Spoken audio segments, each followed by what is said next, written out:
Can everyone take a seat, please? We're going to get started in a bit.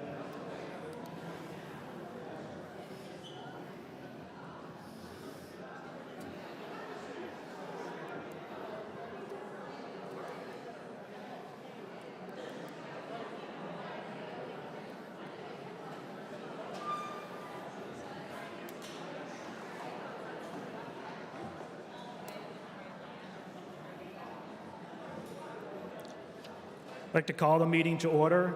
We have a quorum being present. Some announcements I'll make, some procedures just while people are still filing in to give them a chance to come in. The tellers for tonight are going to be Wendy Foss, Rebecca Jones, Rob Fitzgibbon, and Diane Johnson. Could you all stand for the Pledge of Allegiance, please?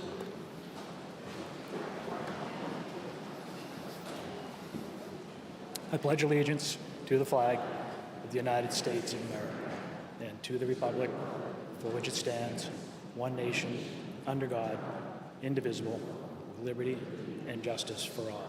Have a seat, please. I've verified that the warrant has been posted in all the right places, so that's out of the way. I'll take a motion to waive the reading of the warrant. Is there a second? All those in favor? So, voting tonight, if you are a registered voter, you got a card on the way in. So we're going to do holding up the cards on votes. If you do not have a card, you should be sitting over there on the left. So everybody in the chairs, in the rows, everyone's got a card registered? Yes? Awesome. Where's Jody? She's talking. If we have a secret ballot, for some reason, we'll go through the procedures at the time, but basically you're going to bring your card up, put an X on the back, you get a yes and a no, tear off up here, put your vote in the box and throw the other away and go back to your seat and sit down, and we'll move forward from there. I've been told a couple times now that I can't hear if there's small conversations going on out there, but people can't hear. The acoustics aren't spectacular in here. Some people don't always get right to the mic, but if you could hold your conversations down, or even none at all, that makes it easier. We can move forward and go pretty fast. That would be very, very helpful to move along. If you're going to speak to an article, we have 4 microphones that'll get turned on depending on where you are. If you're going to speak, please go ahead of time once the motion and the second and someone has discussed the motion. If you're going to speak to it, please get to a microphone. Then I can see people that are going to be speaking to the article, and then we can move things along. We have 43 articles. I know some might be postponed, but we have 43 articles. There's a good chance this is going to go to tomorrow night. So hold on one second.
It's become apparent that we're going to run out of seats right here.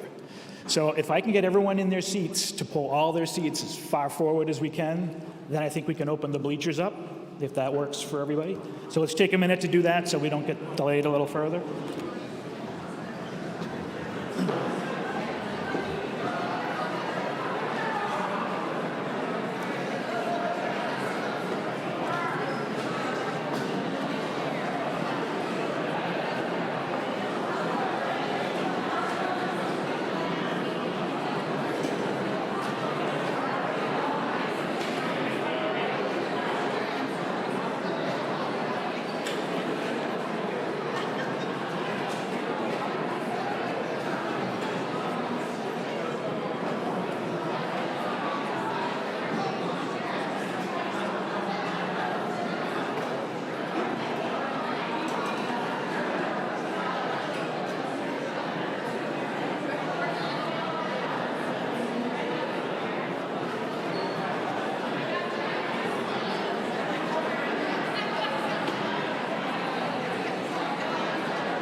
Can I have your attention for?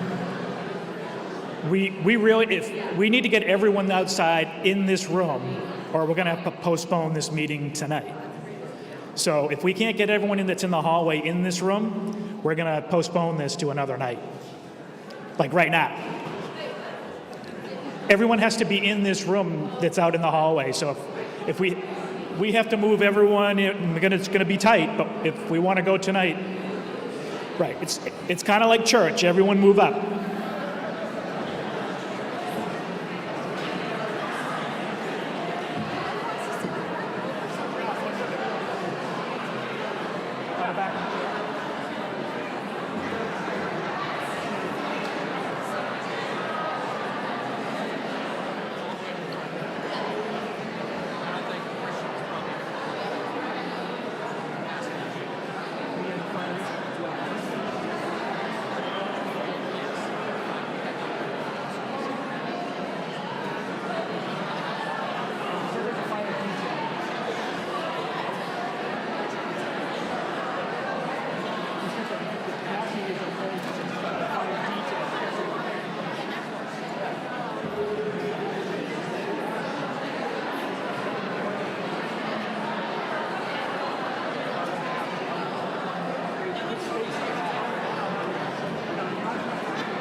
Right. How many are there? They're just, it's probably 10. But we could use all those chairs. Yeah.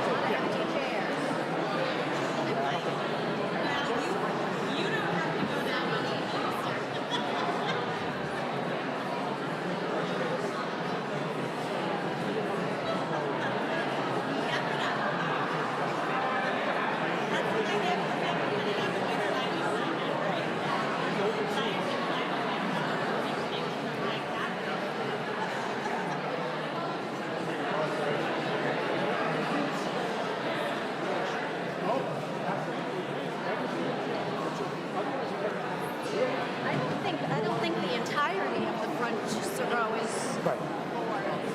There's a bunch of seats right up front here.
Doors, there's a room in there.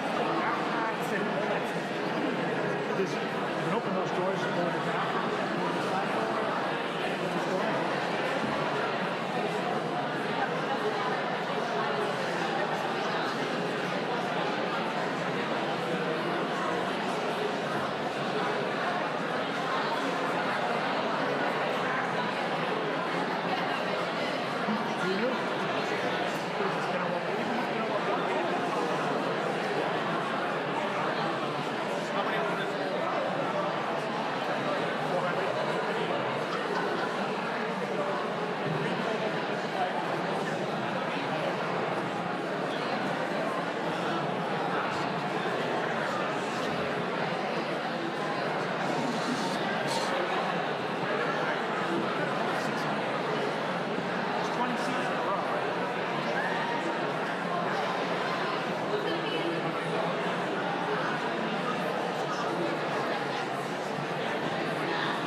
we've met before. How you doing? That's okay.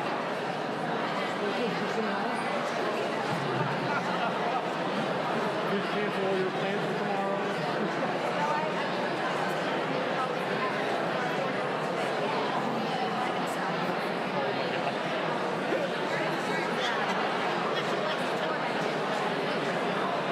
Yeah, he's the weakling, right?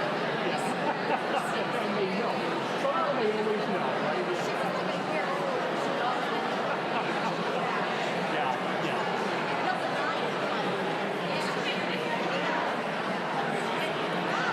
Well, if it makes him feel any better, he may be getting a harder when they're teenagers.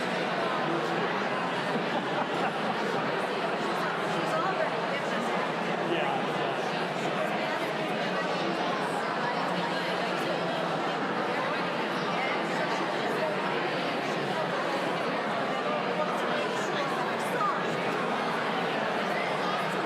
That is funny. But, you know, I know that, like, 'cause I have two teenage daughters, and, like, if I say something to them,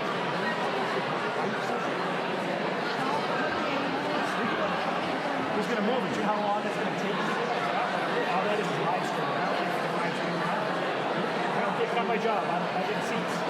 And I told them, I can't, we might not do anything. You need to pull that forward so you can open that up. I mean, that's because it is not required to be live streamed and or even videoed for that matter. And so, yeah, if that's what would be preventing us from, I said, all I have to do is move it 3 feet. So I'm going to plug into it. I'm like, that's your problem. I didn't say that. Right. And I can open. I have to open. Okay. All right. People just don't want to be up front. Yeah, nobody wants to be up front because they might get called on.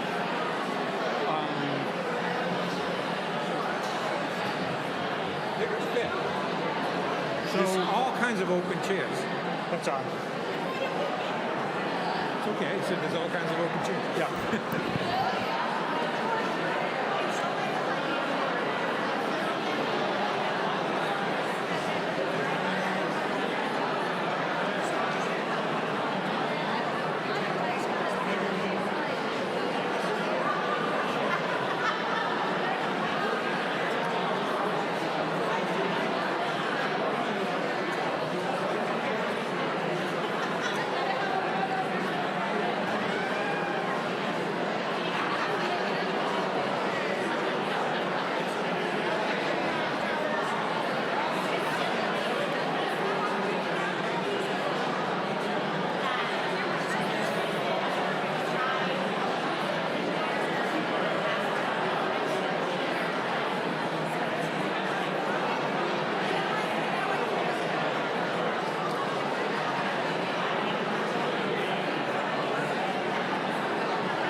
Oh, right, considering correct. it open? Correct. And now we're just waiting? Okay. Just want to make sure my... There are seats up front here. If you want a seat, come up here.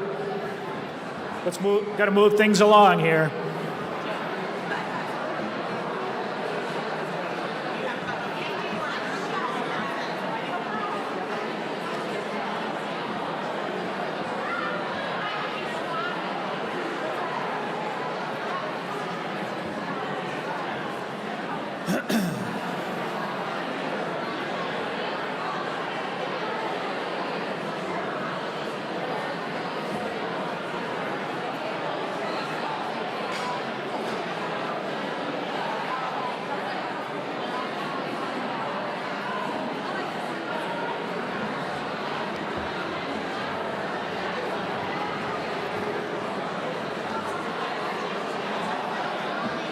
I can't hide.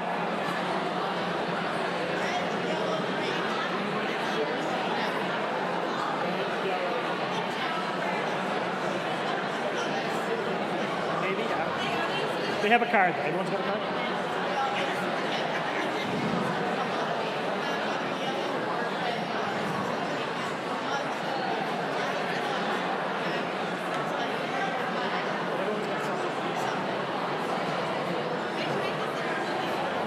So do we normally just put like one on this end, the box, Yeah. and one on that end?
There are seats up front. If you're looking for a seat, there's a bunch up here.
Everybody's in. Just a couple of updates. For those that weren't here, I already ran through all the some of the procedures. We have, because of the number, we have 3 different cards. So there's a yellow, there's a red, and a green. As long as everyone has a card, we're good. Everybody have a card that needs a card? Excellent. If you are a non-voter, you are not registered, not a resident of town, you're over here, except for we have Pam, who's the superintendent, we have Brendan, the town administrator, and we have Greg Corbo, town council. They speak typically for us if there's questions or anything like that. If you are a non-resident and you want to speak, you would have to get leave from the meeting, and we ask for a vote. I'm also going to ask for I know there's a lot of people in this room, just to keep the chatter amongst yourselves to a minimum so everyone can hear. The acoustics in this room are very difficult. It was designed as a gym, not an auditorium. I know because my father designed it. So, without any further ado, we're going to go right to Article 1.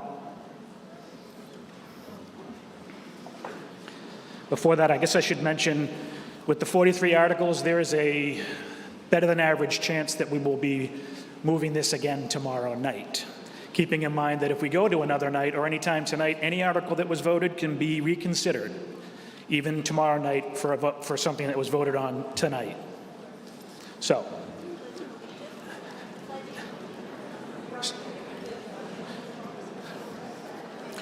Article 1.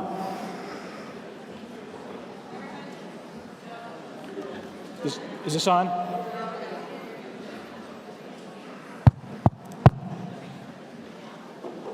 Article 1. I, Alvin Guerrero, move that the town authorize the Board of Selectmen to appoint a surveyor of bark and lumber. Is there a second? Any discussion, Alva? Not really. It's just something that's part of Massachusetts, and I checked a few towns, and everybody puts this on Article 1. Awesome. All those in favor of Article 1, raise your cards. All those opposed, the motion passes. Article 2.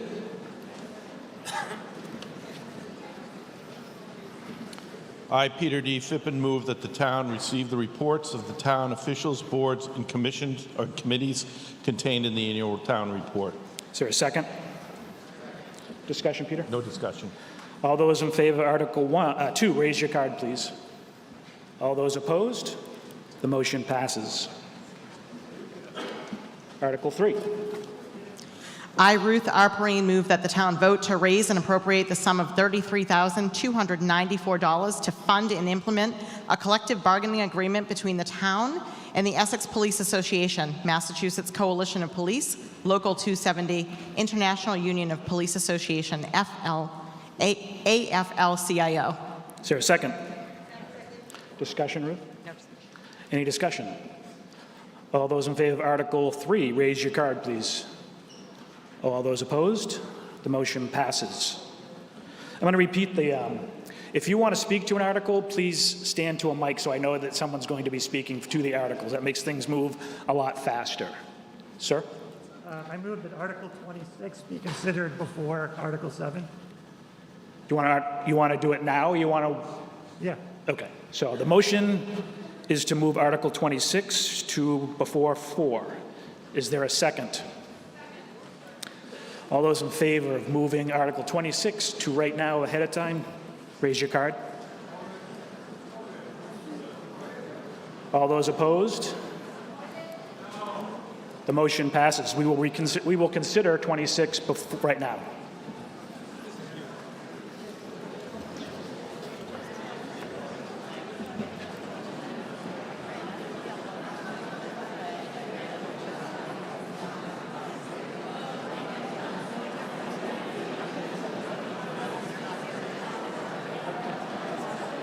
Article 26.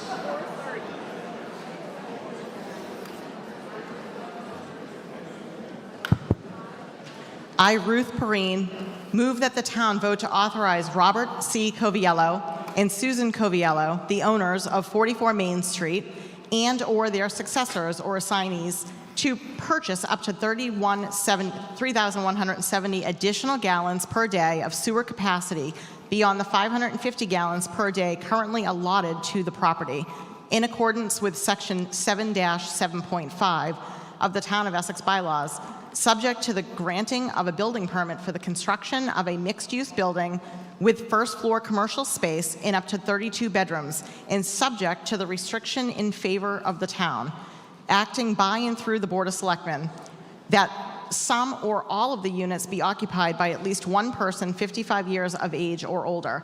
Said restriction to be compliant with federal, state, and local laws, and such other terms and conditions on the use of the property as the Board of Selectmen or Sewer Commission sees fit to impose. Is there a second? Discussion, Ruth? No discussion from me, but I'm guessing that the developer might be here to discuss. Discussion right here. If you're going to, like I said, if you're going to speak, come up to a mic so I can see that we're going to have a discussion.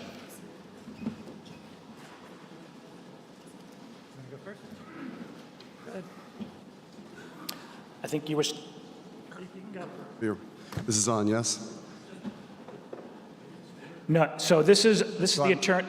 I'm a legal representative of the corporate entity that's subject to this. I'm getting there. I'm getting it. So we need leave of the meeting for someone that is not a registered voter to speak. He happens to represent the Costellos. Is that correct? That is correct. So if we want to allow this gentleman to speak, we need a positive vote. So all those in favor of allowing him to speak, raise your card.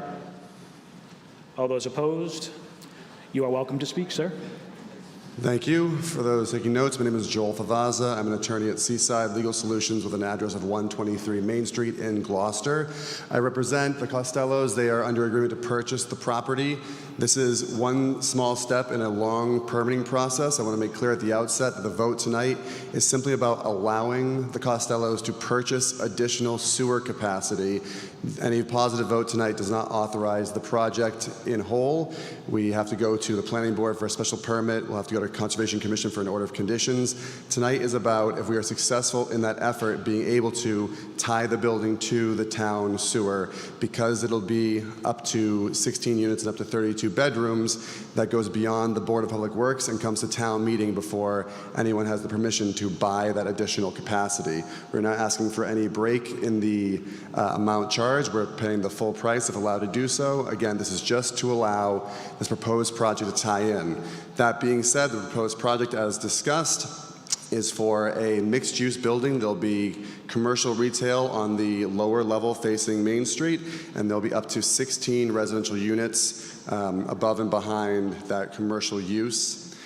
This property, again, will be subject to further vetting. However, we have already negotiated a potential restriction that we are willing to make a condition of even tonight's vote, that the housing in the mixed-use building would be restricted to occupants of 55 years or older, so basically creating senior housing here in the downtown of Essex. I'll leave it at that for now, and we hope we'll be able to provide this facility to the town and get that connected to the sewer once constructed. Thank you. Lisa, over here. Lisa O'Donnell, Island Road. I'm speaking as the chair of the planning board. I'm not speaking to the article. I wanted to provide context around the scale of this project because it would be a mixed-use project that has more than 4 residential units. It would require a special permit from the planning board. And as part of that process, there's a public hearing. So there's an opportunity for people to come to our public hearing and weigh in, and the planning board ultimately will write a special permit that allows a use like with more than 4 residential units in it. So I just wanted to be clear that this is voting on sewage and not the project, and that's a whole nother step. So that's all. Are you with them? Any other discussion over here? Okay. Hello? Okay. Can I name and address, please? Yes, my name's Tony Bevilacqua, and I live at 40 Main Street. Okay, I wrote a little thing with my wife, Alicia. I just want to read this out so I can stay on track. I'm Tony Bevilacqua, and my wife, who wrote this with me, is Alicia Cornwell. We live at 40 Main Street, which many of you have known for years as Essex Radio and TV Repair. A lot of you here probably knew my grandparents, John and Betsy Bevilacqua, and I'm sure a lot of you know my mom and dad, Arthur and Linda. For 3 generations and almost 70 years, the Bevilacquas have been directly across Burnham Court from the proposed project at 44 Main Street. We're asking you to vote no with us on Article 26. We know that change is inevitable and we don't fear change. What we want to see is change done right in our neighborhood and for the town at large. Instead of change done right, what we're being confronted with is plans for a giant 3-floor structure with 16 2-bedroom units and an unnecessary underground parking garage that will accommodate 37 parking spaces directly next to our house. This is completely inappropriate for the site and for Essex in general. The scale of what is currently being proposed has no equal in Essex. The developers are wrapping this proposed project in a benevolent, rosy image of meeting housing needs when their main motivation is clearly millions of dollars in profit. The truth is, it simply does not need to be this big. We're especially concerned about blasting for an underground parking garage that would be going on only 30 feet from our 175-year-old house. There's nothing the town can do to protect our home and property from harm as this goes on. We would be at the mercy of the developer and his contractors. Like everyone else in Essex, we can't afford potential structural damage to our home, in which our family's history and our entire personal and working life is invested. What's the point?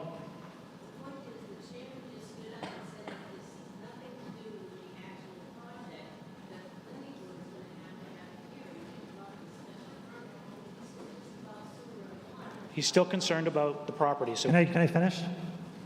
yes, you may. With the proposed structure reaching from Main Street almost down to the Shipbuilding Museum, this building would be larger even than the brewery at over 11,000 square feet per floor. This number of new residents with cars in one small area will cause a remarkable increase in traffic on a very narrow Burnham Court, with the planned 37 cars coming and going day and night, turning out onto a very busy Route 133. Just on our side of Burnham Court, we'd be confronted by a giant wall of 39 windows, 9 balconies, and a parking garage entrance staring into our house daily, according to the proposed drawings. Does this sound like Essex? We would expect this scale and density in Boston, but not here. We want to impress upon our fellow voters that this sewer capacity vote is our one and only opportunity to stop the project at its currently proposed scale. There are no takebacks, just like the brewery project. If the sewer capacity is approved, a large development will be built here, and we'll be stuck with whatever happens for generations. We'll not be able to express regret and revisit it later. After tonight's vote, we as town residents will have little opportunities to vote on or influence other aspects of this project. Additionally, this will reduce our ability as a town to approve other appropriately scaled housing projects that may come up in the future. What we're asking is simply that the developer make a little less money by scaling back the project to something that the existing neighbors can live with and that the town's allotted resources can better address. We ask for smaller buildings, no underground parking, and more green space to preserve the neighborhood's character. We want to be very clear that we welcome new neighbors and new housing at a more appropriate scale. If you too are concerned and unhappy with the proposed scale of this development, we ask you to please join us in voting no on Article 26. Thank you. Further discussion? Tom Daniel, 27 Pond Street. This is kind of low. My question: the article speaks to potential affordable housing restriction. I understand the developers agreed to a age restriction on it. I'm just trying to get some clarity on what that affordable housing restriction would be and what that process would be for it being imposed. I understand that this is about the sewer, but the affordability, just like the senior aspect of it, I think is important. Just for clarification, the motion didn't include affordable, only the article. The article references subsequent. But sure. Right. So I'm just trying to get clarity around what that process would be around the affordable housing restriction in the subsequent permitting. I guess we're going to let Joel speak to that. Thank you. For the context of tonight's vote, we have agreed to allow the condition of the age restriction There's no affordability component built in tonight's vote. If the town, through its planning board, wanted to continue that conversation, it would be had at the special permit stage. But right now, the concession was to put it as a senior housing project for tonight's vote, any condition that would come with it. I think his question was, what would the process be for affordable housing? Right. So is it through the planning board? That's what I'm trying to. Yes, through the planning board. Is that, I just want the planning board chair. I'm looking for the planning board chair to say yes. Greg was, there's a microphone here, Greg, if you want to use that, right here. Or you can.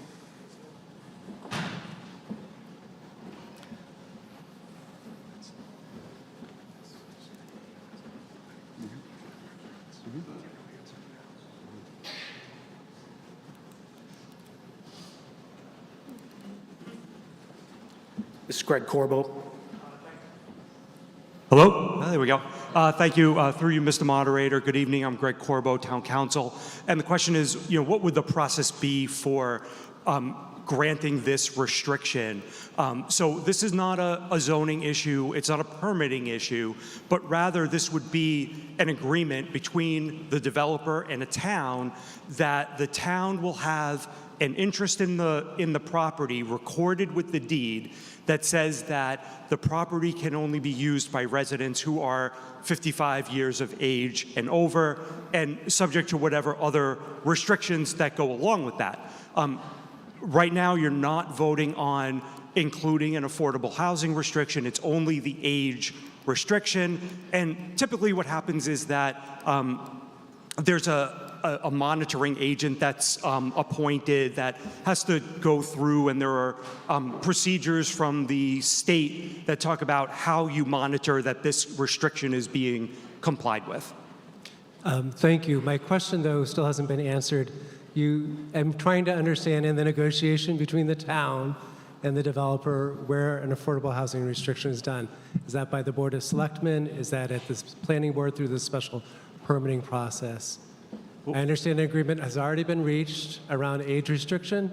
My question is about an affordable housing deed restriction that's implied as a potential subsequent step in this project. It's not in the motion, so it's not something to discuss on the motion. Yes, I understand it's not in the motion. I'm just trying to get clarity around the process, and since there's a big crowd of people here that could understand Would that be through the planning board and special permit to put restriction like that on, or no? Through you, Mr. Moderator. So the deed restriction is something that was negotiated between the developer and the select board. The special permit process is completely separate, and that will be dealt with at the time. So the only question here is, are you in favor of granting sewer access for this project, subject to the deed restriction for 55 and over, negotiated by the Board of Selectmen? Right. I understand that's what's before the body. My question about how the process for an affordable housing restriction is done has still not been answered by that remark or anybody else. I'm just trying to get clarity on it. But What's that? yeah, but it's like there's the.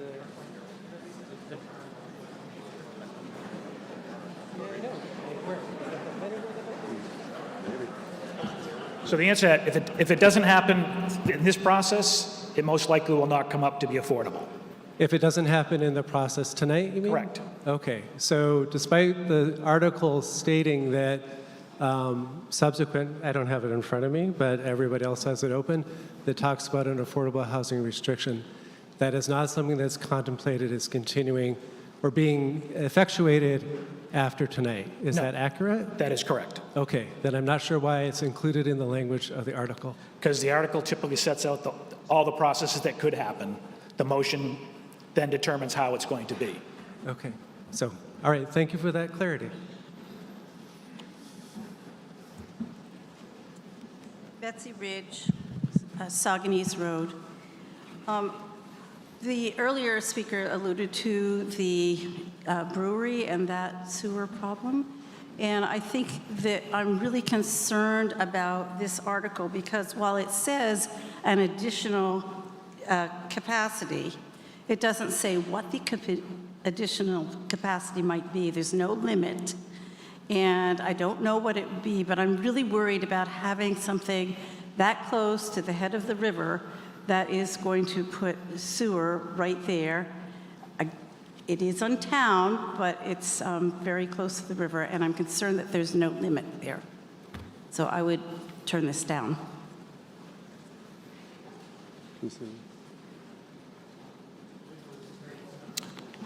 Jody, I'm sorry, Ann was up. Danny? Hi, Annie Cameron, Pickering Street.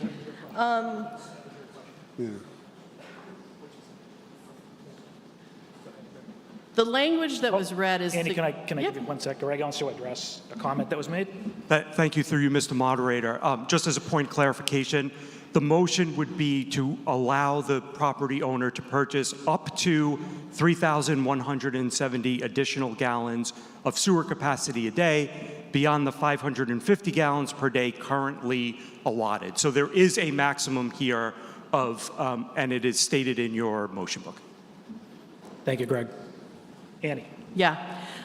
So I guess I had questions because the language that was read is significantly different than what we have in our books, and I'm not sure that I'm missing a page that has... You're reading the article in the warrant? Yeah. Yes, the motion can be different.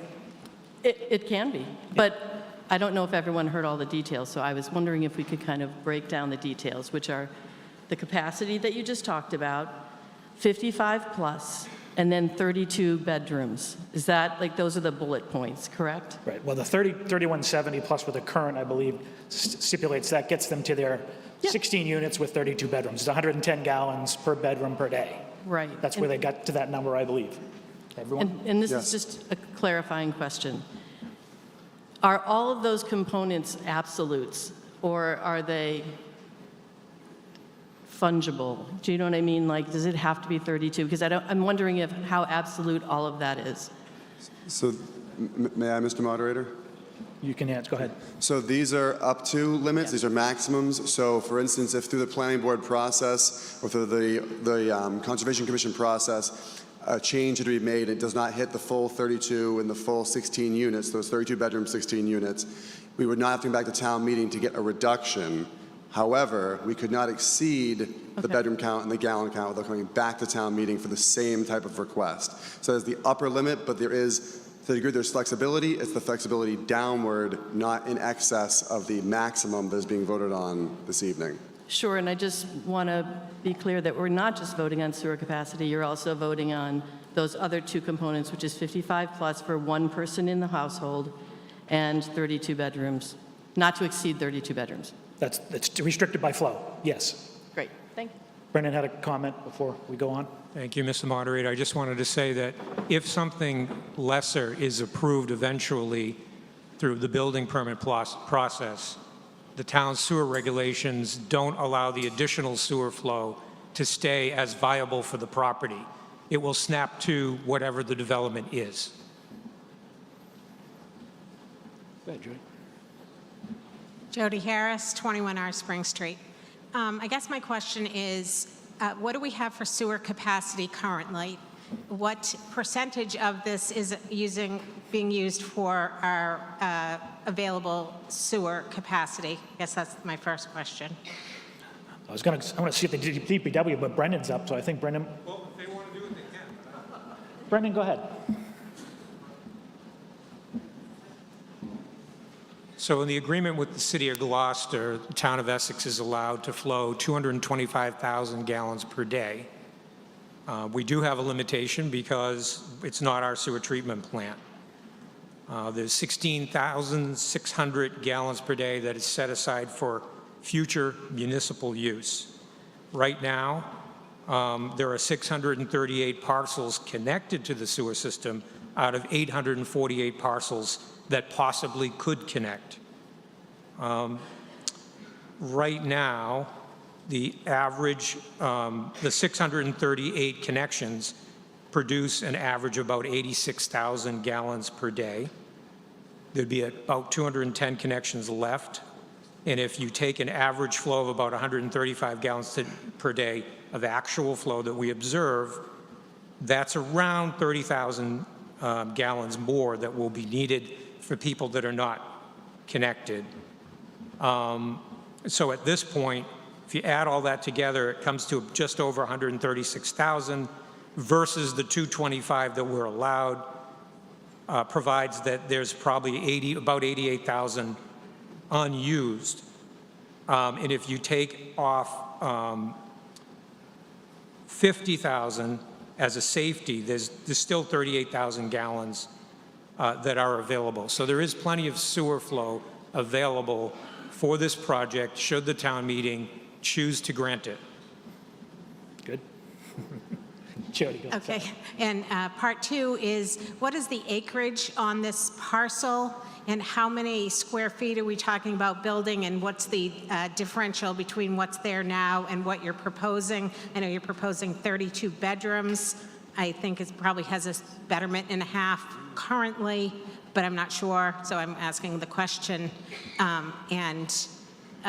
What's the management plan for traffic so that the site isn't congested, because it is an incredibly dangerous corner? Do you want to address that? So with all due respect, a lot of those questions are going to be vetted out at the planning board process, and we only get to that planning board process if we're able to ensure that sewer is available.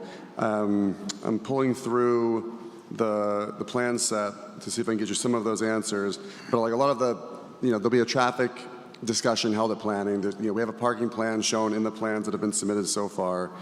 What I can say with regards to the size of the proposed building, and if anyone who watched the demolition delay process go through, we went through a lot of historic atlases, and so the coverage in the lot, although more than what is there now, is going to be, although greater, in line with some of the previous iterations of what had been there with the multiple buildings, the barns, et cetera. What I will say is that the plan that's been proposed needs no zoning relief. So we're meeting all setbacks, all height maximums, all parking requirements, all dimensional requirements. So to the degree that's concerned about if we allow this sewer, will something quote unquote too big or too dense come in, my answer would be that per your zoning bylaws, including the mixed use bylaw that you have now, we meet all of those. We're not too big, too tall, too near a street. The rest of the details, I'd respectfully prefer to defer out to the planning board process, just because I'm not prepared to speak in detail on the traffic flow, et cetera, tonight. We're just trying to get the sewer flow So settled. you don't know the parcel acreage? So, it's kind of beyond the purview here. Anything that's going to be stipulated is going to come from the planning board and zoning. I think you up here. Steve Poulos, 156 Eastern Avenue. I'd like to move the question. I've got two people waiting already. That's why I have people stand at the mic so I can tell. I'm going to say no at this time, so we have two people ready, plus Lisa. I just wanted to say it's 0.54 acres. Ed? People commonly complain that we don't have zoning in Essex, and there's numerous proposals in front of you tonight for other measures adding to our zoning. But we do have zoning, and additionally, we have this sewer restriction. And the sewer restriction gives you folks the ultimate authority in this case to limit what is going to occur on this parcel. To put it in perspective, this lot is in the downtown district, okay? And so under the provisions of this downtown district, you can convert to a 3 or a 4 or more unit, housing unit, with a special permit from the planning board. 200 yards up the street, which is outside of the downtown district, 10,000 square feet per dwelling unit is required. So if this lot was outside of the downtown zoning district, 2 or 3 buildings would be all it would be. 2 or 3 units would be all it would be allowed. If you folks vote tonight, yes, to grant them what they're asking, that sends a very strong message that you support this 16-unit development to the planning board. And nobody from the planning board stood up and said, there's no way we would approve a special permit with 16 units on this lot downtown. So if you don't think that this would be a good unit, a good development project for Essex, vote no tonight, and you'll be assured that that level of density will not occur. So I'm going to vote against it.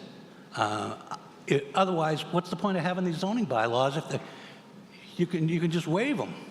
And that's what it boils down to. Other projects outside of this district, without the likelihood of getting, or the ability to get a special permit with the leniency of the planning board, couldn't anticipate anything like this. I don't think it's necessary. I think that lot can be developed tastefully, financially, economically good for the current owners and the developer within the restrictions that currently exist. Thank you. John, I'm going to have John. John hasn't spoken yet on it. John Guerin of Belcher Street. Ed just hit on some of the things I was going to say. The downtown zoning district allows for this large development, 16 units. The MBTA 3A zoning allows for this number of units. And the only way to stop this, if you don't want to see 16 units and 3 stories in the center of town, is tonight, in my opinion. I don't think the special permit granting is something you leave outside. This is a decision you can make tonight, whether it happens or not. The state passed the accessory dwelling unit law also, that every lot owner in this town has the ability, with setback requirements only, to put in up to 900 square feet. Could be a 2-bedroom, could be attached to your house, but it's an accessory dwelling unit that we're all required or all have the ability to do. If we eat up flow, regardless of how much they say we have, it could restrict others' ability to be able to tie into the sewer in the future. Currently, I'm just going to let him finish. Currently, the applicant has the ability to buy 1,000 gallons without coming to town meeting. He's looking for an additional flow above and beyond that for 16 units. With the 550 he has at 110 gallons a day per bedroom, he could still get 14 bedrooms or 7 units out of the building. If we allow 16 units to go in there, the affordable housing question before is going to put us in the negative. We're required to have 10% of our housing to be affordable. We can be just like Ipswich and Manchester, opened up to a 40B requirement where they can come in and ignore all the zoning laws and say, you don't have enough affordable housing. We're going to slam it all in and force it down our throats. This is going to put us at 16 units, 10% further in the hole, 1.6 units than we are now. So there is a negative effect on the affordable housing, the 10% requirement. I believe if you don't deal with this tonight, and 1,000 gallons was put on the town bylaw originally, that anybody can go. I can go buy 1,000 gallons without coming to town meeting. But if you want this much gallons, this board, the whole town meeting decides whether we want this thing or we don't. Otherwise, all the requirements are met. This is the only way, in my opinion, that this, if you don't want it there, the only way you can stop it. This isn't any reflection on the builder. I think he could do a great job. Whatever this town meeting decides, I'm not fearful about what it'll look for. I feel bad for the neighbor. I feel bad for the people on Burnham Court that are going to be looking at a 50-foot tall wall, what was originally designed. It may change, but in any event, I said my piece. So just to speak to the point about accessory dwelling units are not allowed by the sewer use ordinance in Essex. So despite the fact that the state has stated that accessory dwelling units are by code allowed, in the town of Essex, based on our sewer use ordinance with Gloucester, separated dwellings on a single property are not legally allowed to be connected to the sewer. So just a point to make. It's not correct. Okay. I'm going to go up here. If it's attached, it's not. Tom Daniel, Pond Street. And I'm not speaking in opposition to the project. What I'm speaking about is the missed opportunity to actually provide some deed-restricted affordable housing units. So I would hope that in future deliberations between the Board of Selectmen and developers that the prioritization of deed-restricted affordable units would be at the forefront. We have an Affordable Housing Trust Fund Board. There's a housing production plan. I think just about everybody in this room can testify to the fact that how expensive housing is in Essex. And this is an opportunity to actually create a couple affordable housing units. To that end, since this is the night where that decision would be made, I'm offering an amendment to the motion that no fewer than 2 of the units would be deed restricted at 60% of the area median income. I'll need that in writing if it's a motion. It's a motion. Is there a second to that? I need that in writing. Okay. Is there where can I do? Yep, right here. So the motion to amend is to add 2 affordable units, is that correct?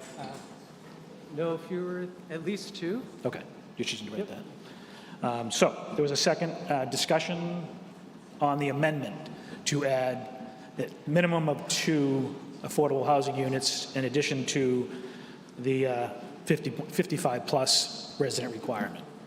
Any discussion on that?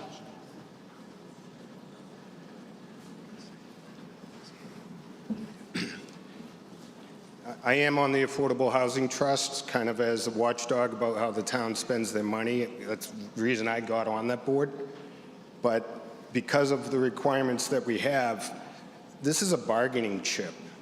And we're bargaining, and potentially this vote or this amendment would say, we'll give you the extra flow, but guess what? You've got to give us 2 affordable units. So we're saying that's what it's going to cost you. If you want this flow, that's what it's going to cost you.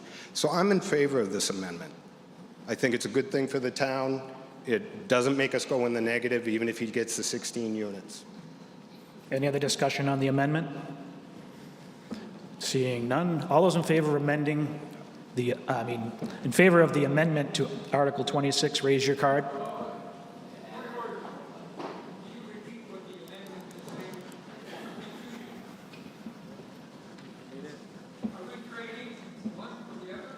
No, we're leaving, nothing's coming off. We have 55 plus is going to stay, and the motion is to no fewer than 2 affordable housing units at 60% AMI?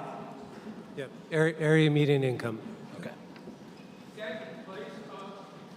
It's added to a restriction, if it's passed, it's added to the restriction on giving them flow. Further discussion? And I would add that the Community Preservation Act provides funding that the town meeting could award to support the creation of those affordable units if the developer so chose to bring that forward. So there are resources and tools available to help us get some affordable units. Okay. Any discussion on the amendment? Mr. Moderator, if I may, on behalf of the applicant. Okay. At the 16 we're talking about, the 2 is not necessarily objectionable. I'd like to have the amendment rephrased as a percentage, so whatever that is. So again, if this does cycle down to something smaller, we don't want, 2 out of 16 is one set of, economics. 2 out of 8 is a very different set of economics, especially at 60% AMI. So if the amendment maker would be willing to revise this amendment to be the percentage, whatever the percentage 2 of 16 is, that's 1/8, right? So 0.125. It's up to him. He made a motion. If he doesn't want to, he doesn't have to. Yeah. So I would amend to 10% of the units, and everything's rounded up. So if it comes out at 1.2, it's 2. If it comes out at 0.9, it's 1. Thank you. So I'll change that.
What's the point of order? Point of order.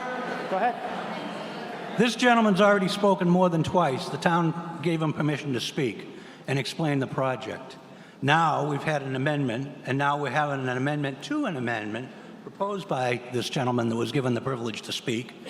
And what this has devolved into is a negotiation of the conditions under which the town would grant these approvals. I don't think that's proper, Mr. Moderator.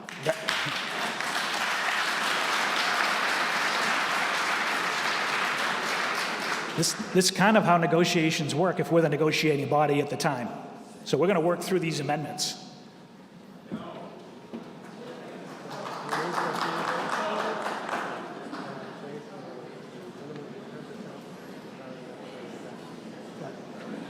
So original Article 26 was just with 55 plus. There was an amendment on the floor, seconded, that added minimum of 2 affordable units and 60 AMI, which he is removing in his second amendment to the amendment, removing the 60% item and adding no fewer than 2 units and replace with minimum of 10% with rounding up of any fractional units. Units. Sorry about that. He did not put that 60% in there. He's leaving the 60% AMI as the requirement. All he's removing is no fewer than 2 units and replacing it with 10%, minimum of 10%, with rounding up to the fractional unit. So if it's 0.9, it goes to 1. If it's 0.5, it goes to 2. Is there a second to that amendment? Discussion on that amendment? No discussion on that? All those, John, you speaking to the second amendment? Yeah. I'm actually not going to vote in favor of the Second Amendment because if I'm going to be bargaining a big amount of sewer flow for a large development, I want something for it. And that something is more than 10%, which is the minimum required for the town anyhow. So if you want to amend it to 15%, I'm okay with that. But I don't want to do a 1-for-1. I'm going to vote, and then I'm going to vote negative on the main motion if that doesn't get changed. So the second amendment to the first amendment, all those in favor of taking out minimum and adding 10%, rounding up fractionally, please raise your card. All those opposed? The amendment fails. We're back to this first amendment, which was the two units plus the 60% AMI. That was the original amendment to Article 26. Is there any discussion on that?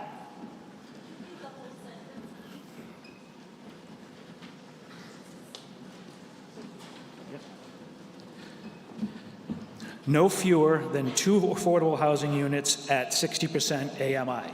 That was the first amendment. Any discussion on that? All those in favor of amending Article 26, raise your card. All those opposed? It's got to be a majority, and I am in doubt. I need the tellers, please.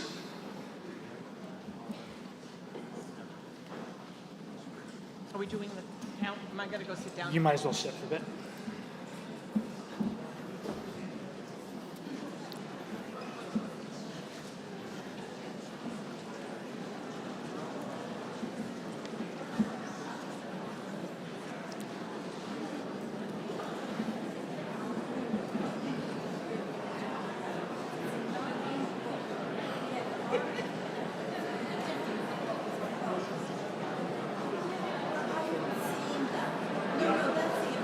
No, the motion was the 55 plus added instead of affordable. It's not going to be in the article. It's not going to be.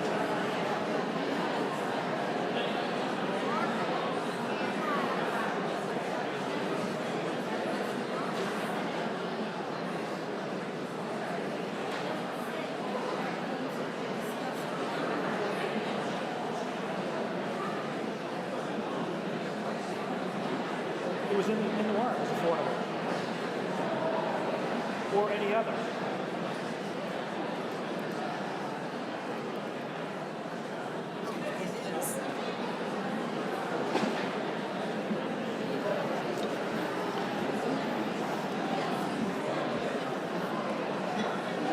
Do you have the tellers, Vicky? Do you have tellers?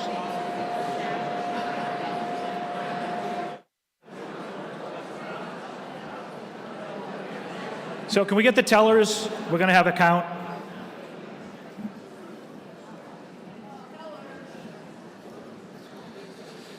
So we have 4 tellers. I'm going to start, we're going to do that one and that one first, and then we'll go to the middle. So how we're going to do the vote. People over here, raise your card if you are in favor of the first amendment.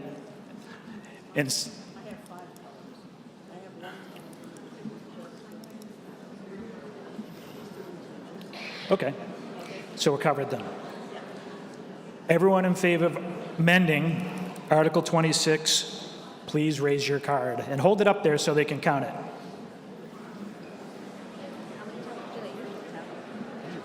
Two per row. 4. It's usually not this busy. Yeah, that's true. I thought 5 was going to be enough again because I didn't.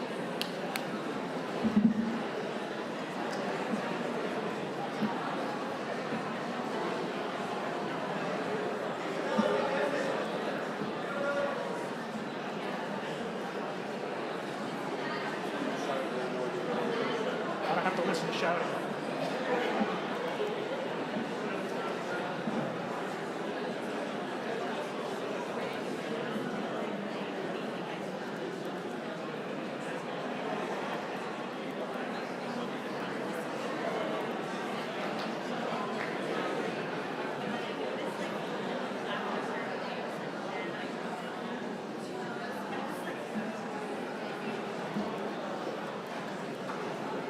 Probably tell Mr. whatever his name is, probably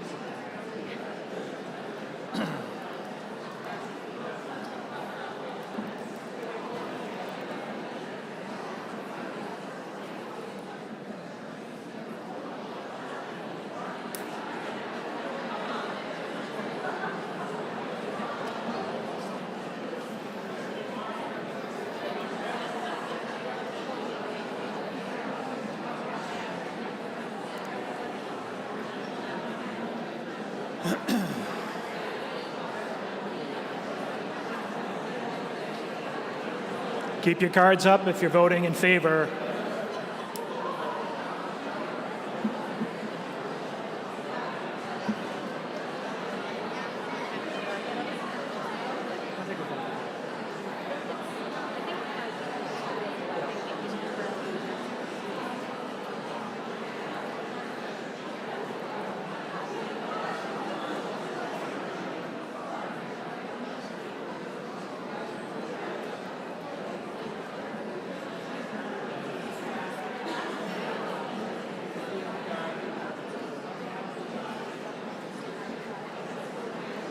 Is someone counting the middle?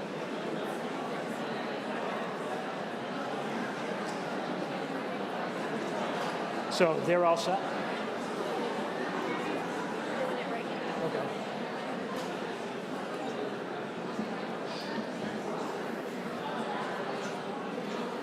Oh, Vicky's counting. Vicky's counting the middle.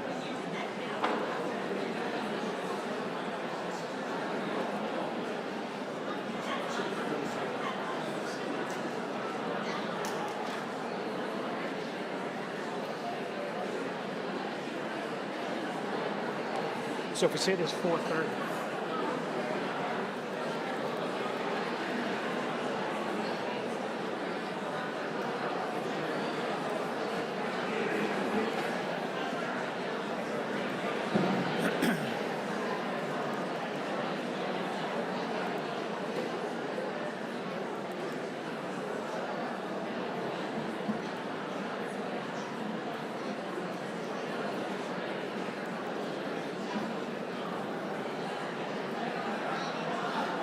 In the middle, keep your cards up if you're rest.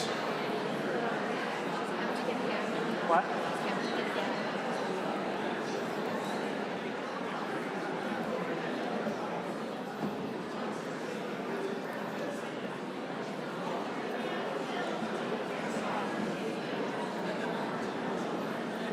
From the middle and over here, keep your cards up, please. Might switch hands if it's getting heavy.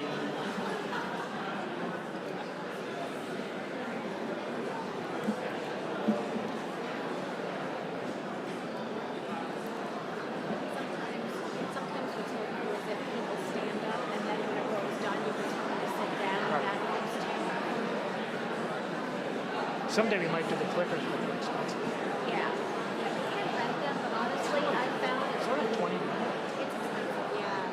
That's one thing for, Manchester does. we did it, it was right before last week. They bought, they are going towards the end, never playing it. Right.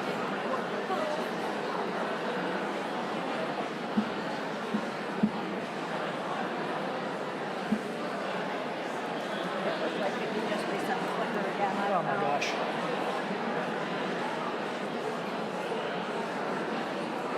The easy way to do it is like pull start in the middle and work your way like this.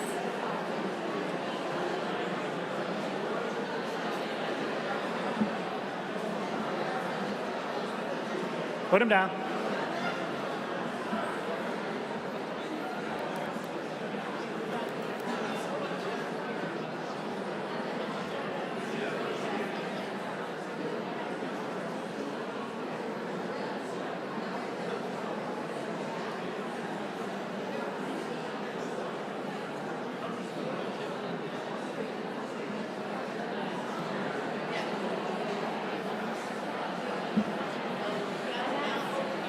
Yeah. Now I need a no count. I need a no count now. You ready? Okay. All those opposed to the amendment, please raise your card.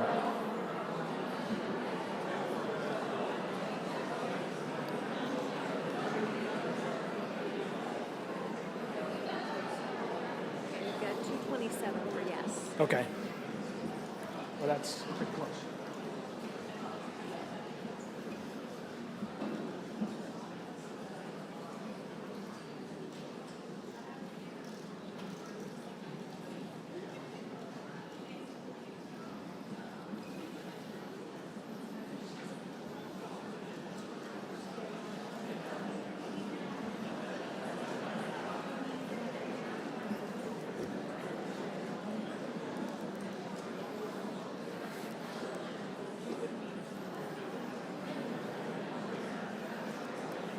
So then, if this passes, then Back to the, we have to. which includes now Fort Collins.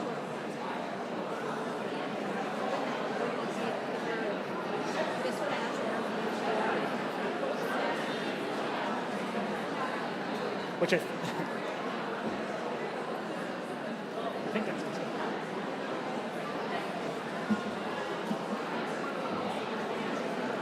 Keep your cards up if it's a no.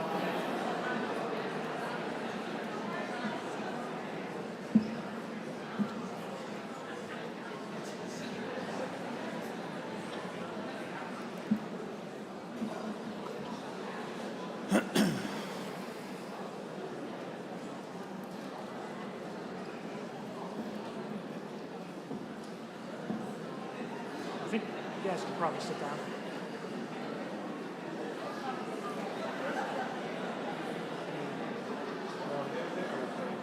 What's that?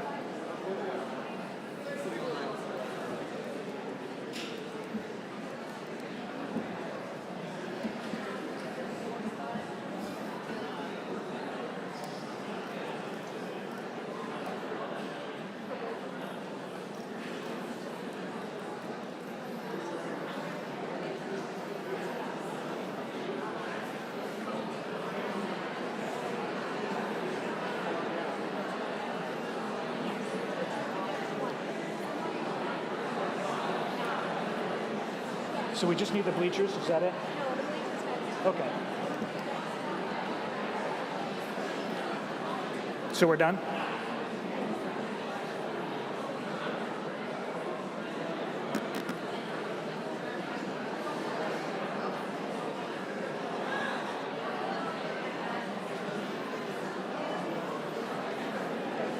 Check me, make sure I'm at 106? correctly, yeah. Okay. Yep. Yep. You can put your cards down. The amendment passes, which will add the 2 affordable units with a minimal fracture. So that amendment passes with a majority vote. 227 to 106. We're going to move to the main article now that it has the affordable unit plus the 55 plus added to it. So discussion on the main article with the amendment. I'm going to start right over here. Yeah, okay. I want to make 3 quick points. One of them is to address Mr. Costello's unwillingness to speak on the scale of this new project as compared to what is there currently. I think it's really important that everyone here knows, if you haven't seen the plans online, that this proposed structure is absolutely enormous. I think we're going to stick to flow, not the zoning part of it. Yeah, I mean, that's an important... as far as the questions go, the discussion, we're going to stick to the flow, not the aesthetics. No, it's or not. the zoning. It's not the aesthetics. It's the enormous size of it and the number of people that will be living there that will be using this flow needs to be taken into account. And the other thing I want to bring up is we don't want to just kick this down the road to the planning board. This is our night to say no if you don't want to see this happen. We are not going to get to vote as residents like we are now when this goes to the planning board. Tonight is our night to vote. That's it. And you know, if we just let this happen, like I said before, we're going to be stuck whatever's put in there for generations, just like the brewery. Once this thing goes in, it's not going anywhere. We're stuck with it. And the other thing I just want to sort of ask is like why we're not hearing from Mr. Costello himself. Why are we just hearing from his attorney? I'll leave it at that. You don't need to answer that. Gentleman right here. Yeah, would it be appropriate to move question 7 to after question 26? I can't entertain that while we're doing this motion. Perfectly fine, then I move the previous question. I have one more comment. I feel like can we vote on moving the previous question? I'm going to have one more comment and then we're done. Hi, Kathy Penoyer, Grove Street in Essex. Big picture here, we got derailed by the amendments. If we vote What's the point? And don't just yell it out. I didn't recognize the speaker to make a motion because she was standing. Right, we had people talking, so we're going to finish up with over here and then we can move to the question. The big picture is that if we vote yes, we open the door to a big development. We open that door and you can't close it. I would opt to vote at a further date for less sewage allotment, meaning that the town will have control. We as a people will have control over what goes in that space. It's a beautiful space, it's on a river, and it's historic. Voting no today gives you a voice in what goes in the future. Voting yes today gives you no voice, because once that planning process takes hold, there's very little option for us en masse to be heard. And so I urge you to vote no today and give yourselves a voice in the future. Seeing no further discussion, all those in favor of Article 26, raise your card. All those opposed? Motion fails. Article 4.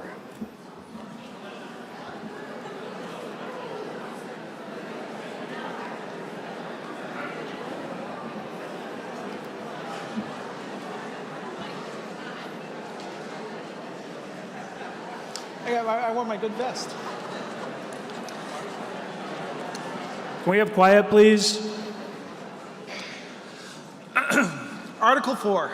I, Michael Flynn, move that the town vote to transfer from the Vehicle and Major Equipment Fund the sum of $69,939 to purchase a fully equipped new vehicle for the police department to replace an existing police vehicle and anything incidental hereto, and further to authorize the Board of Selectmen to enter into any necessary agreements to effectuate the purposes of this vote and to dispose of the old police vehicle by sale or trade. Discussion? Basically, this is a vehicle. The police need working vehicles to service the community. They have had some difficulty with some of the existing vehicles. We have a vehicle fund to fund this recurring charge for both police and fire and other vehicles. And this is a move to make sure that we have a working police fleet such that the police can get to calls when necessary. Any further discussion? Seeing none. All those in favor of Article 4, raise your card. Opposed? The motion passes. Article 5.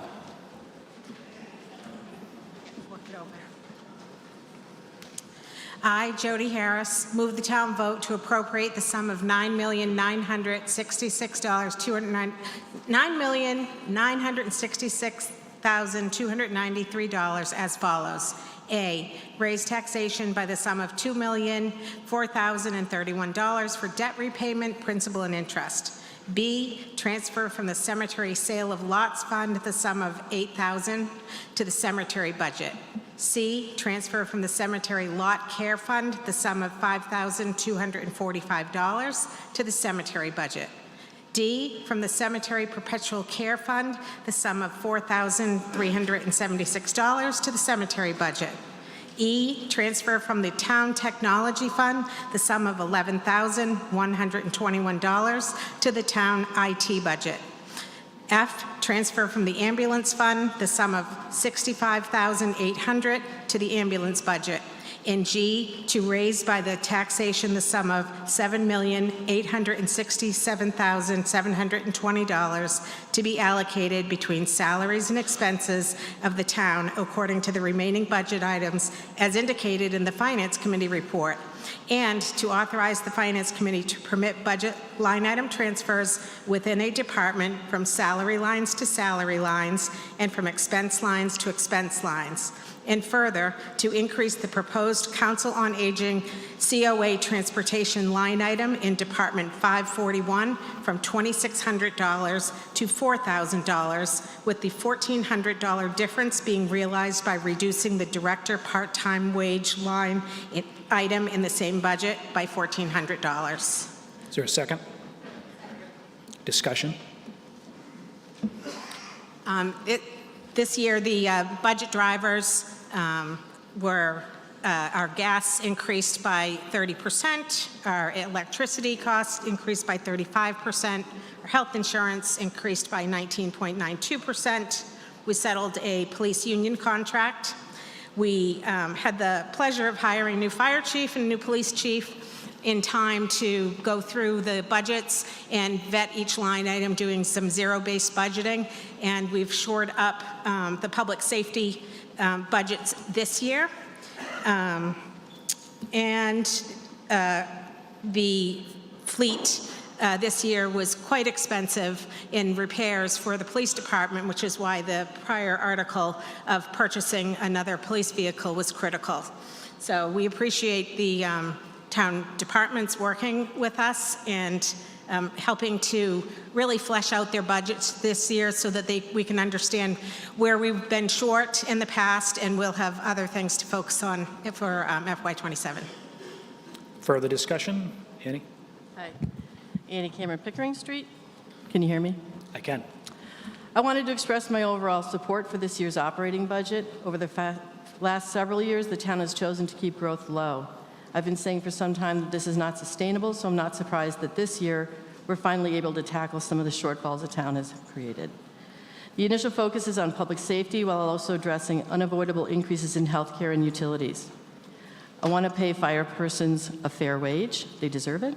I want to make sure that town employees have adequate health care. They deserve it, as do our teachers. I also wanted to make a broader point. We should not get too lost in how individual budget articles get defined or named. While they are broken into pieces for us to vote on, in the end, there's basically one pot of money to spend across everything. And that's why every decision we make in one area has a direct impact on another. And that's why long-term strategic planning is important. This year's override is a good example because most of the school increases are in the override. Only 1.9 are included in the non-override budget, which is this article. Usually this number is higher. Last year the school was 4.8. What does this mean? It means that putting money into the override frees up extra money so that we don't normally have. That's how we can close the fire and ambulance gap and address other issues. It means that if the override fails, we would be faced with having to cut down the town budget to make up the difference. And I don't like saying town budget because the school is part of the town budget. In other words, this town budget would not exist without the override. It doesn't survive without the override. So given how much attention the override gets, it's worth taking a moment to think about this article, not just as we vote on it now, but as we vote on the rest of the budget articles, so that we remember how all of the pieces fit together. Thank you, Mr. Moderator.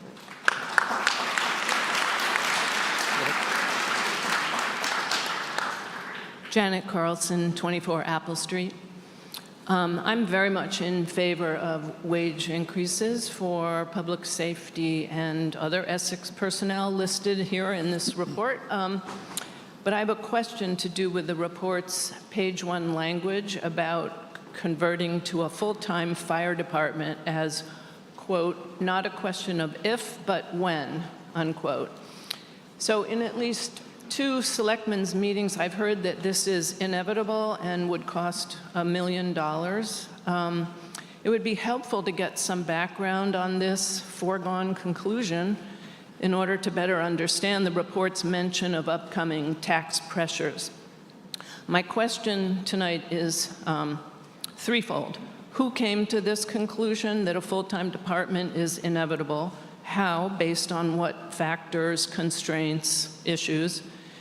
And 3, isn't this notion of a full-time department a matter to be voted on by residents at a future town meeting rather than decided for us, as is suggested in the report? Thank you.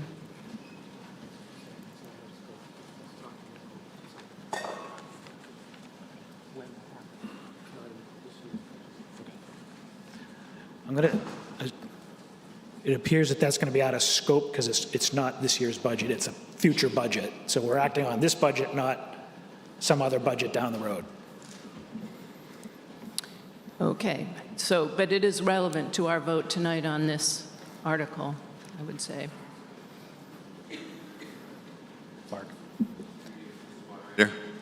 Mark Lynch, 16R County Road.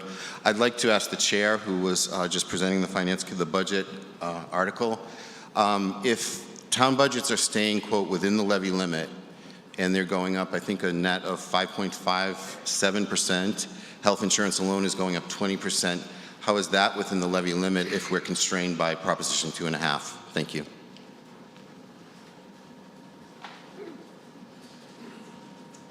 Anyone?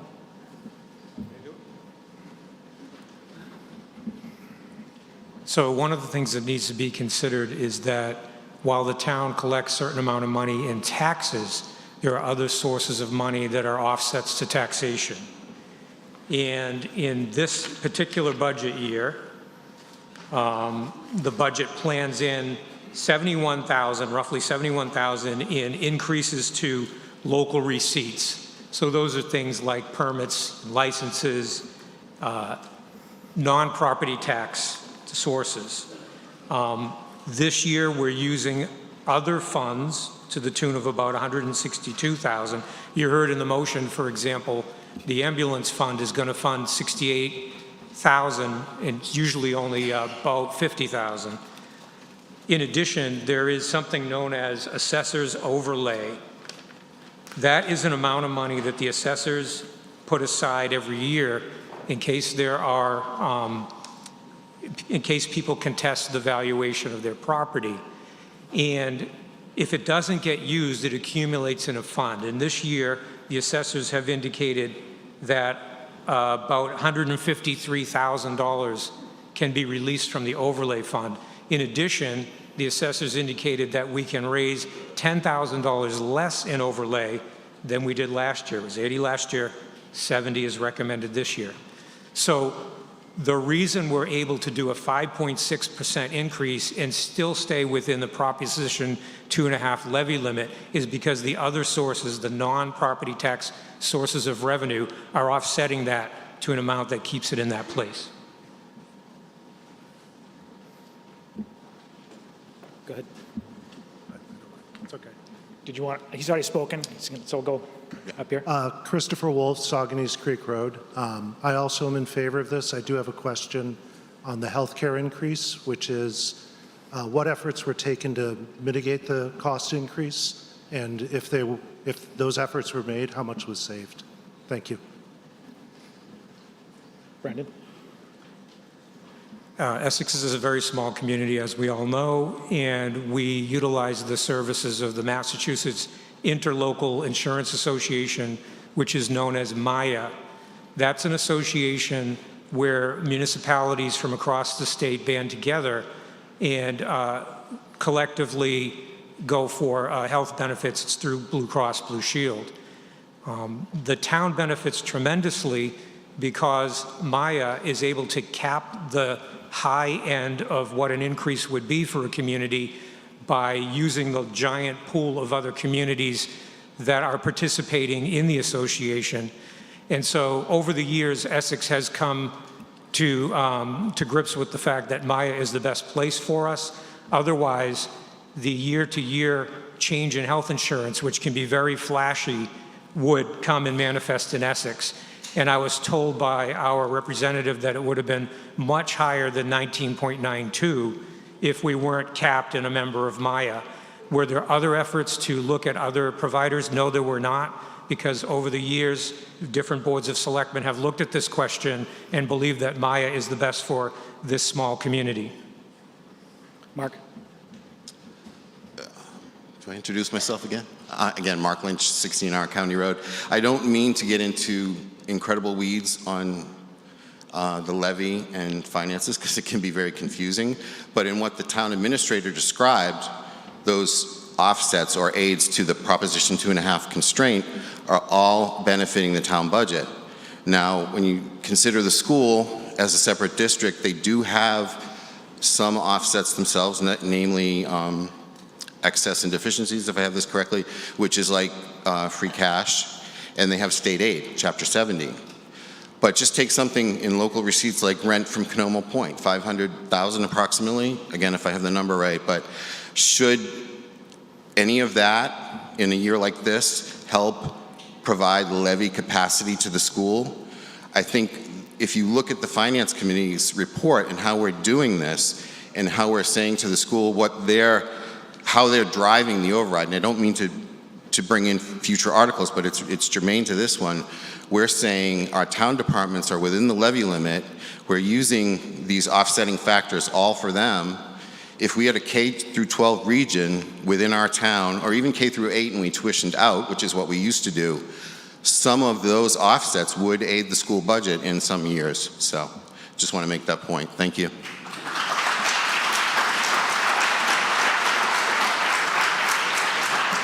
No further discussion. All those in favor of Article 5, raise your card.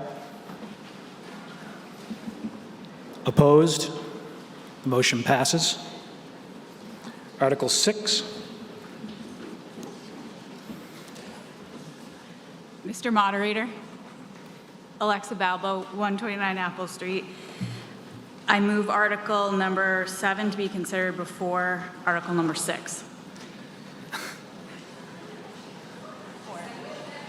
Is there a second? This was going to be real quick.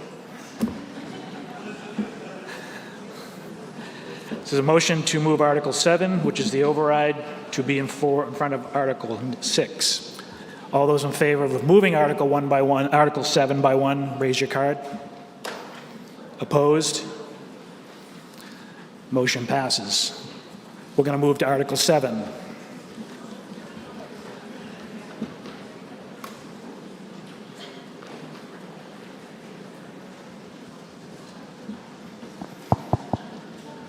I, Kate Koch Sundquist, move that the town vote to raise and appropriate the sum of $698,196 for the purpose of supplementing the Manchester-Essex Regional School District's fiscal year 2026 assessment, provided that the amount authorized herein shall be contingent upon the vote at the town election to assess additional real estate and personal property taxes in accordance with the provisions of Proposition 2.5, so called.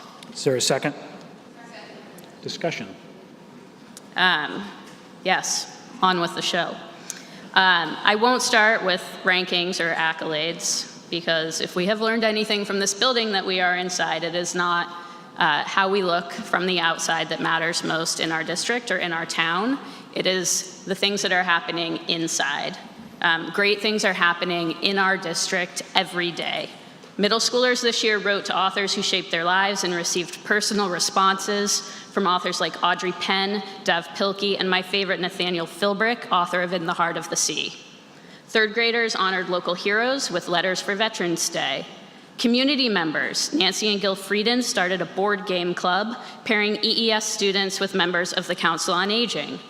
Across the district, student, staff, and community members are doing outstanding work despite limited resources.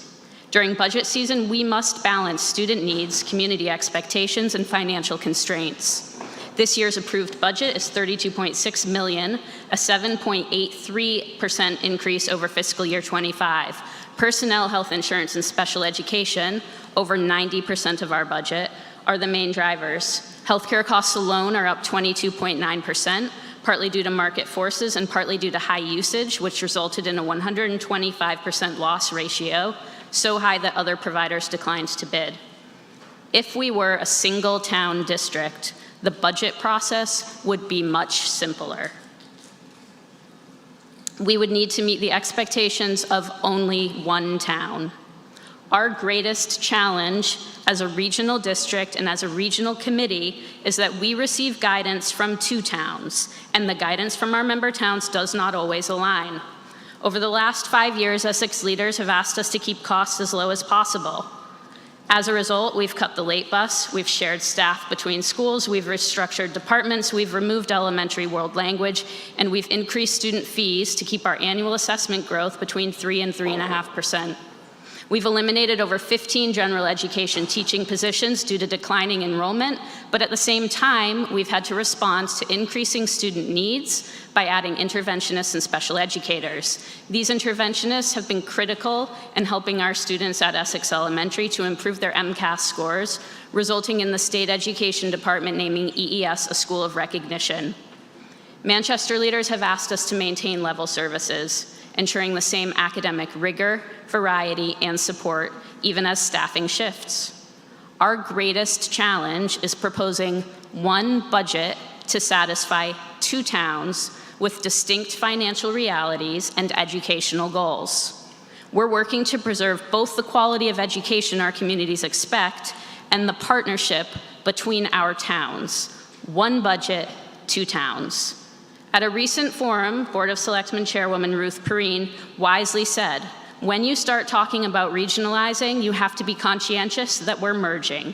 We're creating a partnership, and with that partnership comes those expenses. I ask that you take that to heart tonight. We ask that the town of Essex approve the expenses of our shared partnership in the Manchester-Essex Regional School District.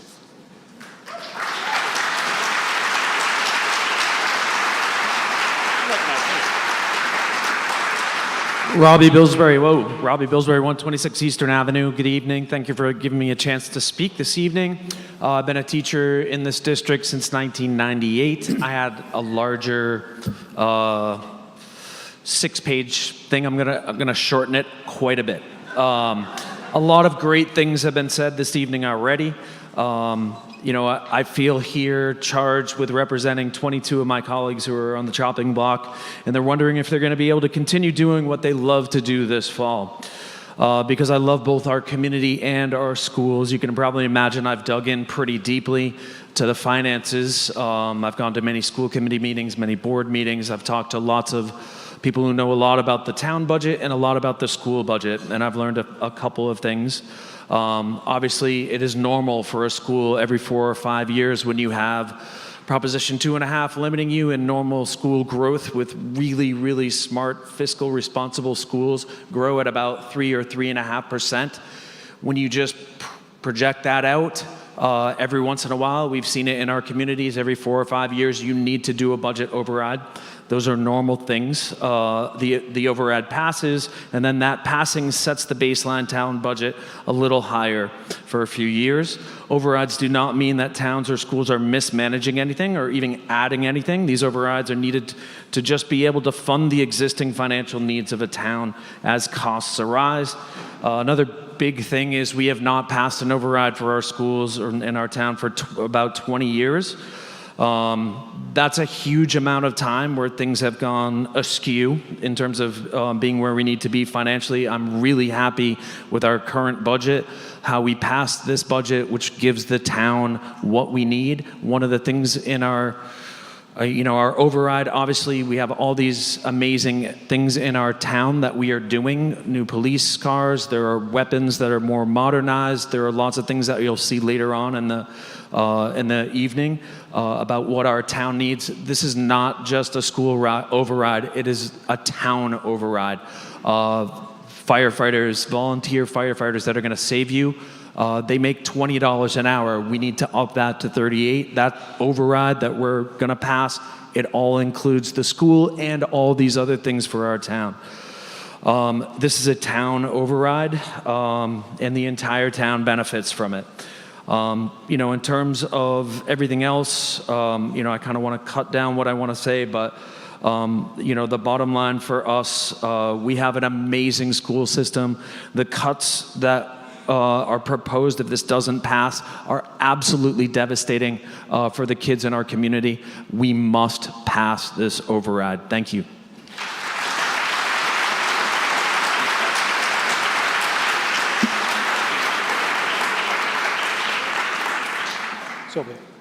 Dan Chonde, 7 Prospect Street. I would like to move the previous question. You got 2 people waiting. Yeah, I know. Now. You almost had it. Almost had it. Sorry. Go ahead, Don. Go ahead, Don. Don Burnham, 22 County Road. I taught school in this building for 20 years. I am very, very interested in our children's education. I'm really not in favor of this override, and I have several reasons why. I don't know if the majority of the people in this room know that our children at Essex Elementary score much lower on the MCAS than the people at Memorial Elementary. The 3rd and 4th graders 2 years ago, in some cases, were scoring 40 points below the education that they were getting in Manchester. There is a problem. The 5th graders are still not, the 3rd and 4th grade has come up because the region has hired a coach to coach the teachers on how they should be teaching the curriculum. I find that a problem. If they were the teachers that were given the curriculum, it should have worked. I also want you to think about the fact that our 5th graders are not on the same level when they get to 6th grade in Manchester. And I'm not making this up. All the MCAT scores are online. You can look them up. I just think that you need to think about the fact that our children need to get a better education in Essex. If we are a regional school system, we should be getting the same education. And before you give them carte blanche again, I'd like you to think about that. I'm just going to keep going. Go ahead. It's okay. I think you were up before John. Okay. Was there a question? It's fine with me if she responds to that. Excuse me? It's fine with me if the school committee member responds to that, if she'd like to. If you want to respond to that? I'll respond to that. We're not going to try to brush things under the rug. Dawn is absolutely correct. We have been working very, very hard at Essex Elementary to raise our MCAS scores. You'll recall that this year we were named a school of recognition as a result of the improvements made by hiring interventionists and instructional coaches. The art of teaching has changed significantly just in the last 5 years, but even more so in the last 20 years. Yes, our teachers are constantly working to perfect their craft because they are professionals, and that's what we require professionals to do. We are very proud of the progress that is being made, and we are not trying to hide the fact that there is more progress to go.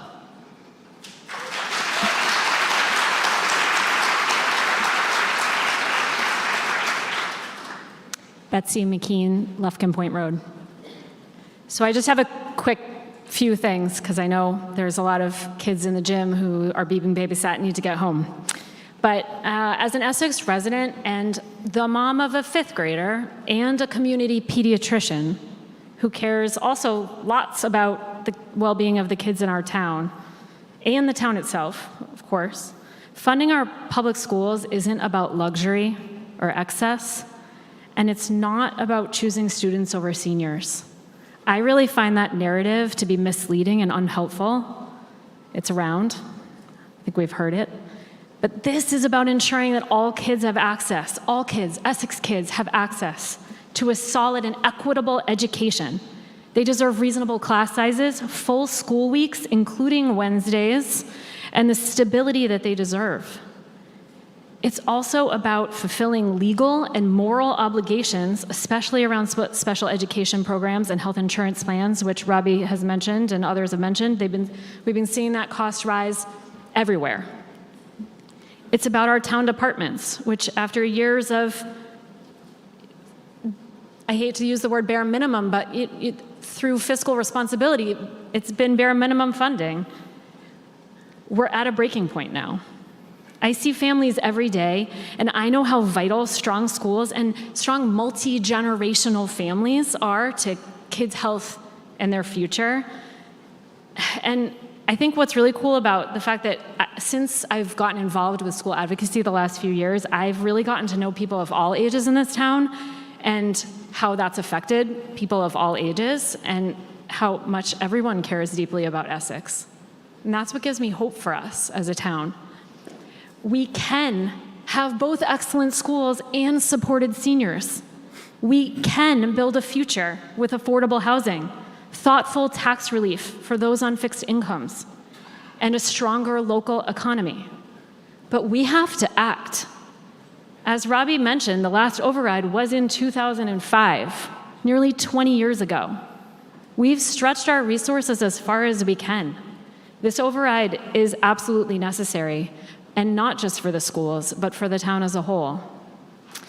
I know I get nervous about change, and a lot of us do, but change is inevitable. The question is whether we're going to guide it with purpose or just let it happen to us. I've only lived here for 10 years, but what I know about Essex is that it's a place of community, connection, collaboration, and that's what we need to lean on now. Thanks.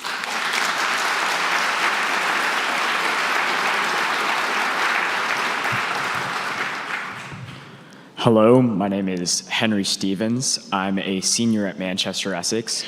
I'm a student and a voter, and I'm here to voice my support for the passing of this budget, as well as the override next week.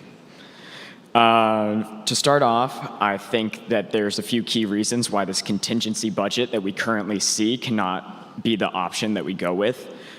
Some things such as 2 kindergarten teachers' assistants being cut at the same time that we're talking about combining kindergarten classes to have larger class sizes. So that would be larger kindergarten classes without the help for our teachers that we need here. As well as that, the proposition of multi-grade classrooms, we know that without that focus on each kid at where they're at developmentally, grade by grade, students will fall behind in the lower grades, and I believe that proposal was kindergarten, 1st, and 2nd grade would be combined. So that's something that concerned me. Another thing would be an entire bus route being cut. I think that would cut into both students and families' schedules that are already so busy. And anybody with a student athlete, a boost in athletic fees, we know that they're expensive enough as is. I'd like to share my personal experience, though, in how I feel that our community's investment and care in Manchester Essex Public Schools has supported my education, personal development, and future. Throughout my years in the school, I was always super interested in my social studies classes, though those were always history, and I wasn't quite sure what I wanted to do with that interest in the future.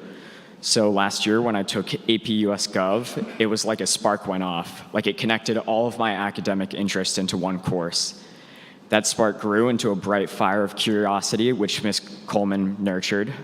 I was able to discover my interest in government and law due to the opportunity to take this elective from the wide range of classes offered to me as a student.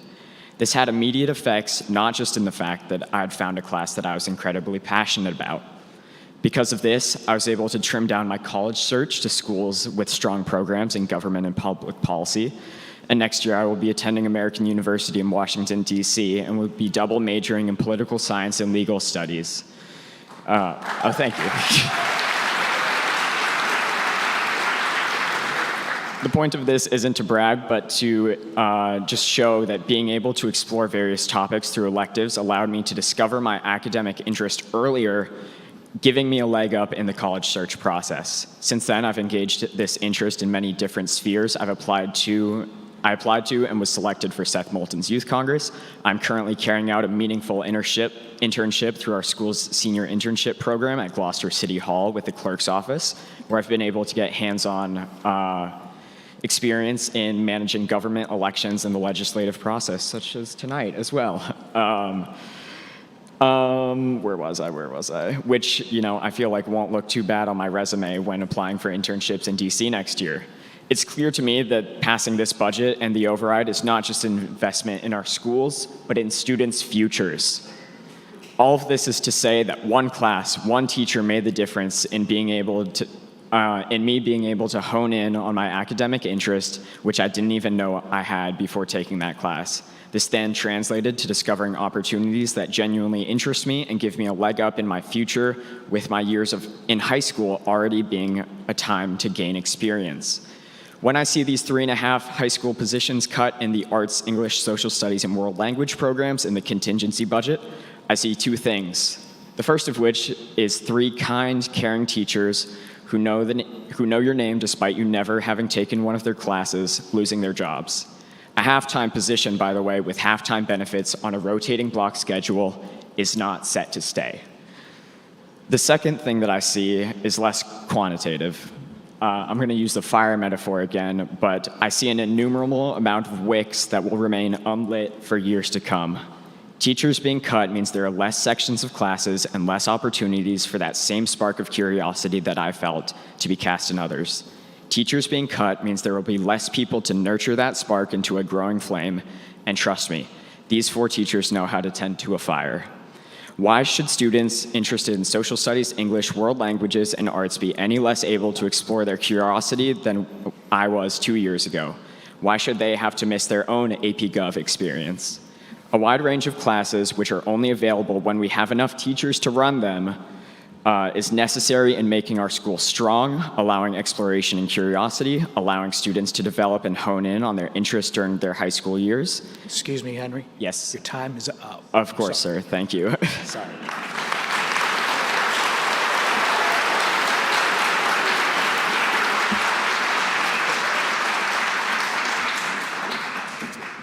And I don't want to have to break this all up, but I'm going to. But many of you long-term Essex residents will remember my mom and dad. My dad spent some 20 years on the Essex School Committee as well as on the Vocational School Committee, back when Essex tuitioned its students to Gloucester, then Hamilton and Wenham. My dad was a keen advocate of education and how important it is, and I agree. Essex Elementary was like going to a private school with our kids learning and being at least a year ahead of other towns around us by the time of their 8th grade graduation.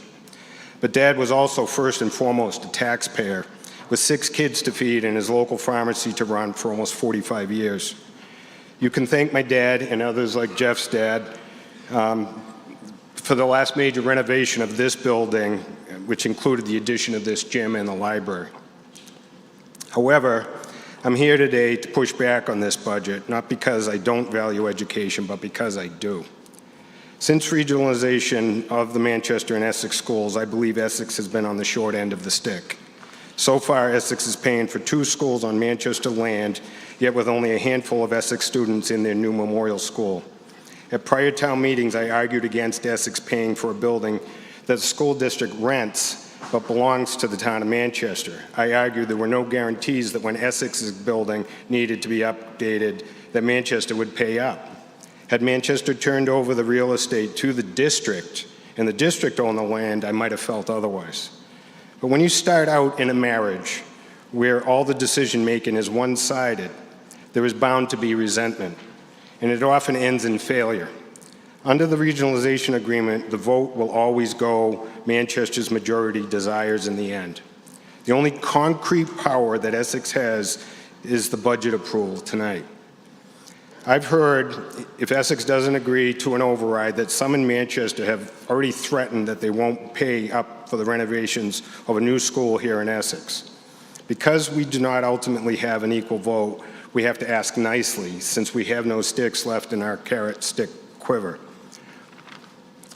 For years, I have heard at town meetings how great the Manchester Essex School District was, being ranked in the top 5 by Boston Magazine. What they didn't tell you is that one of the metrics was how much the district paid per student, and average class sizes were big factors in elevating the ranking. Just because you throw money at a problem doesn't make you better at it.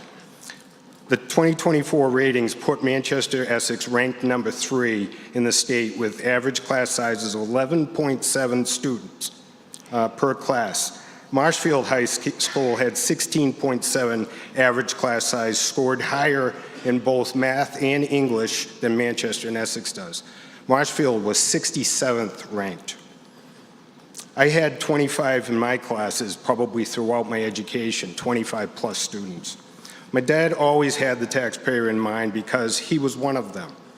I think the school committee and the highly paid superintendent with offices in Manchester, not here in Essex, have lost sight and have taken the town's credit card without our permission and committed us to long-term contracts that they knew at the same staffing levels that they didn't have the funds to pay off at the end of the proverbial month. So please don't come here now and say you don't have a choice but to cut staff. That was always your choice when you signed the contract. The credit card mentality has to stop. Hard choices should have been made over the past several years. Which, remember, this is not to construct a new building or other long-term capital project, but just to operate and pay our salaries. When you want new rugs and window shades and piano lessons, but you don't have the money, you wash the carpet and you make do with what you have.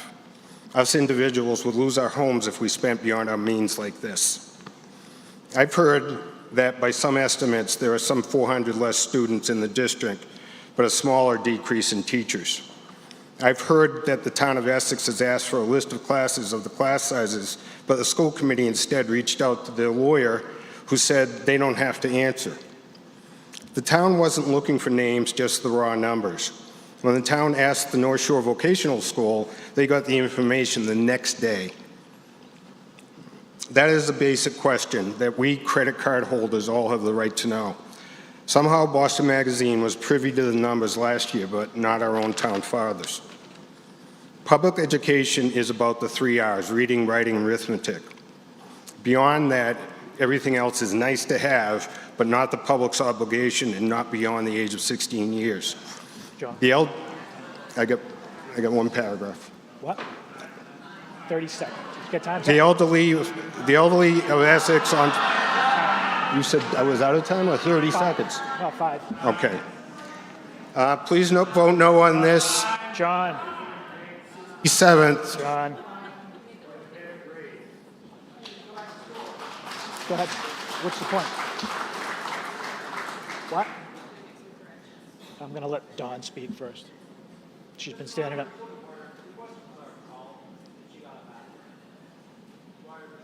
It's because there's people standing. Dawn, go ahead. I'm going to go to Dawn first.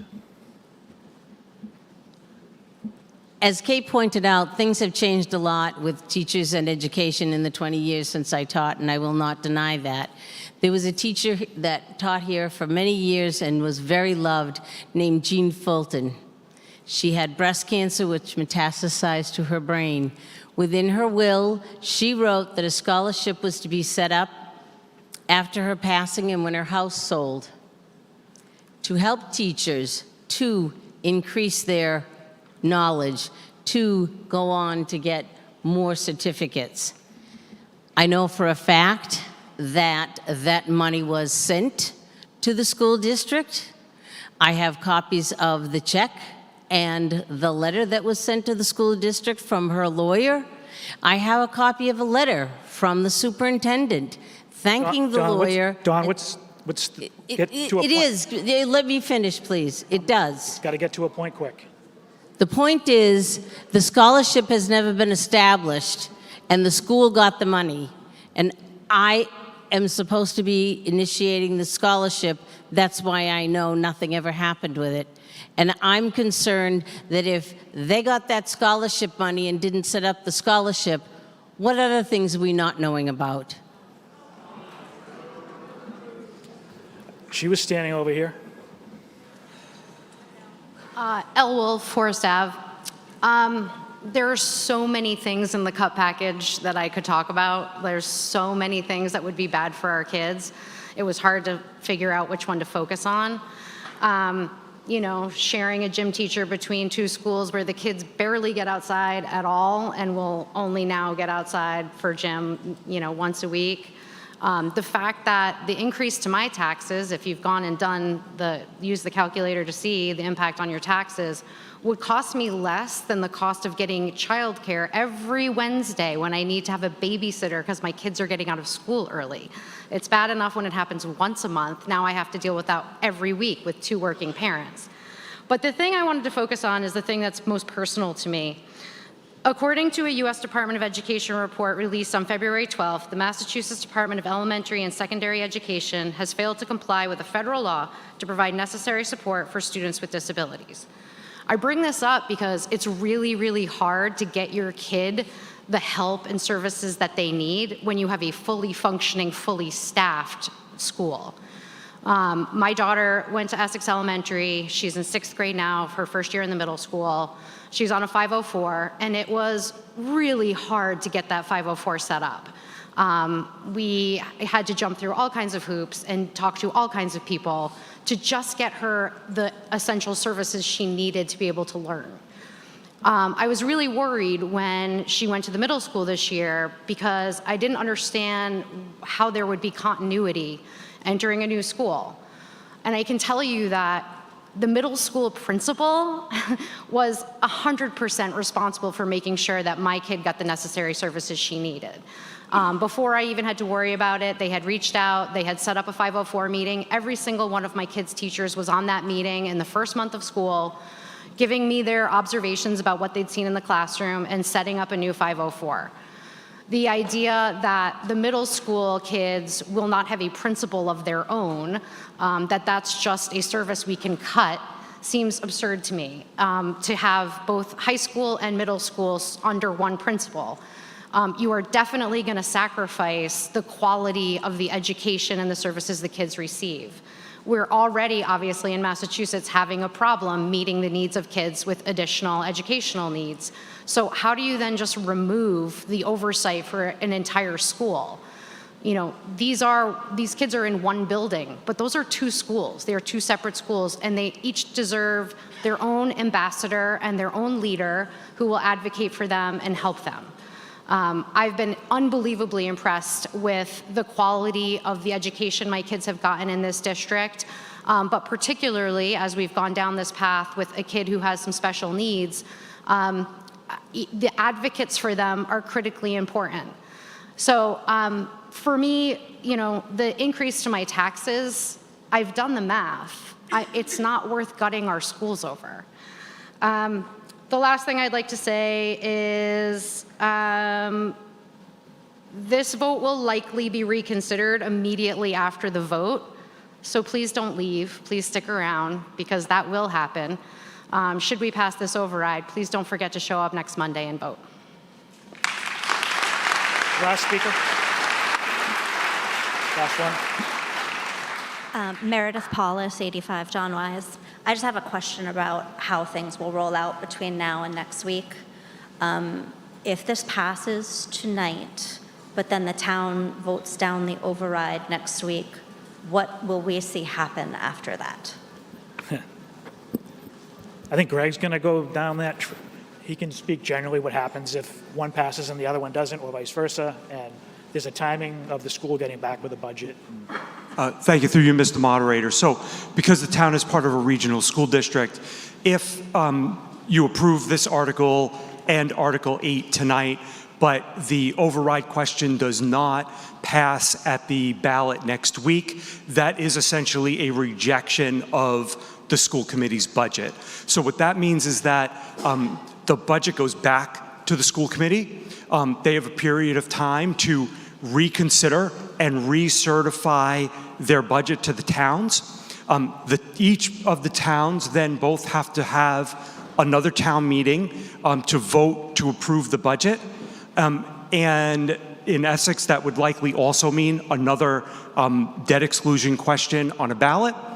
And if it does not pass at the second round, then there is what we informally call a super town meeting, which is convened by the school committee, and it is a combined meeting of the voters in Manchester and Essex to vote on whatever the budget is at that time, and a majority of those present and voting at that meeting will decide what the budget is.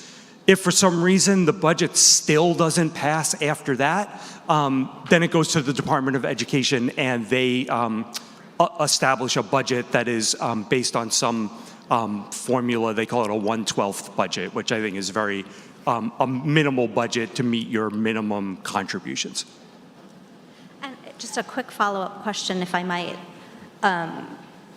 Where does the contingency budget fit into the whole picture? That's the part I have been having trouble understanding, why that exists and where it would come into play. So if the school committee needed to present a budget that was within 2.5%, that represents the amount of money that would need to be cut from the budget that we have proposed, and the contingency plan is the cuts that the superintendent would recommend within the 2.5%. Perfect. No, sorry, level funding, with no growth, 0? 1/12. Yeah. Okay. Katie, did you have a point of order thing? Did you have something you want to state, or we're all done? You good? Oh, no, is now my turn? I was saying that was the last speaker right there. Yes, okay, so I just wanted to clarify some things that were said about the rankings. The amount spent per student is not included in the Boston Magazine rankings. The statistics that are included are average class size, student-to-teacher ratio, percent of 10th graders scoring proficient or higher on MCAS in each subject area, average SAT scores, math, percent of advanced placement tests at proficient or above, graduation rate, percent attending college, percent educator evaluations proficient or above, and that's it. But the amount spent is not part of the rankings. Okay, we're going to move on to Article 7. All those in favor of Article 7, raise your card. All those opposed? The article passes.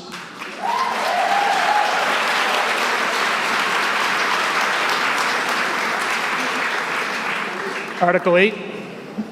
Point of order. Oh, sorry, we're going to go back to 6. Before that, I would like to move to reconsider, please. Okay, move to reconsider means we can reconsider article that we just voted on. So a yes vote requires us to revisit the article. A no vote requires us to no longer revisit that article. Any other discussion on, there was no debate on that. Article 7 we just voted on that passed. A vote to reconsider is to bring the article back up. If you say yes, we will continue to talk about it. If you vote no, we will no longer talk about it.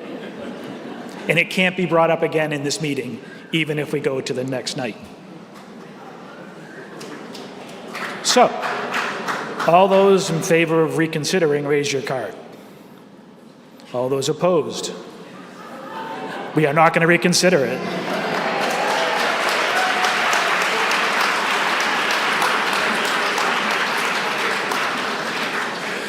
Excuse me, 1 second. Can I just get Bruce Tarr to speak for a quick second or two, right, Bruce?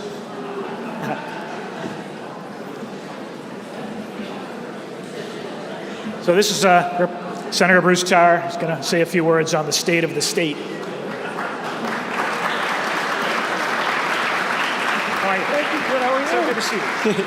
Thank you, Mr. Moderator, and through you to the members of town meeting. And I apologize. I can imagine what it's like to be about to be at the microphone and told that Bruce Tarr is going to speak. So I apologize in advance. First of all, I want to thank everyone for coming out. It's good to see such robust engagement in the civic life of this community, and we're seeing that here tonight, and it's something to be very proud of. Second, I wanted you all to know that we are in the process of developing the state budget for the coming fiscal year that begins on July 1st of this year, so just a couple of months away. And we're dealing with an incredibly complicated budget situation because our revenues are starting to level off. And so that budget is not going to be able to be increased by the amounts that we've seen over the last few years. And that's before we get into the uncertainty of what's happening at the federal level. But nonetheless, we're pushing forward, trying to develop a reasonable budget. The House has already done so, and the Senate will debate in a couple of weeks that budget. In the meantime, we are doing a supplemental budget, and in that supplemental budget, we are working to fund important priorities using the excess money that's coming from the millionaire's tax, which is overperforming projections for what it would yield. And we are trying to use that money, number one, to make sure that we fully fund our commitment to special education funding, which has fallen short. Number two, we are working to more fully fund regional school transportation, which should be at 100%, but has not been in a long time. And number three, we are working in both budgets, the supplemental and the General Appropriations Act, the main budget for the state, to increase minimum per pupil funding for school districts across the Commonwealth of Massachusetts. And I'm not going to editorialize much about anything at this microphone, but I am going to editorialize about that subject. For far too long, far too many school districts in the Commonwealth of Massachusetts have been receiving only minimum per pupil aid, and that needs to change. And while we work on that, I've offered several amendments that will be considered in the General Appropriations Act. While we work on changing the formula, which is a process that can take multiple years but needs to happen, we're going to do our very best to increase that minimum per pupil aid number. So you may remember that in the current fiscal year, it's at $104 per pupil. The governor, when she filed her budget to get us started at $75 per pupil. The House of Representatives increased that number by a significant amount to go to $150 per pupil minimum aid. In the Senate, we hope to at least hold that number and maybe increase it. So we are in the middle of making those decisions and trying to be as supportive as we can of the cost of education and the cost of local aid, also known as unrestricted general government aid. As we move into this year, this coming year, and as we look at limited resources, we will stay committed to make sure we fund our basic priorities, things that we have a commitment to that's already in statute. Minimum per pupil aid, regional school transportation, special education, and we will look to begin to lay the foundation to change a formula that needs to be changed, because right now, out of approximately 318 school districts in the Commonwealth of Massachusetts, about 230 receive minimum per pupil aid. We need to change that. Lastly, I would not be at this microphone and do my due diligence if I did not thank the folks at the front of the room, whether it be the Finance Committee, whether it be the Select Board, or whether it be the Town Administrator. one of the all-stars of town administration in the Commonwealth of Massachusetts, Brendan Zabricki.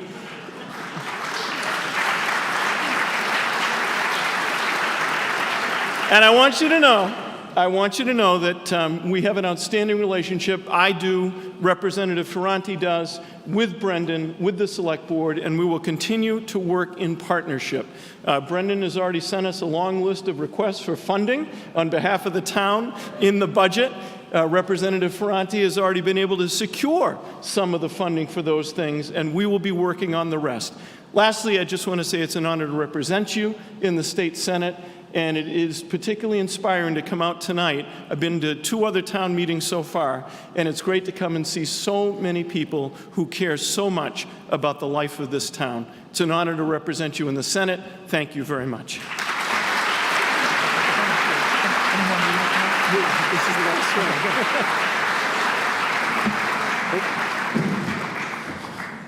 Mike? Yep, we need a... Michael Roy, 46 Main Street. I move that we reopen Article 26. Revisit? Revisit Article 26. There's a motion to reconsider Article 26. Is there a second? Again, what this does, if a positive vote brings us back and opens up Article 26, a no vote says it's all done and we don't have to reconsider it anymore. So, all those in favor of reconsidering Article 26, raise your card. All those opposed? The motion passes. Article 6. We missed it.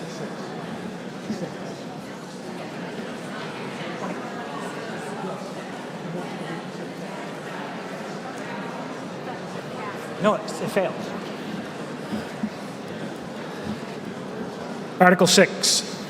I, Robert Teal, move that the town vote to raise and appropriate the sum of $348,090 to pay for the town's share of the operating and capital costs of the Essex North Shore Agricultural and Technical School District for the fiscal year commencing July 1st, 2025. Is there a second? Any discussion? No discussion? No? You're not here for 6? Yeah. Not here for a second. You're here for 6? Okay. This is a bargain. We should vote for it. What did he say? Any further discussion on 6? No? All those in favor of Article 6, raise your card. Any opposed? The motion passes. We are now Article 8. 8. Can I move that debate for, let's see, can I move to limit the debate for this motion to 3 minutes? Just 3 minutes. Is there a second? Yes, you can. We can. If this passes, we will only debate for 3 minutes on this article. All those in favor of limiting debate, raise your card. All those opposed? We will limit the debate to 3 minutes. Article 8. Better get to the microphones.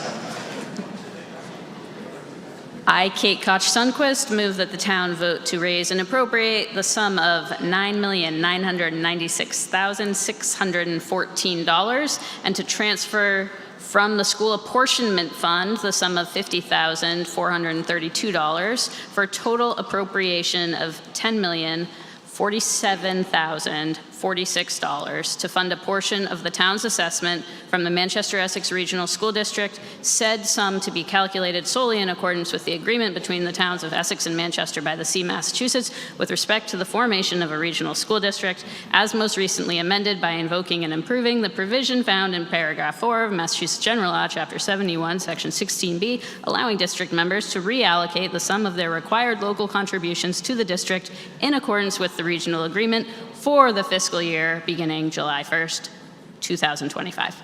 Is there a second? Any discussion in that 3 minutes? Nope. No one there. All those in favor of Article 8, raise your card. All those opposed? The motion passes. Article 9.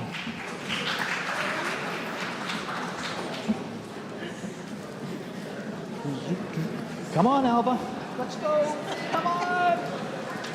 I'm old. Give me a break. Can't hear you. I, Alvin Guerrero, move that the town vote to approve the wage and salary scale for fiscal year 2026 in accordance with the recommendation of the Personnel Board report, which was first recommended by the Personnel Board on March 24th, 2025, and updated as for the Harbor Master Department on April 14th, 2025, and placed on file with the town clerk town website on April 15th, 2025. Is there a second? Discussion, Alba. No, no. All those in favor of Article 9, raise your card. All those opposed, the motion passes. Article.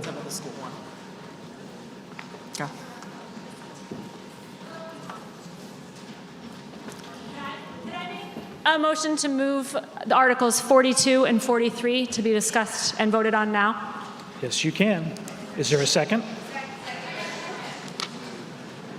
All those, just going to move Articles 42 and 43 to before 10. So all those in favor of moving to move Articles 42 and 43, raise your card. All those opposed, the motion passes. We will move to Article 42.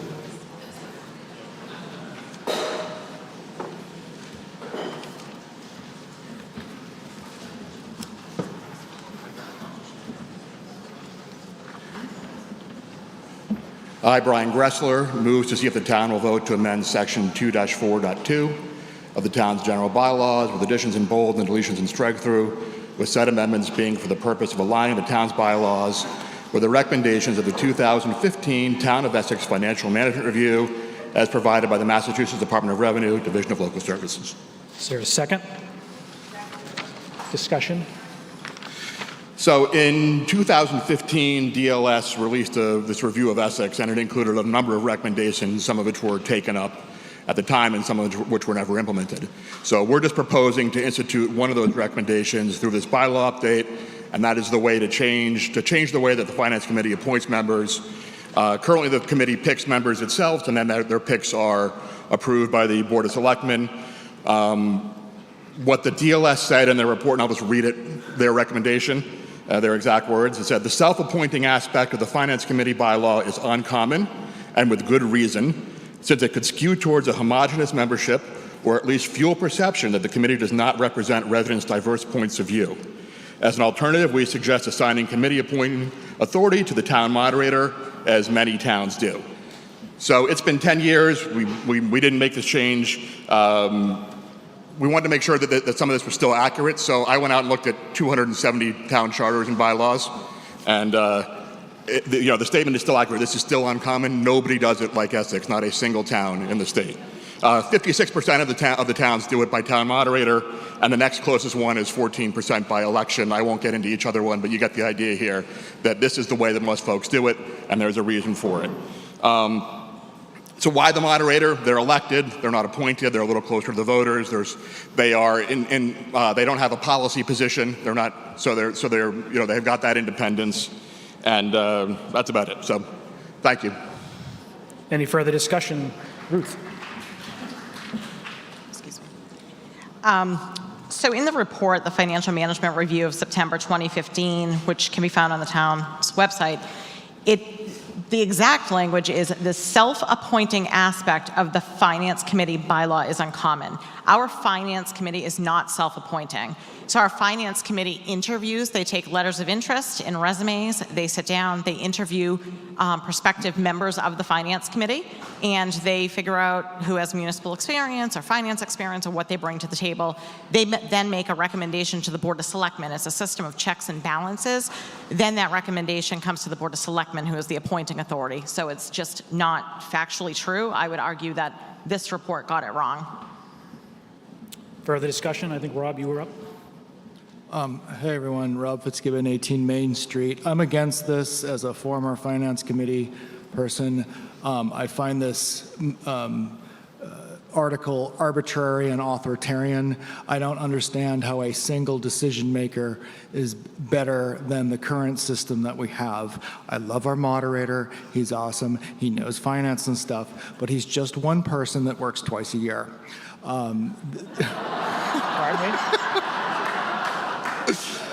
I think that running the gauntlet of three select people or three people on the select board is a much more democratic process, and Essex is unique. We should keep it as it is, so I say vote no. No, I was going to have, well, go ahead. So real quick, we kept the Board of Selectmen approval process. We just changed it from the recommendation coming from the committee to the moderator. The moderator also appoints the DPW commissioner, the Essex Tech rep, so it's something that they do. So we've kept that check and balance. It's still in there. That language is unchanged. It is just changing from the current committee who makes the recommendation to the moderator who makes the recommendation. Thank you. I just have a question. Okay. Kate Koch, Sunquist, Dodge Street. Ruth, you said that they're not self-appointing. Have the finance committee members ever recommended a new finance committee member who has not been approved by the Board of Selectmen?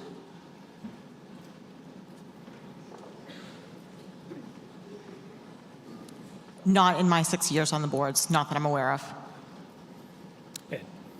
Ed Neal, 15 Western Ave.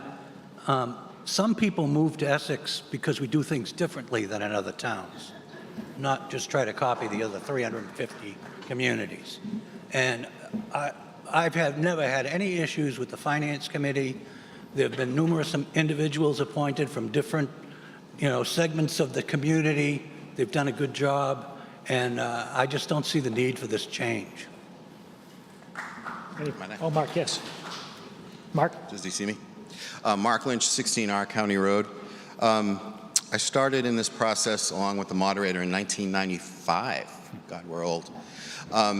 Some may remember, well, it's my daughter's 8th grade history teacher said, you should only refer to history if it brings something to the current discussion. Hopefully that's what I'll do.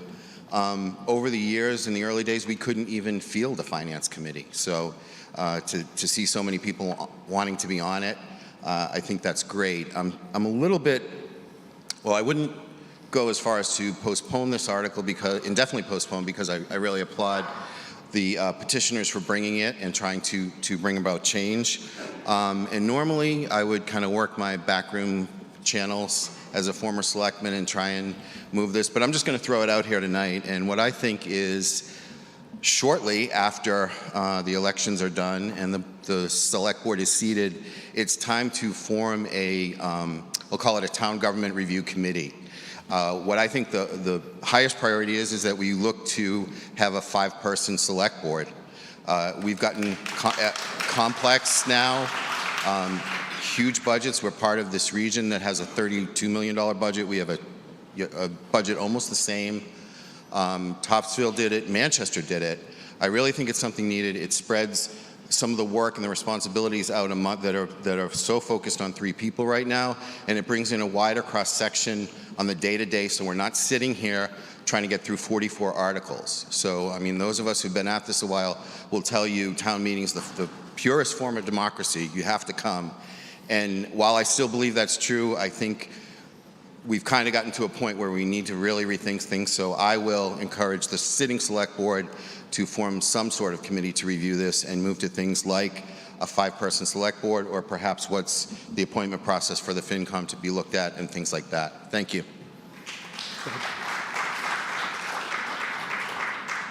Mike Gerhardt, Lowland Farm Road. I think I really appreciate what the Finance Committee does and the people who volunteer positions for the town. I think it's really a unique aspect of this town, but I think the flawed process of really a self-selecting group is problematic in that despite your best intentions, you end up with a homogeneous group who tends to see the way that the majority does. And that's just problematic in its foundational setup of how it gets done. So I think at least as an interim step to find an alternative way to find members who may bring a different voice or a different point of view to a committee, I think is a good step. And then maybe the next is a committee or something that would bring a different approach to it. But I think in the meantime, this would be a good step. No further discussion. L. Wolf, Forest Ave. I just want to echo what that gentleman said. I think a lot of folks in town, there's sort of two camps. Do you want progress? Do you want forward momentum? Or do you want things to stay exactly as they are forever right now? And it's hard because this is a great little town and we want it to stay great. But the reality of economics and people's incomes and inflation are such that we need to find new ways to do things. And I completely agree. We need a more equitable way to appoint these folks so that we have new opinions and new ideas. So whether it's this recommendation or something else, I really do believe we need to look at how that town board in particular operates to bring more equity and more voices from the town. Because I know a lot of the decisions that have been made in recent years have not reflected our own values, and I'm sure that's true for lots of other people. Rob. Last thing, as a former finance committee member, I want to stress that I went to art school. So the process that I went through, I don't even remember who recommended me. I had served on the planning board before, the cultural council.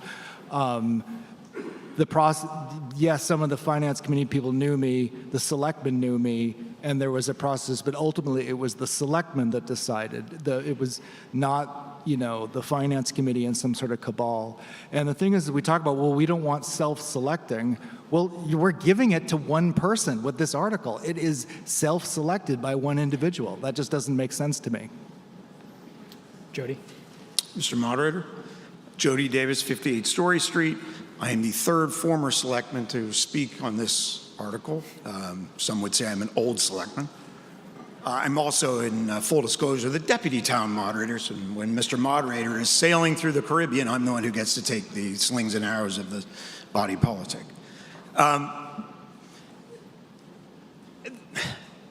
This is a unique environment. Any article that encourages people to volunteer for town service, I support wholeheartedly and with every ounce of energy I can muster in my body. There is an ample crowd here tonight, many of whom are now becoming more sophisticated in the finances of how a community is dealt with. Please volunteer, express your interest. Call the FinCom, call a selectman, call your neighbor who might know somebody in the FinCom. Reach out if you are really interested. That having been said, the Finance Committee is probably the most unique committee we have in town. It does require a certain level of knowledge and understanding of how public finance works and how tax rates impact individuals' lives and how the community has sustained itself over a period of time. History does matter, right? How we've done things, why we're unique, is one of the reasons that many of us, if not most of us, live here. On that basis, I don't ever remember realistically there being a problem with the way that we appointed people other than finding people to appoint. So I would advocate that we not change what is not broken and instead fix the things that are. Thank you.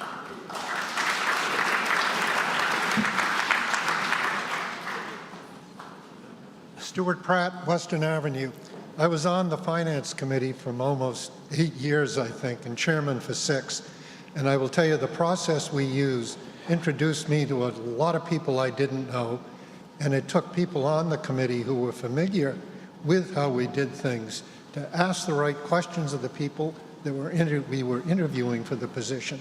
And I think it's a shame to even consider changing this. Well asked. I'm so nervous. So, Stacy Capitasto, Apple Street. Quick question for the Finance Committee or whoever wants to answer this. We have, is it currently 6 members on the Finance Committee? Okay, and how many spots generally? Like, it's so we're full.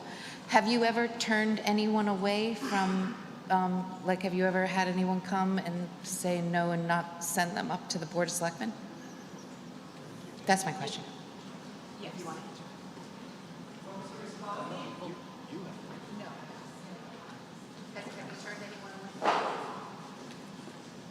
Jody Harris, Spring Street. Yes, we recently, the last 2 seats actually had 2 people apply for the seat, and they were interviewed thoroughly both times and voted to pass on a name to the Board of Selectmen. Can we move? If you're going to speak, you need to be up at the mic. I can't. Could you just tell, well, it was a question in response to what she said, so I didn't know until she was done saying it.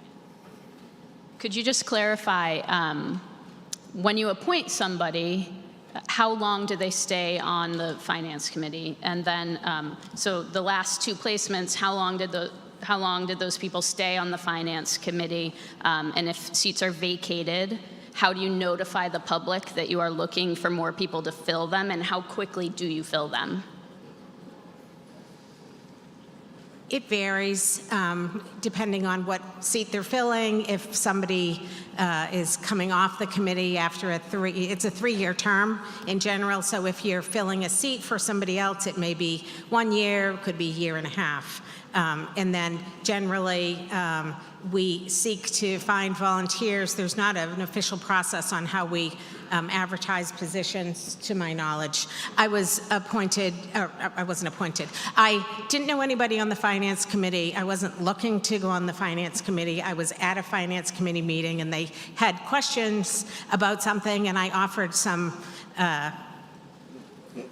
facts for them, and I was asked to join the Finance Committee because they had an empty seat, and they put my name forward to the Board of Selectmen. So it's been tough to find Finance Committee members, and we look for people with a broad perspective, and it's a lot more work than you think. So it's not just a rubber stamp. We go to a meeting for an hour or 2, and so we seek out the best candidates possible.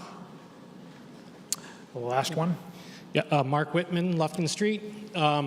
We've heard from a lot of former selectmen, a lot of former Finance Committee members, and it sounds like historically this has been a great process and it's worked really well. Would you say that in recent years this has been perhaps a less than successful process? It sounds like perhaps there's been less vetting of candidates, less of an effort to notify the public when there has been seats that are open, and perhaps not as much transparency and clarity as when these opportunities come up. I happen to know of at least one highly qualified individual that was being considered and was passed over for no good reason. So even though this may have been a wonderful process in the past, I think it's clear that things are not quite as transparent as they used to be, and things are becoming much more homogenous than they used to be. So there's a lot of people here now. I would say things were wonderful before. They're not so wonderful now. Your dad may have designed this building, and I'm sure it was beautiful before. The walls are crumbling now. Things aren't always what they used to be. So I would consider voting yes on this motion, because things are not always what they appear to be, and I think there's a lot of wonderful people here. If they know about an opportunity, would be happy to serve and do that if they know the opportunity is there. Thank you. Okay, we're going to move on. Article 42. All those in favor of Article 42, raise your card.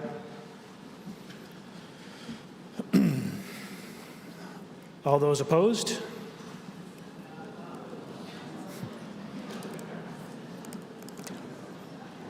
I'm going to say the motion passes.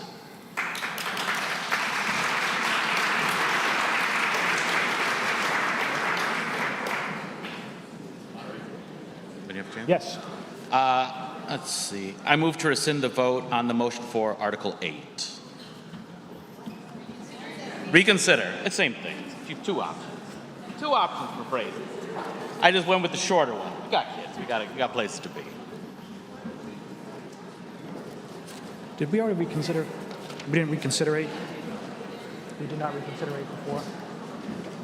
There's a motion to reconsider Article 8, which is a school budget. As you remember, a yes vote brings it up, a no vote stops the debate, and even to tomorrow night.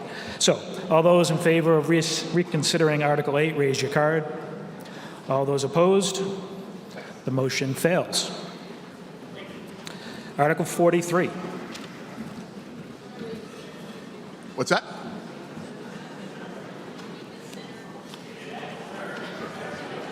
I move to reconsider Article 42. All those in favor of reconsidering Article 42, raise your card. All those opposed? The motion fails. Article 43. All right. Next one.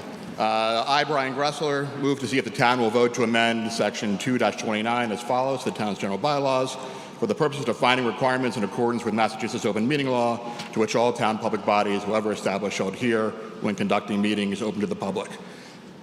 Mr. President, I want to make a fast amendment, just kind of based on some public comment during the week. Do you want to do that first? Or? It's got to be seconded. Okay, sorry.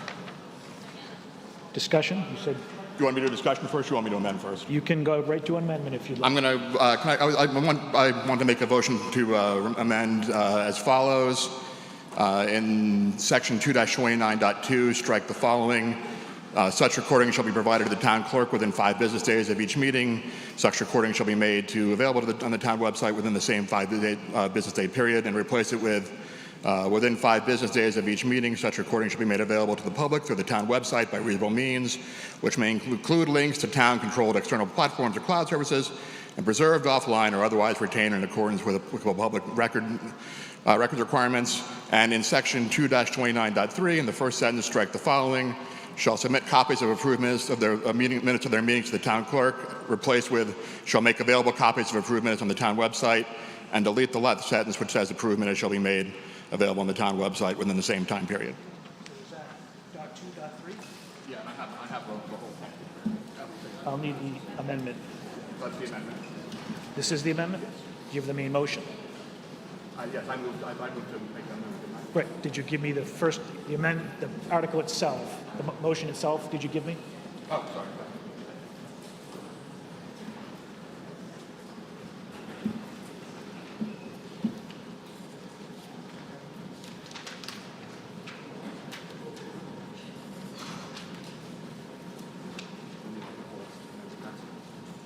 So you're taking out.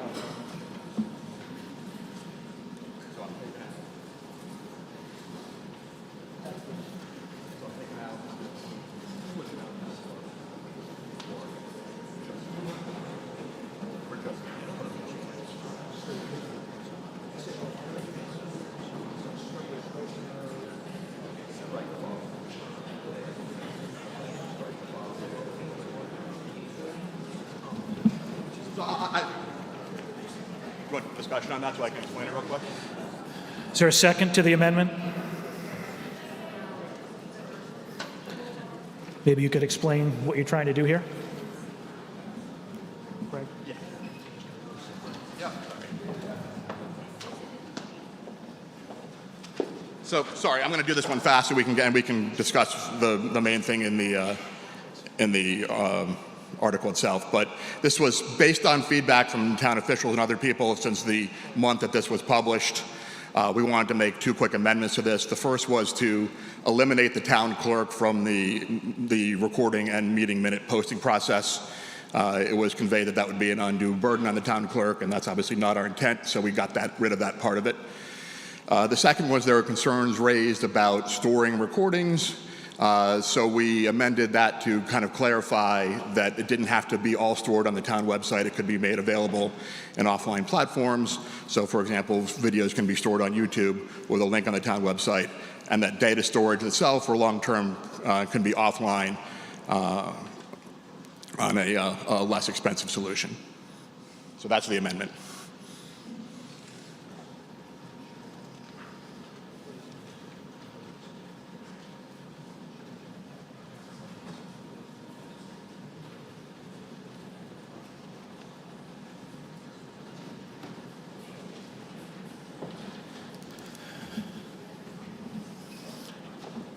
Greg, you have a comment, question?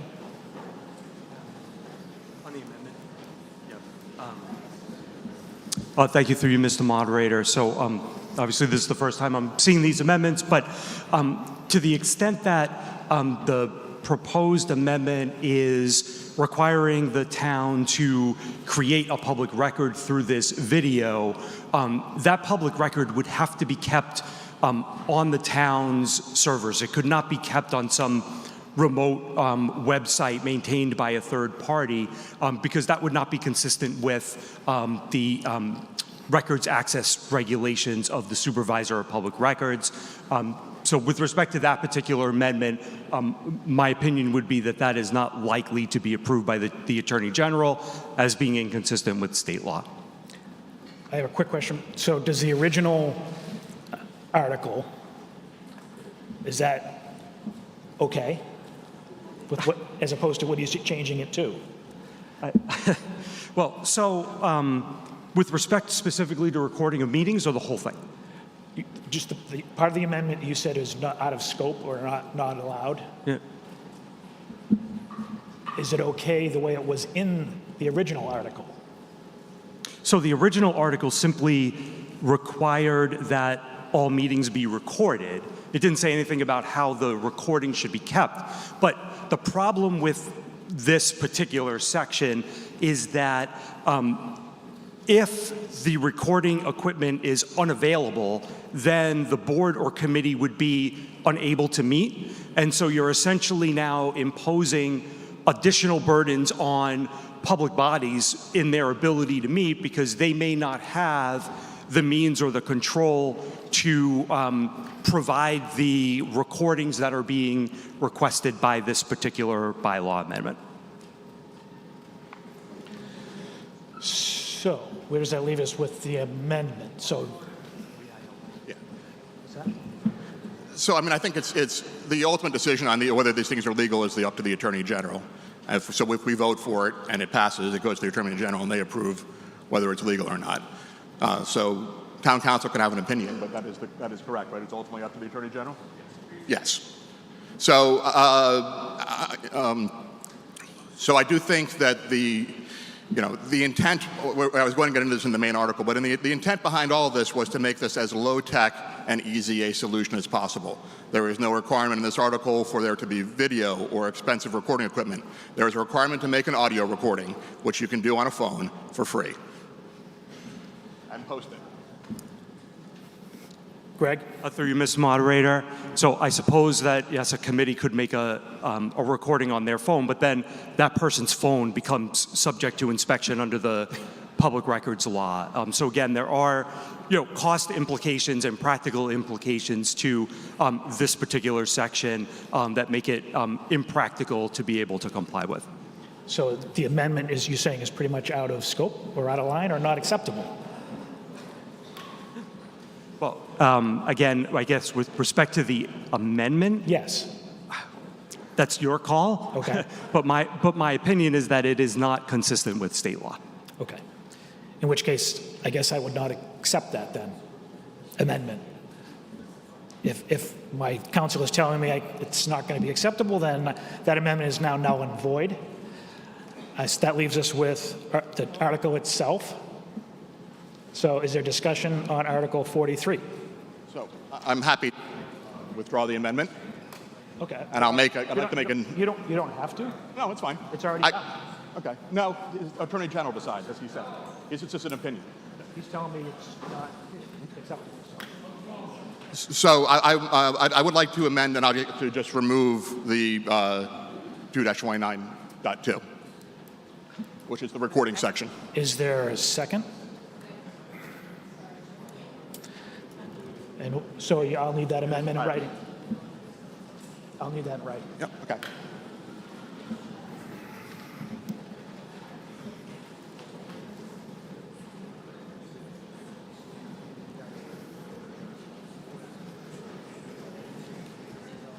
Mr. Moderator, I'm sorry, is there something taking place? Like He's doing another amendment. He's made a motion for another amendment.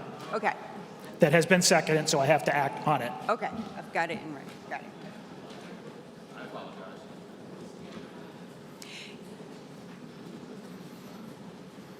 Combination, I'm going to speak No, this amendment is no good. He's going to take something else out. I believe. Correct. I think he's going.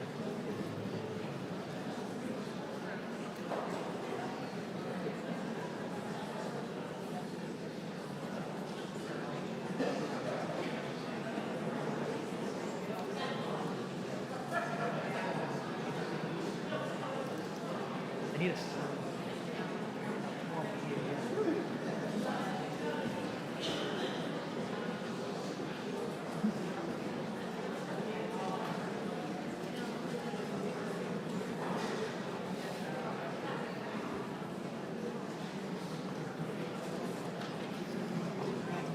Oh, thanks.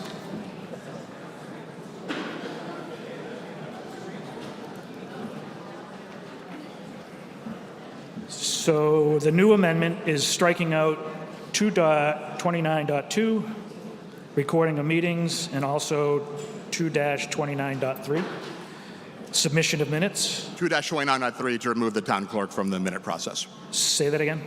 2-29.3 to remove the town clerk from the minute process, striking all of the recording clause.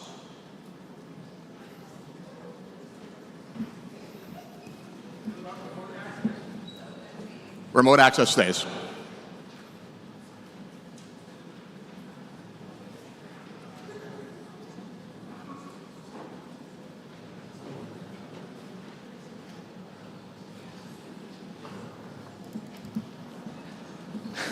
We're finding more. I'm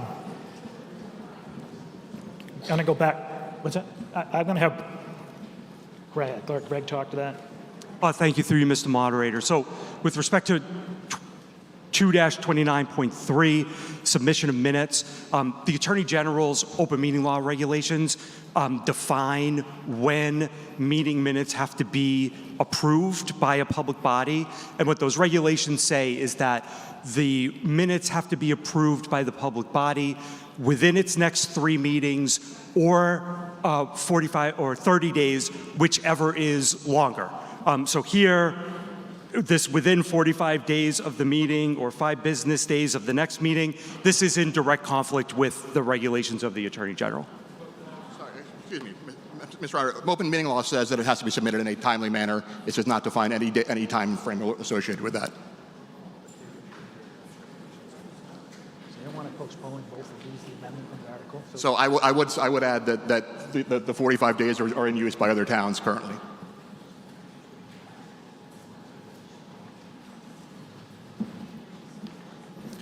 Mr. Moderator, I'd like to postpone the amendment in the article. There's a motion to. Is this to the amendment or the article? Excuse me? Whatever you prefer. You don't want to know what I prefer. Let's talk about the amendment because that's what's open. Okay, and the amendment is currently to remove the second section there regarding the recording and then change the third section of, to get Submission of minutes, yes. The town clerk. Okay, so regarding this amendment, which continues to keep the section labeled remote access, I would support whatever amendment we need to do to solve the problem at hand that this is trying to do, even if there are some complications to work through. The problem we're trying to solve here, we as a people, I didn't bring this forward, though I did sign the form.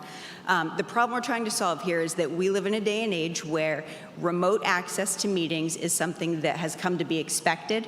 It's something that we're used to. It's something that we have easily available. The technology does not take anything huge. It does not have to be a whole 1623 studio, though we love Joan and we appreciate all her hard work. Go, Joan.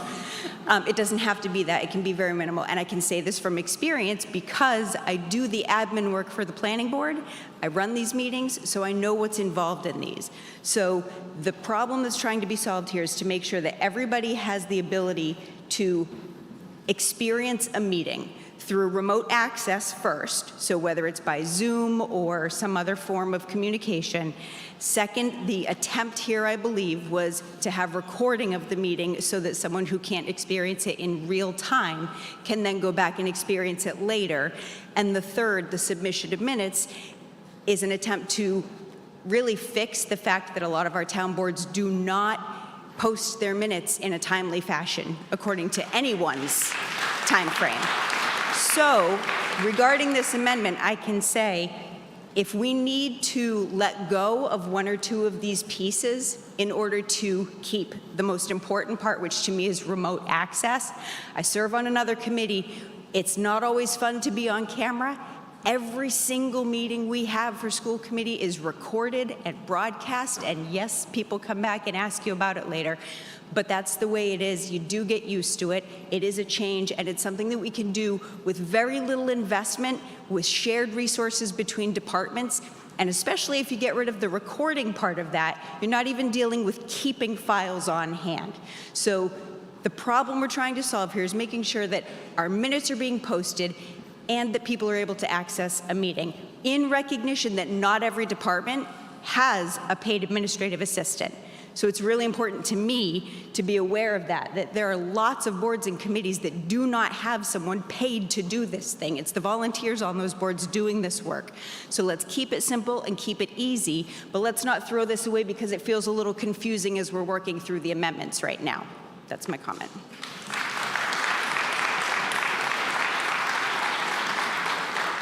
I think this is terribly confusing, just so you know. So I'm in favor of not doing this article whatsoever. I'm not sure how I get to that process unless someone makes a motion, because this, as it's written either way, is very confusing to people in this room. And I think it needs to go back and get written properly, and maybe with the guidance of legal if it needed. Did the town have an opportunity to review this? For review to legal, I was told it couldn't be reviewed. So this was, you were told this couldn't be. Make a motion to indefinitely postpone. So I just The have a amendment. question This is the about, amendment first. We're still on the amendment, so I need it. That would be to postpone the amendment. I have a question about the legal. We have a motion on. I have a motion on the floor, so I'm going to take the motion on the floor. What's the motion? The motion. I make a motion to indefinitely postpone this I amendment. was at the microphone first. Yes, I was. All those in favor of indefinitely postponing the amendment, raise your card. All opposed? The motion passes. Now the main article, as it stands, unamended. Okay, I have a question. Go ahead. Our attorney indicated that the timeline for turning around minutes is within 45 days or within 3 meetings, correct? 30 days. 30. And within 3 meetings. So that is the legal requirement. Why is that not the current practice of all of our town boards?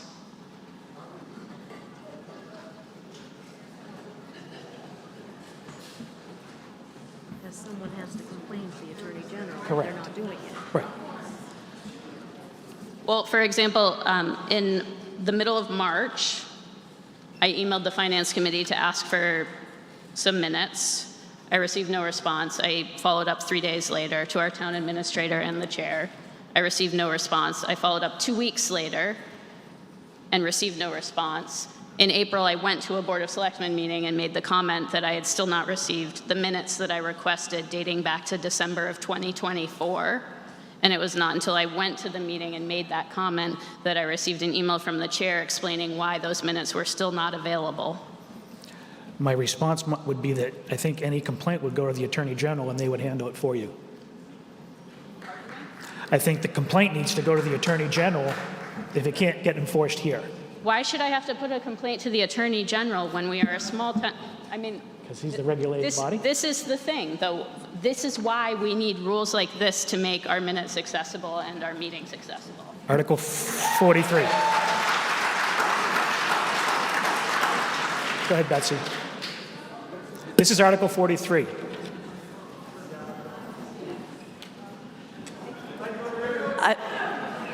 Sorry. Thank you. I know I'm wearing a camouflage jacket and everything. You were blending right in. So, name? Nick Ellis, 10 Rocky Hill Road. I'm also the chair of the DPW Commission. You know, I am all for open meetings. I am all for participation by the public in our meetings. I think it's a fantastic idea, and any way that we can make it happen is a good thing. However, the article that we are talking about now has not been prepared in a way that is thoughtful and in keeping with the law, is essentially what we've been told. So, I would suggest that the folks who are interested in proceeding with this idea and solving this problem come back again later when they've got a more well thought out legal article that we can vote on and approve that we won't be defending to the Attorney General later on. Thanks. Same sentiments. I would like to move that we indefinitely postpone this article. Is there a second? Second. All those in favor? Any opposed? I was at the mic. There was a motion I have to act on. It's not debatable. No, this is exactly the problem that's going on. There's I was here. You've let everyone else do it. Everyone else, any other time there's something going on. Article 10. Mike.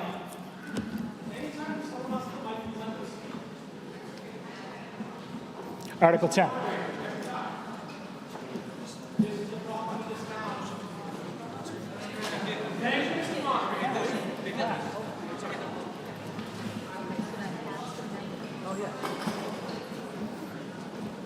Article 10.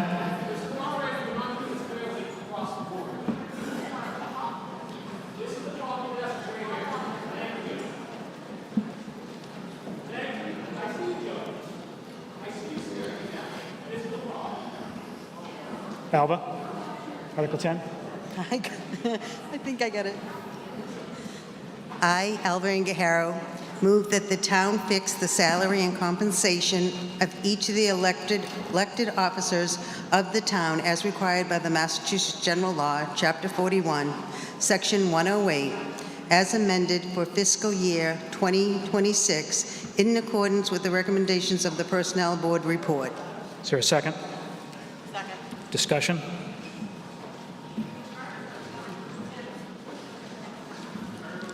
All those in favor of Article 10, raise your card. Opposed? The motion passes. Article 12. I'm 11. I mean 11, sorry. That's Right, okay. it says 11.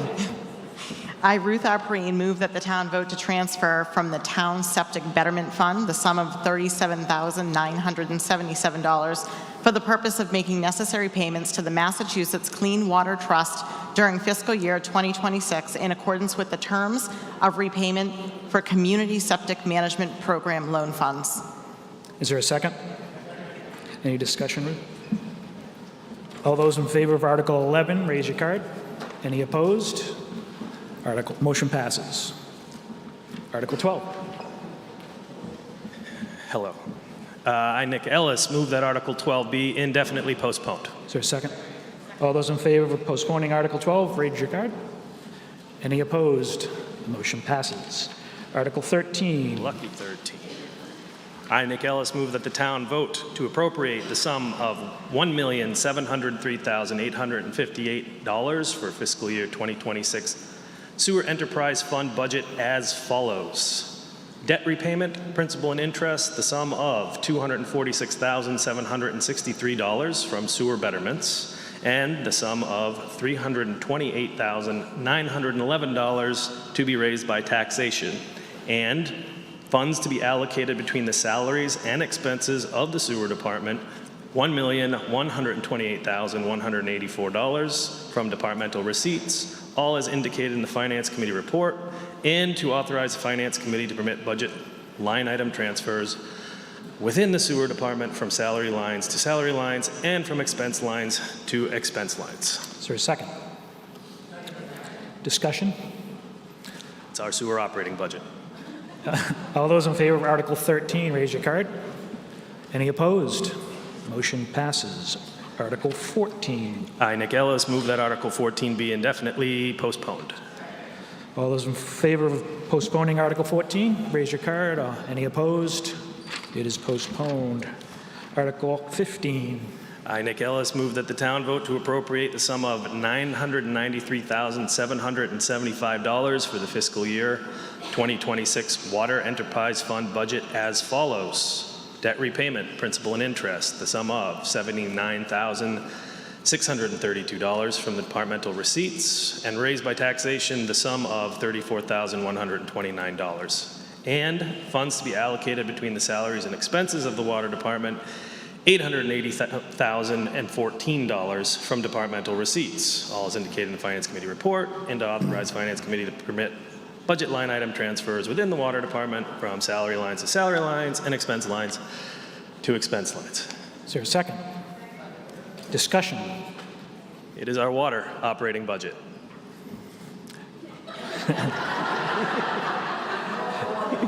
You're not standing to discuss this? No. Okay. All those in favor of Article 15, raise your card. Any opposed? Article passes. Article 16.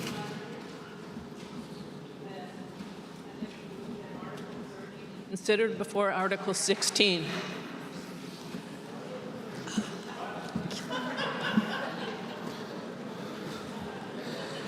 Article 30, you said? Yes. Is there a second? Over there. This is to move Article 30 into in front of 16. All those in favor of moving Article 30 to now, raise your card. Any opposed? The motion passes. I know, Lisa, I know. I saw you waving. Article 30. I, Ruth R. Perrine, move that the town vote to transfer from Article 20 of the Fall Town Meeting of November 18th, 2019, MS4 Stormwater Compliance, the sum of $50,000, and from free cash, the sum of $343,750, for a total appropriation of $393,750 to construct a new municipal fuel depot on town property located at 30 Landing Road, map 135, lot 26, which shall include retaining engineering services for the preparation of the project's specifications and bid documents and oversight of the construction project, retaining a contractor to perform the work, obtaining any required licenses and permits, purchasing and installing equipment, and anything incidental related thereto. Is there a second? Discussion, Ruth? There is. So this is something that was brought forth between our police department, fire department, and the DPW. They're looking for an opportunity to be able to buy gas and diesel fuel 24 hours a day, 7 days a week, 365 days a year. There are some that will say that this is not necessary. We have gas in town. That's true, but those gas stations do close. I think Richdale closes at 10 or 11, and Gaybrook is not open in the evening hours. Our public safety have been amazing about making sure that they fill up at the end of each shift and before the weekends so that they can take care of those needs. However, there is a cost savings. We've been told for many years from these departments that they need access more often, and the cost savings comes from being able to buy fuel off the state bid. So this is not just a matter of convenience, there's also a liability aspect. If you're in the middle of a storm event and you lose power, you don't have generators, you're now driving out of town to go find that fuel. So this allows our public safety to stay in town, respond to emergencies quicker, and not be driving mileage to get out of town. Then again, the cost savings by buying fuel off the state bid, there is a break-even point where this will actually pay for itself. Any further discussion? Yes, Janet Carlson, 24 Apple Street. Why on earth would we even think about spending $394,000 on a non-essential project like this at a time when we have to consider how to afford such truly essential things as education of our children and getting our town's personnel wages up to par? $394,000 is more than half of the override we just voted on. This money could really help where it's needed in our budget. This proposed project reminds me, actually, of the streetlights debacle, something else we didn't need to spend money on. A municipal fuel depot makes little sense when other solutions are available right here in Essex, and they're far, far less expensive to us taxpayers. The new Ernie's, called Sam's Auto, sells diesel. Let's support one of our precious few businesses, and we all know it's time to show our businesses more love. I've heard the justification for a depot, a fuel depot, is that they, the DPW, Public Safety, must have access to fuel 24/7. Why? Is it because they can't plan ahead for weekends or a storm? Maybe Sam is willing to open for public safety vehicles on a Sunday. But what makes even more sense to me is we get a simple fuel tank, like an oil tank many of us have in our basements, installed at the public safety building or at the transfer station where there's a generator, and it stays filled and ready for after-hours use. The beauty of this solution is that it costs us just the price of a storage tank. I urge you to vote no on Article 30. Thank you.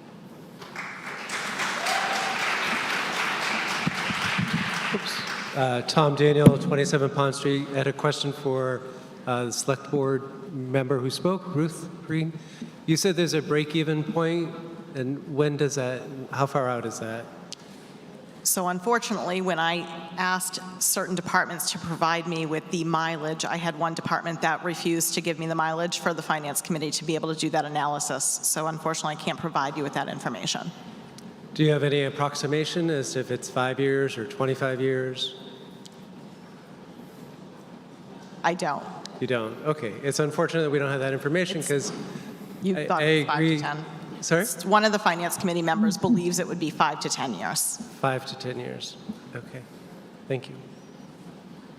Dan? Yeah, go ahead. Go ahead. You go. No fighting. Hey, good evening, everyone. What's your name? Eric Blythe, Lowland Farm. I dug into this a little bit the last couple of days, and I want to echo what this young lady said earlier. $400,000 now, when we're talking about $670,000 for the school, just doesn't make any sense. Understand the need to have fuel at a lot of hours of the night. I was told that there was not one situation over the last year where this actually would have been needed. Hamilton has recently built a fuel depot very similar to this, and I don't know if we've explored opportunities to partner with them for the rare opportunity or time we need to need this excess fuel, or if we've talked to the mobile station or any of the other gas stations in town to say, in the rare event an emergency occurs, will you open your doors for us, even if we pay you $5,000, $10,000 a year just to have that on standby? It seems to me that there are a lot of other opportunities to explore before we spend $400,000 on this unnecessary expense. Thank you.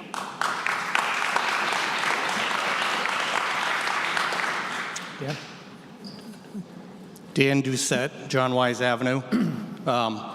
Just for clarification, we do have several gas stations. 2 of them we spoke about are only gasoline, not diesel fuel. Sam's does have diesel fuel, but prior to that, when Ernie operated it, member of our department, it was pretty easy to get fuel. Things have changed. We're not sure how long the gentleman on Main Street will continue to pump gas. We can't wait until we don't have that asset available. All the DPW trucks, mostly except for the small pickup trucks, take diesel fuel. All our bigger engines take diesel fuel. It probably doesn't affect the police as much, but the right thing for this community is to be able to stand up on its own in an emergency situation or a state of emergency and be able to drive a mile down the street and get fuel and not 10 miles, which could take you an hour and a half. So taking that resource out of your community to drive to Ipswich or Hamilton or wherever, when there's a storm or an event going on that you shouldn't be out in anyways, to send those people that distance is irresponsible, not only to them, but to the equipment. This is a necessity. This is a emergency management planning activity that you should be able to be resilient to this community and stand up on its own when it happens. This isn't an nicety. If we don't do it now, we're going to be forced to do it later. I don't like to say forced because then that's always comes back to get you later. But in the event that this private vendor goes out of business, we are not going to have any other options. So this isn't something that should be kicked down the road. I think when Lisa was a select person, we talked about this back then 10 years ago. Well, it kind of did get kicked down the road. But this is the time. This isn't taxation money. This is free cash that can't be used to displace costs in the budget. It only can be used for capital projects like this. This is a very necessary thing. Thank you. Nick Ellis, Rocky Hill Road, also the chair of the DPW Commission. So I just, aside from convenience, aside from our ability to refuel plow trucks in the middle of a blizzard, I want to reiterate, because it seems like what some people are most concerned about here is the financial aspect. I appreciate that $400,000 up front is a lot of money, but from a fundamental economic standpoint, if we do this now, in the long run, we spend less money. So all of the other points being made are 100% valid. The fact that we need a plow truck to be able to go and get fuel a half a mile away instead of 10 miles away, when it's snowing and you need to get out of your house, you're going to be happy it's there. Regardless of that, financially, it just makes sense. Thank you. Mark? Thank you, Mr. Moderator. Mark Lynch, 16R County Road. I did not expect to be up at these microphones tonight. Just a clarification to Chief Dowsett. I think we want to clarify free cash certainly can be used to offset any part of the budget we want to. Mr. Zbricki. Sorry, Mr. Moderator. I was looking at him, not calling on him, but that's okay. He's out of his seat, so we'll just go with it. He senses it, so it's okay. Yeah, we have that telepathy over the years. It's correct that free cash is not prevented from being spent for operational purposes. It's just not good financial practice. Yep, sorry. You're correct. I'm saying you're right, Mark. No one ever said best practices were for capital items only. We developed that over the last few years. So what I'm saying is one-time money, it's better to spend that on a one-time reason. Otherwise, you could introduce a structural deficit into the budget. And a one-time correction could also be used. I don't mean to debate here, but... No, I'm just saying, I'm agreeing with you that it can be used for yes, operational purposes. And it is, and it's an appropriate use. Thank you. Wes? My name is Wesley Burnham, 22 County Road. For those people that have been in Essex for a while, they remember Terminal Garage. Terminal Garage was parked right next to the old fire station, Texaco station. We had all three. We had high test, regular, and diesel. We ran all the school buses. We had 4 snow plows that we had in operation during snowstorms, a bunch of other stuff. What a lot of people didn't realize is being next door, we ran a cable over and we're tied in to the fire station emergency generator. So in storm of 69, when we lost power for nigh on to 2 weeks, storm of 78 was almost the same. It was like 10 days. There's been other snowstorms in between. We were still able to plow Essex and keep access for all of the emergency responders and most of the people in town because we were tied in and we were actually feeding the generator with our fuel. If there was a storm coming, we made sure that the tanks were full. So we had 4,000 gallon tanks out there, which that's a lot of plowing, that's a lot of generating. This would put us back on the same solid footing that disappeared when basically, it really disappeared when we tore the building down. But John Coughlin bought the property from us in the 90s. Whitey was still there running the garage. So we still had that capability up until about the 90s. We haven't had it since. We'd like to get it back, at least me as a taxpayer. And as a former first responder, I was 47 years on the fire department, working with Danny and the rest of them. So I would like to encourage everybody to go ahead. Let's move ahead, build our own little gas station. We're only going to have 2 flavors, unleaded and diesel. So we're going to keep it simple. And there is a cost savings. Gas stations don't not make money off of fuel. So right off the top, we're saving some. I don't know what the numbers are. I've never run them. But I implore you, go ahead, let's pass this, get it in progress, and let's get it done and get back to where we are. I enjoy being more self-sufficient than dependent. Thank you. Hi, my name is Antonella Muniz. I live on 20 Harlow Street. I 110% support this article. If you have ever called 911 and had these amazing first responders show up to your house in seconds, you would approve this 3 times over.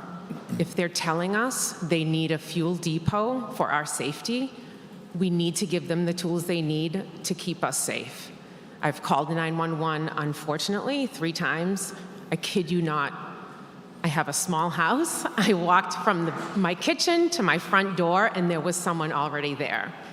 Further, I believe it was Officer Shamshak showed up a week later to check on my son. They need the fuel depot, then let's give it to them.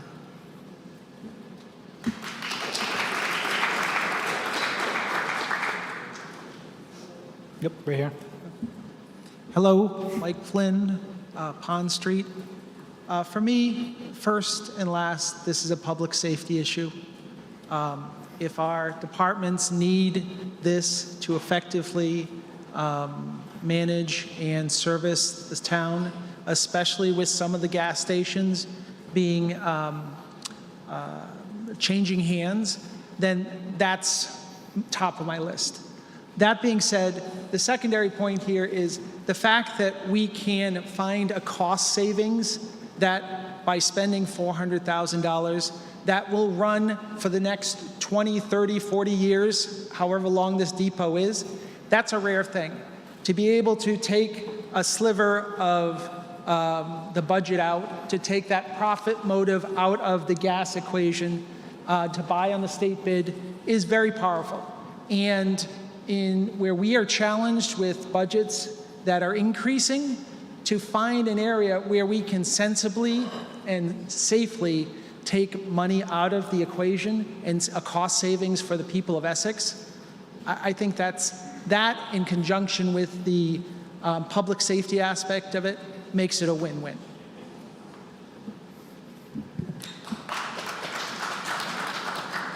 Teresa Whitman, 8 Lufkin Street. I have a question and then a comment. My question is, I may have missed this in the intro. Where's the proposed location for this?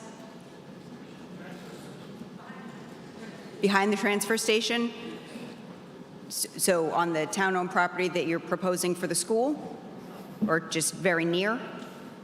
Anyone? Okay. Go ahead, Brendan.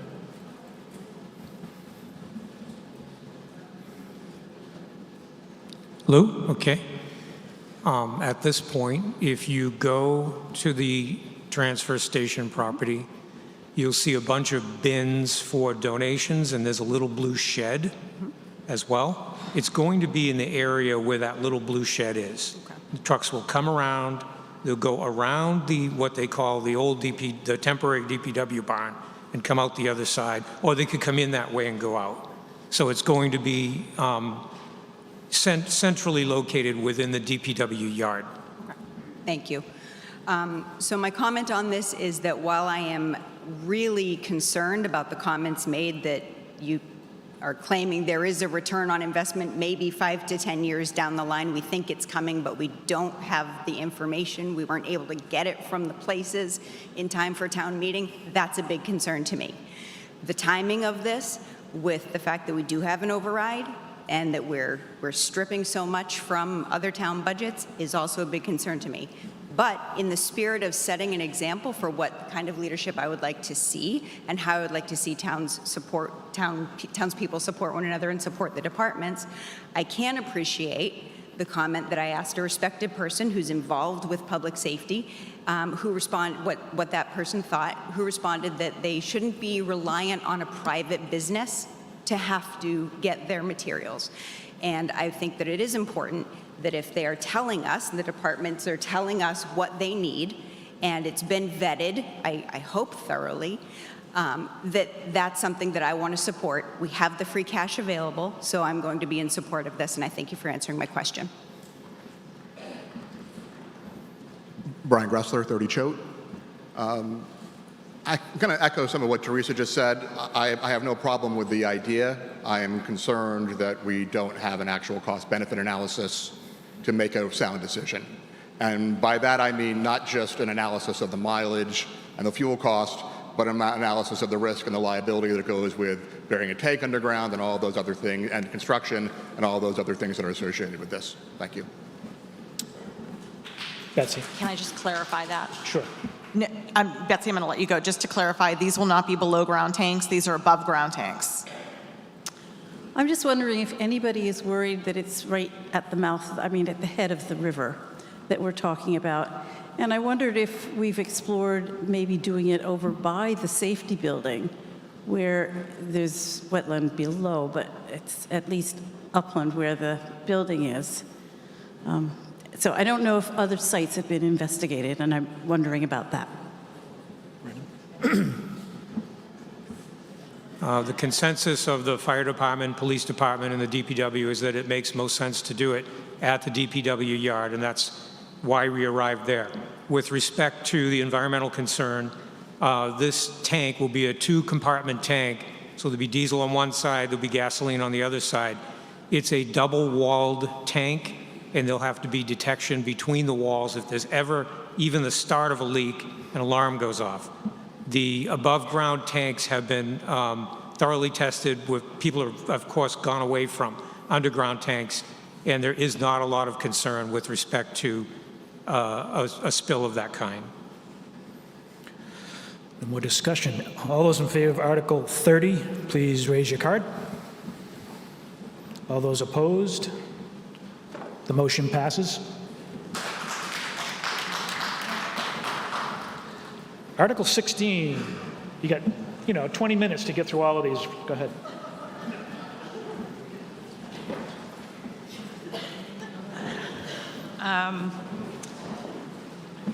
Yes, Lisa? Before I read the motion, the planning board has 9 articles, Articles 16 through 24. And I just would like to report at the outset that the planning board voted unanimously to support all 9 of them. Excellent. And some of these require 2/3 vote and some majority, and I'll explain as each article comes up.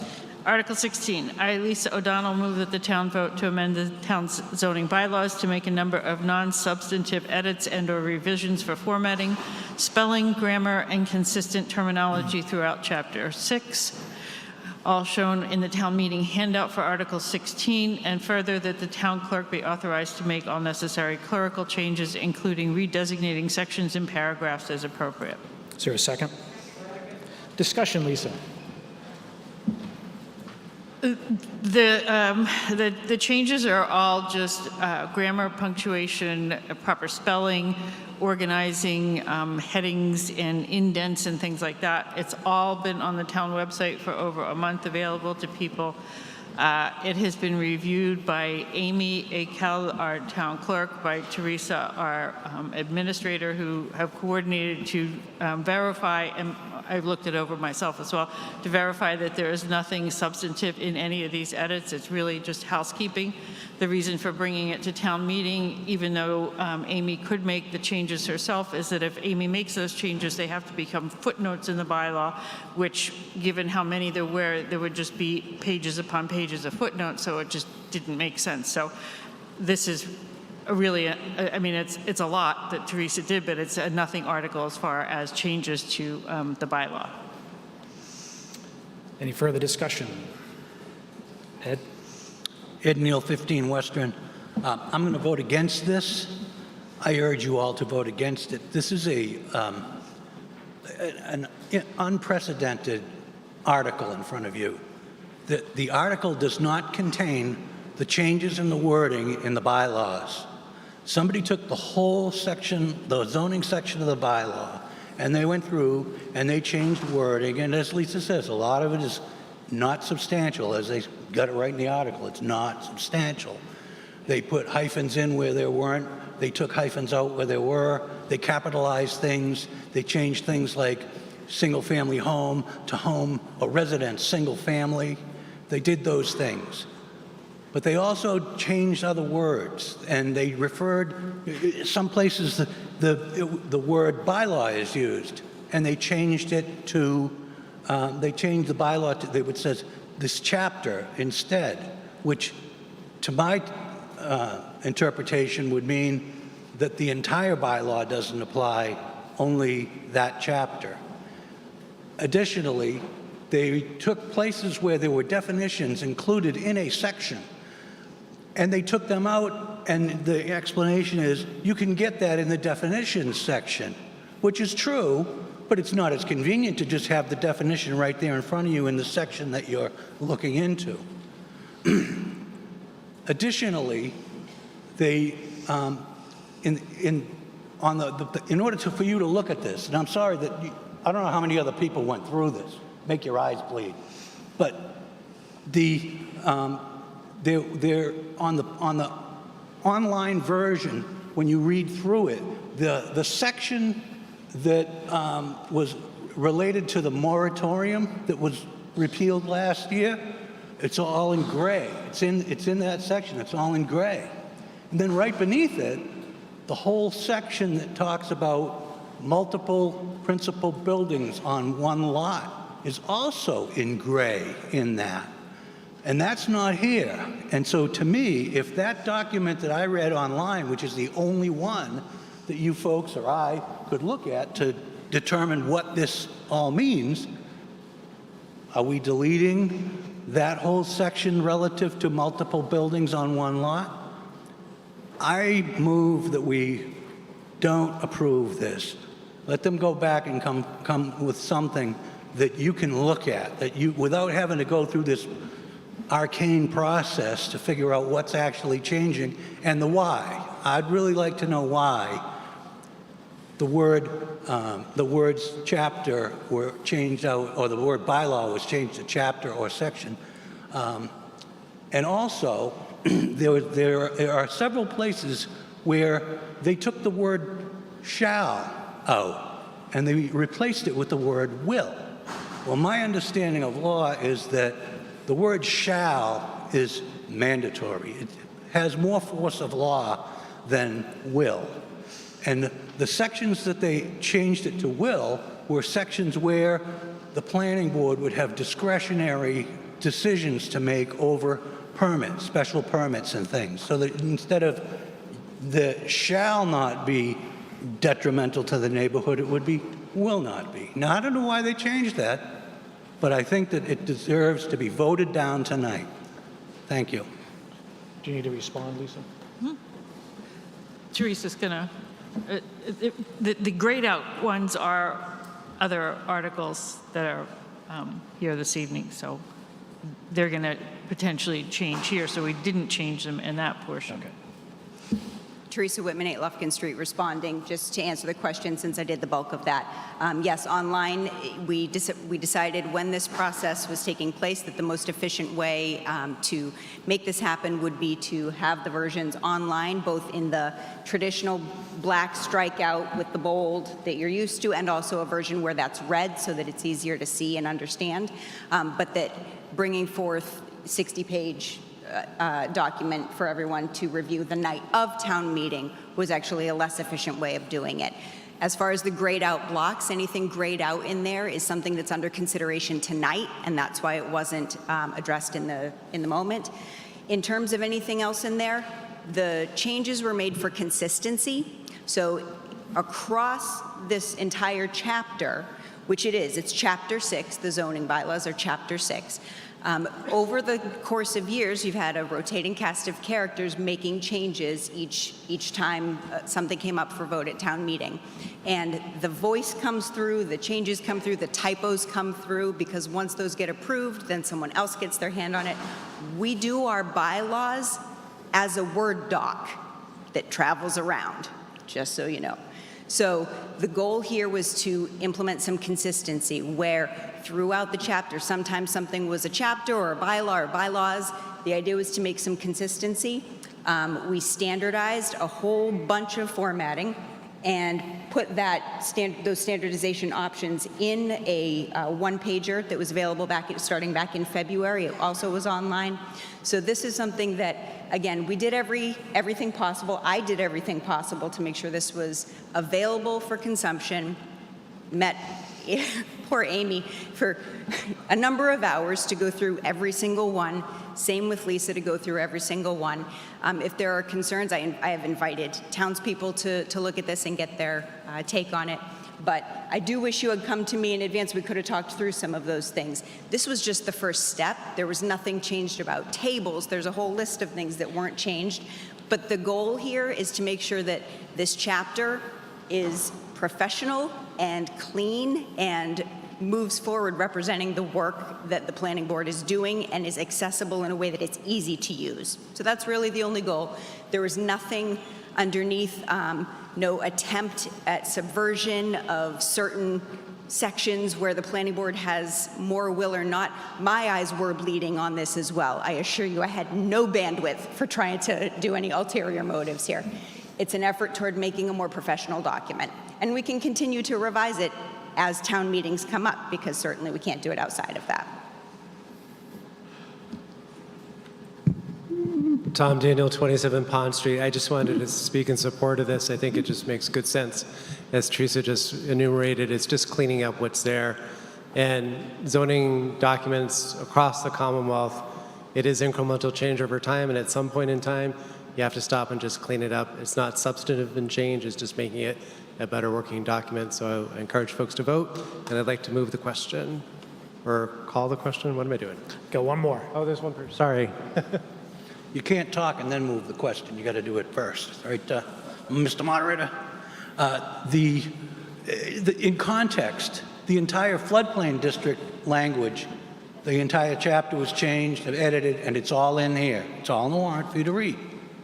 You're voting tonight, unless you're like me and you read that whole thing, you're voting on something that you don't know what it is.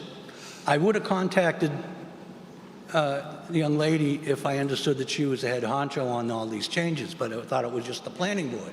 So I just don't think it should, there's no, if they're, in their own words, they're telling you this is inconsequential. So if you vote it down tonight, it isn't like we're cutting off all chances to revise the zoning bylaws and make them more professional.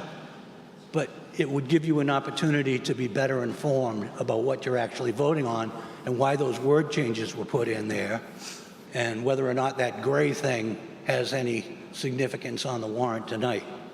Thank you. Okay, Article 16. All those in favor of Article 16, raise your card. But this is actually a two-thirds vote, just so you know. Article 16, two-thirds vote. All those opposed, the motion passes by two-thirds. 17. Go, Lisa, go. I, Lisa O'Donnell, move that the town vote to amend the town zoning bylaws, section 6-7.6.1.2, temporary moratorium on business and industrial conversions, as shown in Article 17 of the annual town meeting warrant. Is there a second? Lisa? This moratorium was put in place in 2021. It doesn't even matter. It expired January 1st of this year, of 2025. We didn't seek to extend the moratorium. The Attorney General wasn't going to let us anyway. So all this is taking the moratorium language out of the bylaw because it's no longer applicable. And as long as it lives in the bylaw, it's confusing to people who don't understand the history of why it was put in and why it's still there. So this, like other temporary things that have been in the bylaw, will be taken out. The number will remain, and what will be put there in place of it is deleted in its entirety at annual town meeting 2025. Any further discussion? Does look at all those in favor of Article 17, raise your card. Also two-thirds. All those opposed, the motion passes by two-thirds. I, Lisa O'Donnell, move that the town vote to amend section 6-3.4.2 floodplain overlay district of the town zoning bylaw as shown in Article 18 of the annual town meeting warrant, provided, however, that the town clerk shall be authorized to insert the most current versions of the Essex County flood insurance rate maps firms and the Essex County Flood Insurance Study, FIS, issued by the Federal Emergency Management Agency, FEMA, with any changes made on or before July 8th, 2025. Is there a second? Discussion. Discussion here is Brendan. So like many towns, Essex participates in the federal flood insurance program. And in order to, which is called the National Flood Insurance Program, in order for the town to remain eligible for residents of the community to get federal flood insurance, periodically, the Federal Emergency Management Agency, FEMA, requires changes to the bylaw of the community. That's the case here, and we went back and forth with the Department of Conservation and Recreation, DCR, which is the state agency that handles this as kind of a pass-through from FEMA to make sure that it's all in order. And what you have before you is what the ingredients that DCR indicated are necessary to keep the town of Essex's bylaw in compliance with being able to get flood insurance. Any further discussion?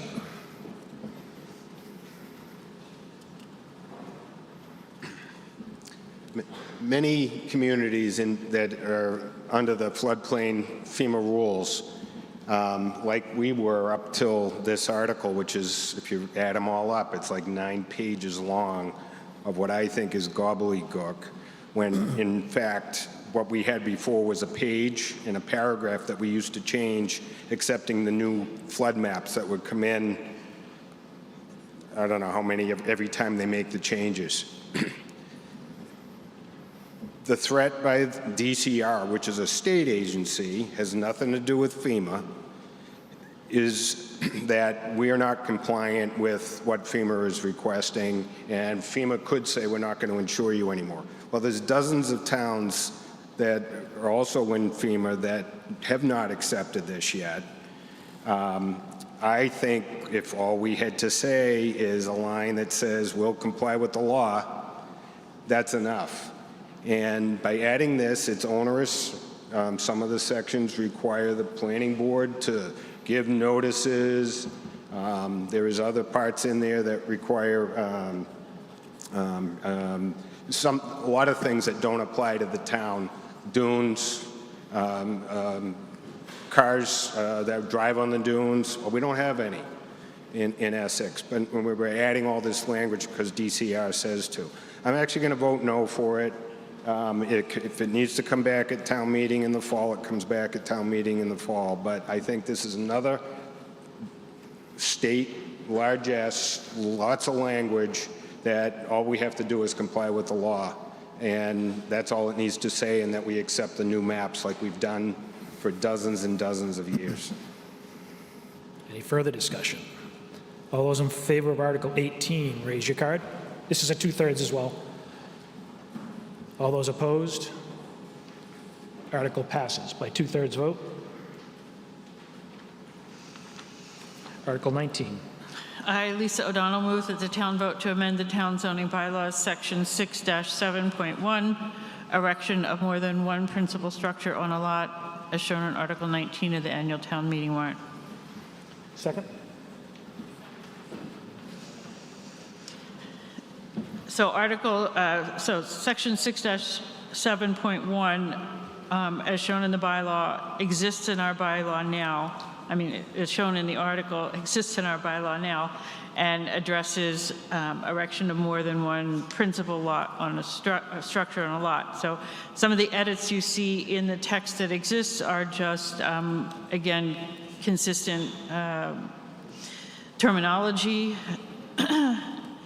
and spelling. So that's the first two, is just changing that. And then what we're actually adding is requirements and certificate of occupancy are standardized there. And what we're adding to the end of this article is a requirement that says all limitation and requirements of this section shall also apply to single-family and/or two-family condominium dwellings, with the same language that's in the rest of the section. The reason for doing this is just to clarify that condominiums, so properties can go condo and put houses on a common lot. And that technically falls under this section, but it's not always clear. So this is really just to clarify that this language also applies to properties that are essentially condoed, where different people own the different houses in a condo association, which is different than if someone owns a piece of property and all the buildings on it. But so this is just to standardize it and make condos consistent with the way our bylaw addresses having multiple structures on a lot. Any further discussion? All those in favor, Article 19, also two-thirds, sorry. Article 19. All those opposed?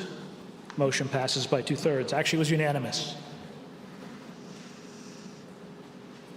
Article 20. I, Lisa O'Donnell, move that the town vote to amend the town zoning bylaws, section 6-3.3.3.51, permitted principal uses, and 6-3.3.51.2 as shown in Article 20 of the annual town meeting warrant. Is there a second? Discussion? The first change here is just to add another period in the numbering. So that's in the title of it. And then this clarifies the definition of residential, which was dwelling units and apartments as part of mixed use, to change it to multifamily dwellings, units, or apartments, 3 or 4 by right, or 5 or more by special permit as part of mixed use. The definition that is being changed here is exactly what's shown in the bylaw in the dimensional and density table that's in there. So this is making the definition of residential consistent with language that already exists in the bylaw about how mixed use and multifamily are defined. So this is, again, clarification. Any further discussion? All those in favor of Article 20, raise your card. This is majority, not two-thirds. All those opposed? The motion passes unanimously. Article 21. I, Lisa O'Donnell, move that the town vote to amend the town zoning bylaws, section 6-3.3.5, which now has a .1 in it, permitted principal uses, and 6-3.3.3.51.4 as shown in Article 21 of the annual town meeting warrant. Is there a second? Discussion? Lisa? Yep. So this addresses in the downtown district, which is where this, where mixed use is allowed. And this talks about adding to the definition of mixed use, again, making it consistent with the table, the density and dimensional regulations table. And then we are adding here language around mixed use, which further clarifies how that mixed use would be interpreted. So right now, the bylaw says that mixed use would feature a non-residential use and doesn't provide any guidance around the amount of, it's essentially commercial and residential. It doesn't provide any, right now it doesn't provide any guidance around how much commercial you would need. So we've had, for example, a developer for a property down Main Street come in, and this is over a year ago, and said he wanted to put 7 townhouses in, and he was going to put a 9 by 12 room and call it an art gallery so that he could get the mixed use setbacks. So what happens in the bylaw is that if you're strictly multifamily, you have a 50-foot front setback and you have 30-foot side setbacks. If you're a mixed-use property, you have a 7-foot front setback and 6-foot side setbacks. So you have a lot more property that you can develop if you're mixed use. So what the developer was saying with his little 9 by 12 room as a gallery was permissible under the way the bylaw it was written. So what we want to do, since the downtown district is trying to encourage commercial uses on the first floor, is to actually do that by specifying a minimum area that the commercial component of a mixed-use property would need to meet. So we've established, and Val, our town planner, has done a lot of work on this to try and find what was consistent in the town of Essex, and we've come up with 30% of the first floor or 950 square feet, whichever is larger. My glasses and read it. And then also requiring that 30% of the building frontage on the side facing the main abutting street would be non-residential.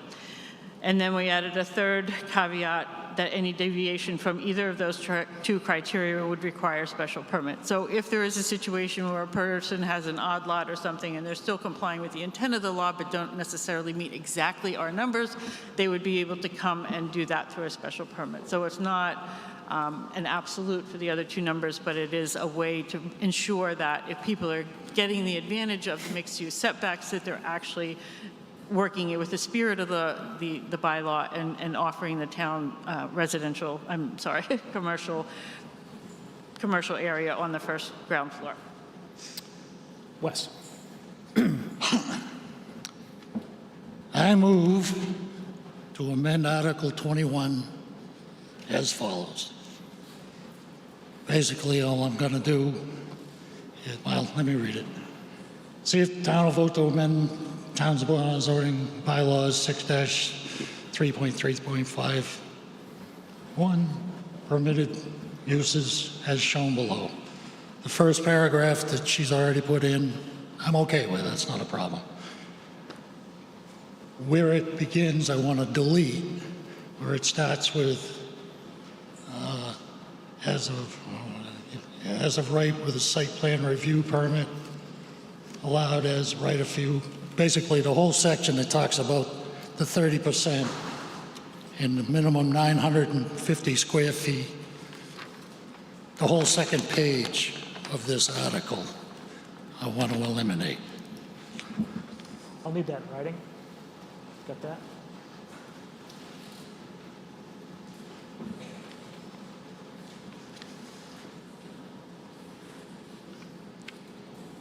So striking out the whole second part of that.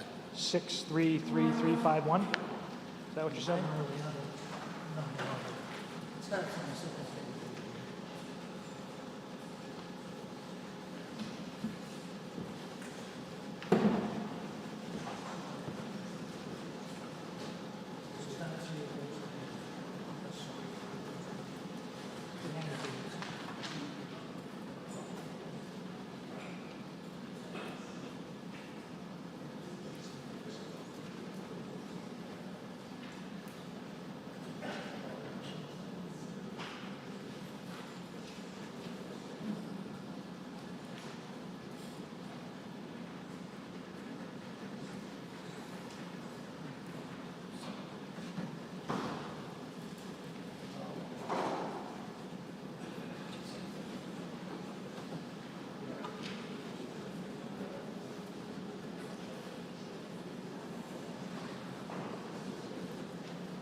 The motioner is withdrawing his amendment. So we're still on Article 21 as Lisa has explained. Any further discussion? Yeah. All those in favor of Article? Yes. What? I'm still again in. Oh, go ahead. I apologize. I screwed up the amendment. Apparently printed the wrong page. So in any case, getting back to what's going on here. I was deeply involved in creating the downtown district. It was 6, 7, 8, 10 years. I forget how long we worked on it. What I don't like about this is when we made that the bylaw, the intent was to allow more flexibility and smaller standards in the downtown districts to maximize or allow better usage of what was already developed. The intent was never to insist that every major project had to be mixed use. That's still up to the choice of the developer, the property owner, and we shouldn't be dictating mandatory sections of their property be used for certain things. Dead set against that. My intent was to eliminate this whole second portion, throw it away. Fixing the typo errors in the first part is no big deal. If we shut the whole thing down, they can always bring it back later. I've found a couple other things when I was looking at Article 16 that need to be fixed, so they can fix it next time around, either in the fall or next spring. But I'd like to implore everybody, let's turn this thing down. The intent was to do that, to try to regulate and insist that type of thing. It was supposed to allow the flexibility to maximize or to create opportunities for property owners. I'll leave it at that. Tom Daniel Pond Street, I have a question for the planning board chair. This isn't requiring that properties be developed as mixed use, correct? It's just saying that if a property is being developed as mixed use, as new construction or substantial shape renovation, that in order to have the benefits of the mixed use zoning, they need to have actual functional commercial space. The goal is to ensure that if someone's taking advantage of mixed use, that there's actually active ground floor use. Is that correct? Is that the intent? That's correct. Because the setbacks for mixed use are so much smaller than they are for multifamily, like I said, the example, we had a developer was going to come in and put 7 townhouses on in the tiny little building, and we would have had to approve that because it met the criteria. There is it's mixed use, but he's using a lot more of the property than he would if he was just multifamily, which is what he's actually building with a little broom closet that he's calling a gallery. So that's the kind of thing. And again, we provide these criteria as minimums for the regular, someone who's coming along to try and do it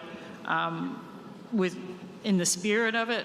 But we also do have the opportunity for the special permit if it can't be met. So we're not precluding someone from an unusual situation, but we're saying if you're going to take advantage of these setbacks, be truly mixed use, not just token mixed use. Right, because that active ground floor mixed use is consistent with the character of downtown. Right? It's consistent with the character of downtown to have active business. Right, and yep. You know, we all know that sometimes businesses are struggling downtown, so the whole idea is to try and keep the business community more vibrant in the downtown area, and you don't do that by putting in a token gallery and building 7 townhomes. So. Okay, thank you. Any further discussion? All those in favor of Article 21, raise your card. This is... Oh. Did he make an amendment? What? The amendment. His amendment was not in. He withdrew his amendment. It wasn't seconded, so it's okay. We're on the main article. You're the moderator. All those in favor of Article 21, please raise your card. This is majority as well. All those opposed? The motion passes unanimously. So we're at 10 of 11. Got a handful left. A couple more zoning. Sense of the meeting. You guys want to keep going? Or you want... Yes? Because otherwise we got to come back and finish up tomorrow.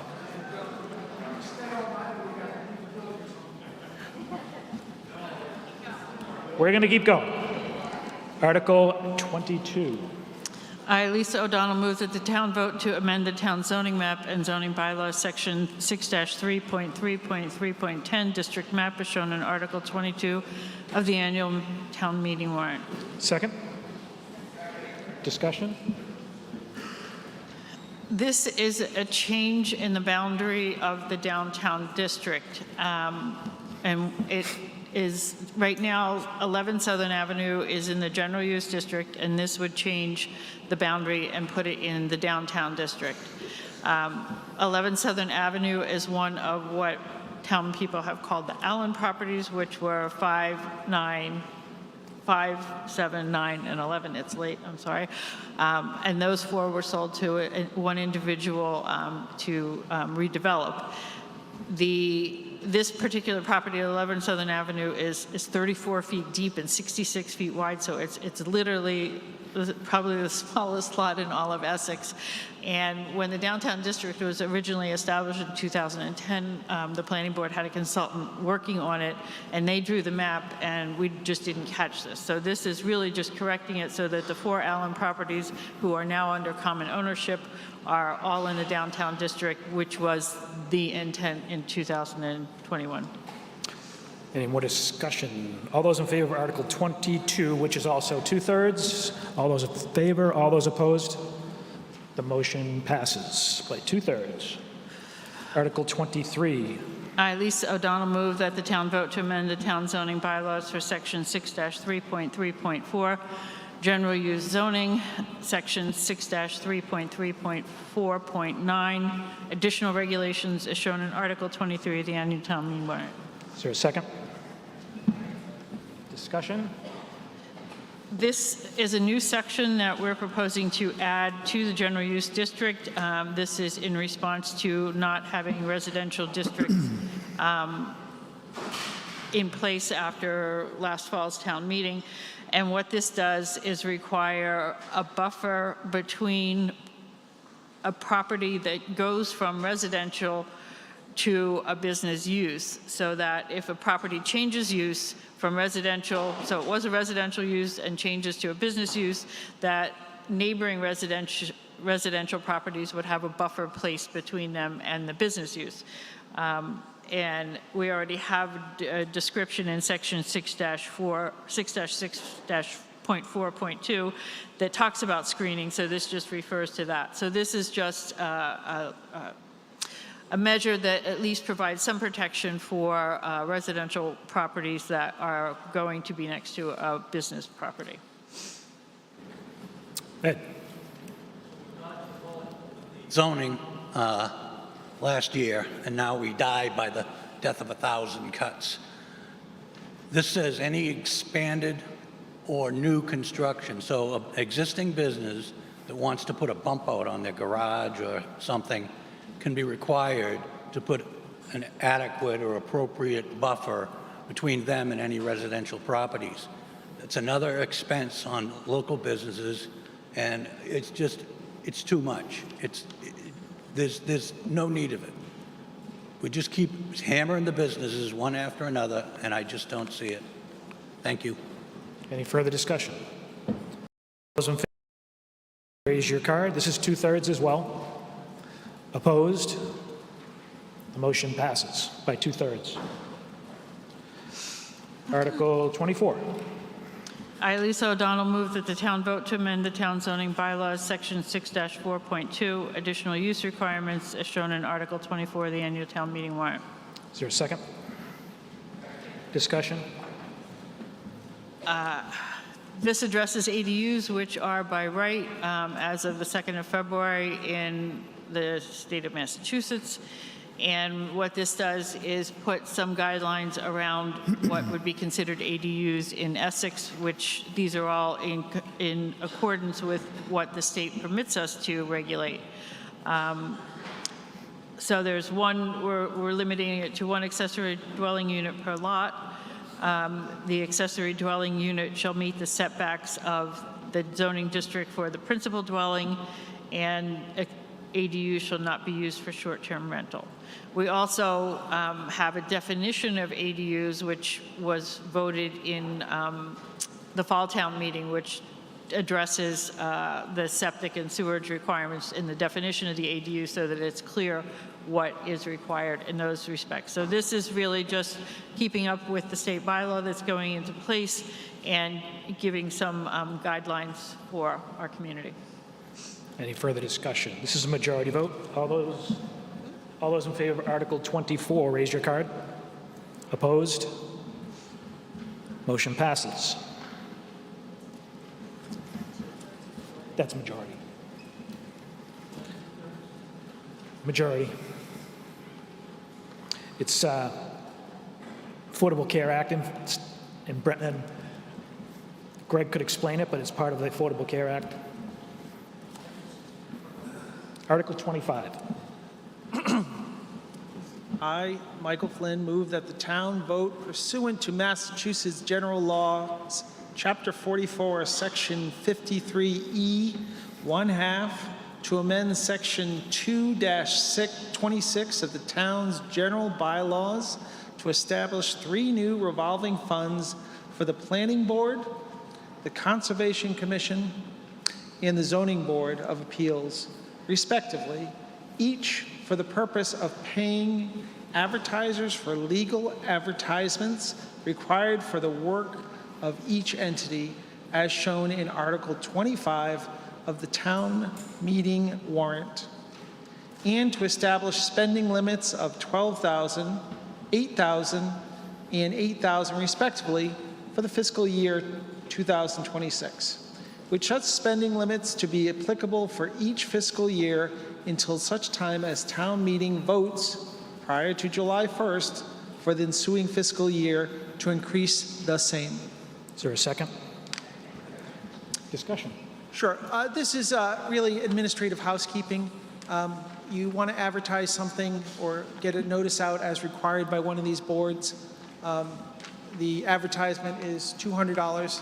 It would come in, be paid out, and this administratively makes that functional. Now it is not done in that way, and is simply housekeeping to make sure that it works more functionally and better.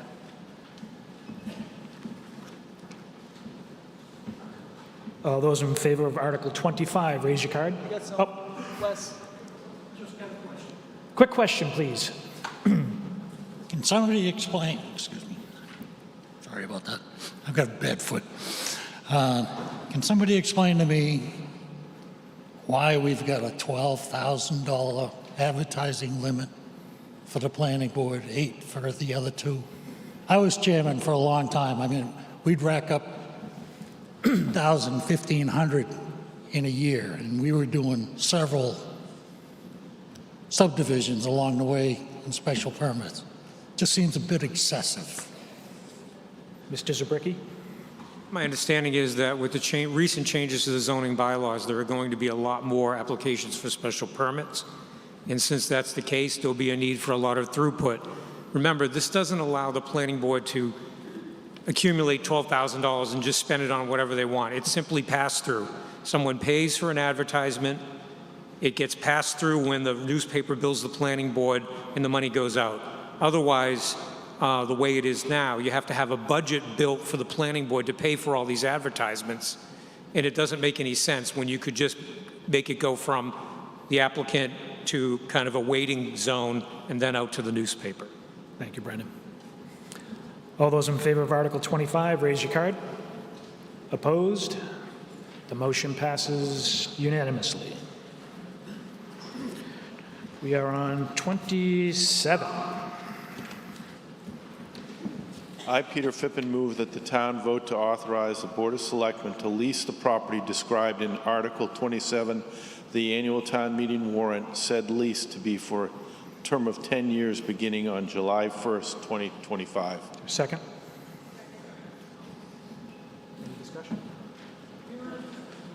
Briefly, this is about less than 50 square feet of property on Woodman's Beach that apparently back when Tom Shays was being built, they built it on town property. So every 10 years we lease it for $400, something like that. Oh, is it 100 a year? Any further discussion? All those in favor of Article 27, raise your card. Opposed? The motion passes unanimously. You just slow in taking it down, Peter? Okay. Article 28. I, Alvin Guerrero, move that the town vote to authorize the Board of Selectmen to lease a certain lot of town-owned land with the buildings thereon commonly known as the Legion Hall, located at 28 Main Street, Assessors Map 128, Lot 133, to a leasee which will use the property primarily for the archiving and/or display of historical materials and artifacts of the shipbuilding industry of the town of Essex for a term not to exceed 10 years beginning July 1st, 2025, and upon such other terms and conditions as the selectmen may, in their judgment and discretion, so require. Is there a second? So I never knew it was the Legions, by the way. Discussion? No discussion. There isn't any. Rob Fitzgibbon, 18 Main Street. How is the amount of the lease determined? I mean, my understanding is that this building was given to the Shipbuilding Museum in 1976. I think the rent is like $100 a year. I was just curious is that if we could sort of up that rate to more kind of 2025 market rates. So the town meeting would give the authority for the selectmen to enter into the lease, and it would be up to the selectmen to determine what the terms of the lease will be. It has traditionally been a low amount of money because essentially the Historical Society is housing precious artifacts of the town of Essex, which we don't have a place to put anyway. It still remains a town-owned building, and essentially you're getting an agency or a private organization to very carefully manage the artifacts of the town of Essex without any cost to the town. All those in favor of Article 28, raise your card. Opposed? Passes unanimously. Article 29, Ruth. I, Ruth R. Preen, move to indefinitely postpone Article 29. All those in favor of indefinitely postponing, raise your card. Any opposed? Postpone passed. Article 31. All right. Wesley Burnham, 22 County Road. I, Wesley Burnham, move that the town vote transfer from the Water Enterprise free cash the sum of $73,176 to purchase a fully equipped new pickup truck with plow for the Water Department to replace the Water Department's existing pickup and anything incidental thereto, and further authorize the board to enter in any necessary agreements to effectuate the purposes of this vote and dispose of the old truck by sale or trade. Is there a second? Discussion, Wes? No discussion? Good? Okay. We're buying a new truck. The old one's getting old and breaking down. All those in favor of Article 31, raise your card. All opposed? Motion passes. Article 32. Thank you. I, Wesley Burnham, move that the town vote to transfer from free cash the sum of $9,499 to purchase a stand-up mower for the Highway Department and to replace one of the Highway Department's existing mowers.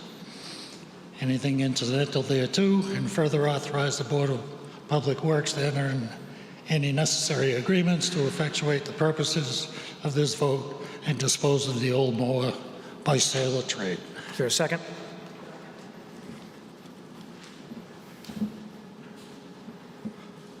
All those in favor of Article 32, raise your card. Any opposed? The motion passes. Article 33. I, Wesley Burnham, move that Article 33 be indefinitely postponed. A second. All those in favor, raise your card. Opposed? Postponed. Article 34. I, Wesley Burnham, move that the town vote to transfer from the Water Enterprise free cash the sum of $7,000, purchase and install a security camera or cameras at the water filtration plant and anything incidental thereto. Is there a second?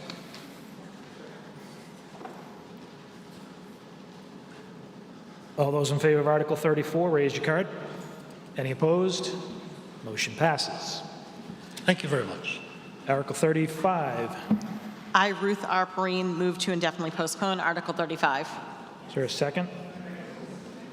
All those in favor of postponing? Any opposed? Postponed. Article 36. I, Cliff Agaloff, move that the town appropriate a reserve from fiscal year funds 2026 Community Preservation Fund, estimated annual revenues or other available funds as specified on the Community Preservation Act. At the town meeting handout, the amounts recommended by the Community Preservation Committee for Open Space Reserve, Historic Resources Reserve, Community Housing Reserve, Budget Reserve, Administrative Expenses, and Special Projects or Transfers. Second.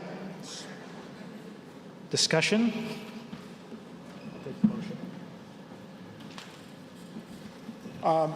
We appropriated funds for both now tennis courts behind Town Hall and now other sports courts, racket courts over at Centennial Grove. And so now we have funds for both those projects, which are in the works. I don't know if that's the right one. You're gonna say the handout says pickleball. If you're looking for more than that, we need to announce. The handout says pickleball only, I've been informed. It can change it. It can. What we want it to be. It's good.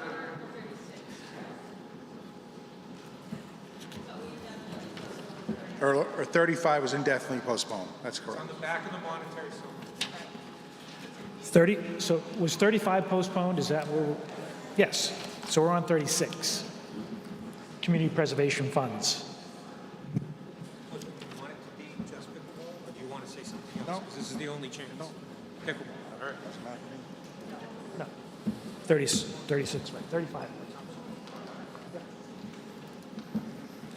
Article 36? 36. Go ahead. Hi, Hi, Annie. Annie Cameron, Pickering Street. Can you clarify the tennis courts at Centennial Grove item? Where is that? He just mentioned it. There are no. The tennis courts are going to stay where they are, and they're going to be refurbished at some point. Behind Town Hall? Right. And then did you allocate money in this Article 37? This is 36. This is 36. 36 To is put for courts- a separate allocation for pickleball courts up at the Grove. Okay. Here's my question. Where's the plan for Centennial Grove? Like, where's the overall plan about what's happening there? It's just an allocation. It's kind of a chicken and egg question. If there's no money to promise for it, then why would anybody draw up a plan? Yeah, I guess So they my... could, now there's some incentive for them to come. There's a group in town that was interested in putting the pickleball courts and the tennis courts as part of a project behind Town Hall, and there were people who were objecting to the potential noise and disruption from the pickleballs. So they wanted to move a potential nuisance of the pickleball up to the lake where there are no abutters. Great. My concern is that often we take permission from granting money to just take action. So, streetlights, we don't really do it well. I would like to know what the plan is before we allocate funds for Centennial Grove, because there's been a lot of change there. I don't know where those would go, how many trees are being removed. I think it's a fair question for taxpayers to say, what is the plan before we allocate funds to something? So I'm not going to vote for this. Mark. Mark Lynch, 16R County Road. I feel like I missed something in this whole process. When Mr. Agelhoff read the motion, did we say what the funds are being spent on?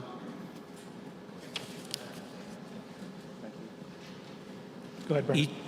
Each year when the community preservation article comes up, it always references a handout which you have. And so the motion reader never actually reads the special projects. The motion reader just talks about the handout, and this year is no exception. Okay, so the handout that I got after I sat down says 268,352,000 fiscal year 2026 reserves and administration. Is that part of this? Those are the allocations that are taken every year to set-asides under the Community Preservation Act. And then there's always a section for special projects. It's done this way every year. The handout is provided at town meeting. The handout then says 50,000 fiscal year 2026 projects. Correct. What are those projects? For the pickleball, it's labeled as a pickleball court at. Okay. Yeah, it's on the reverse of the monetary summary. The reserve transfers, is anything happening with those, or are they just staying in reserve? Reserve transfers? The 268,000.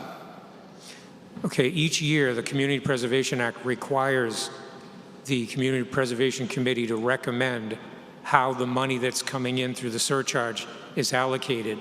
That is a standard handout, and they're just telling you that because 10% of each of 3 major categories has to be set aside that way.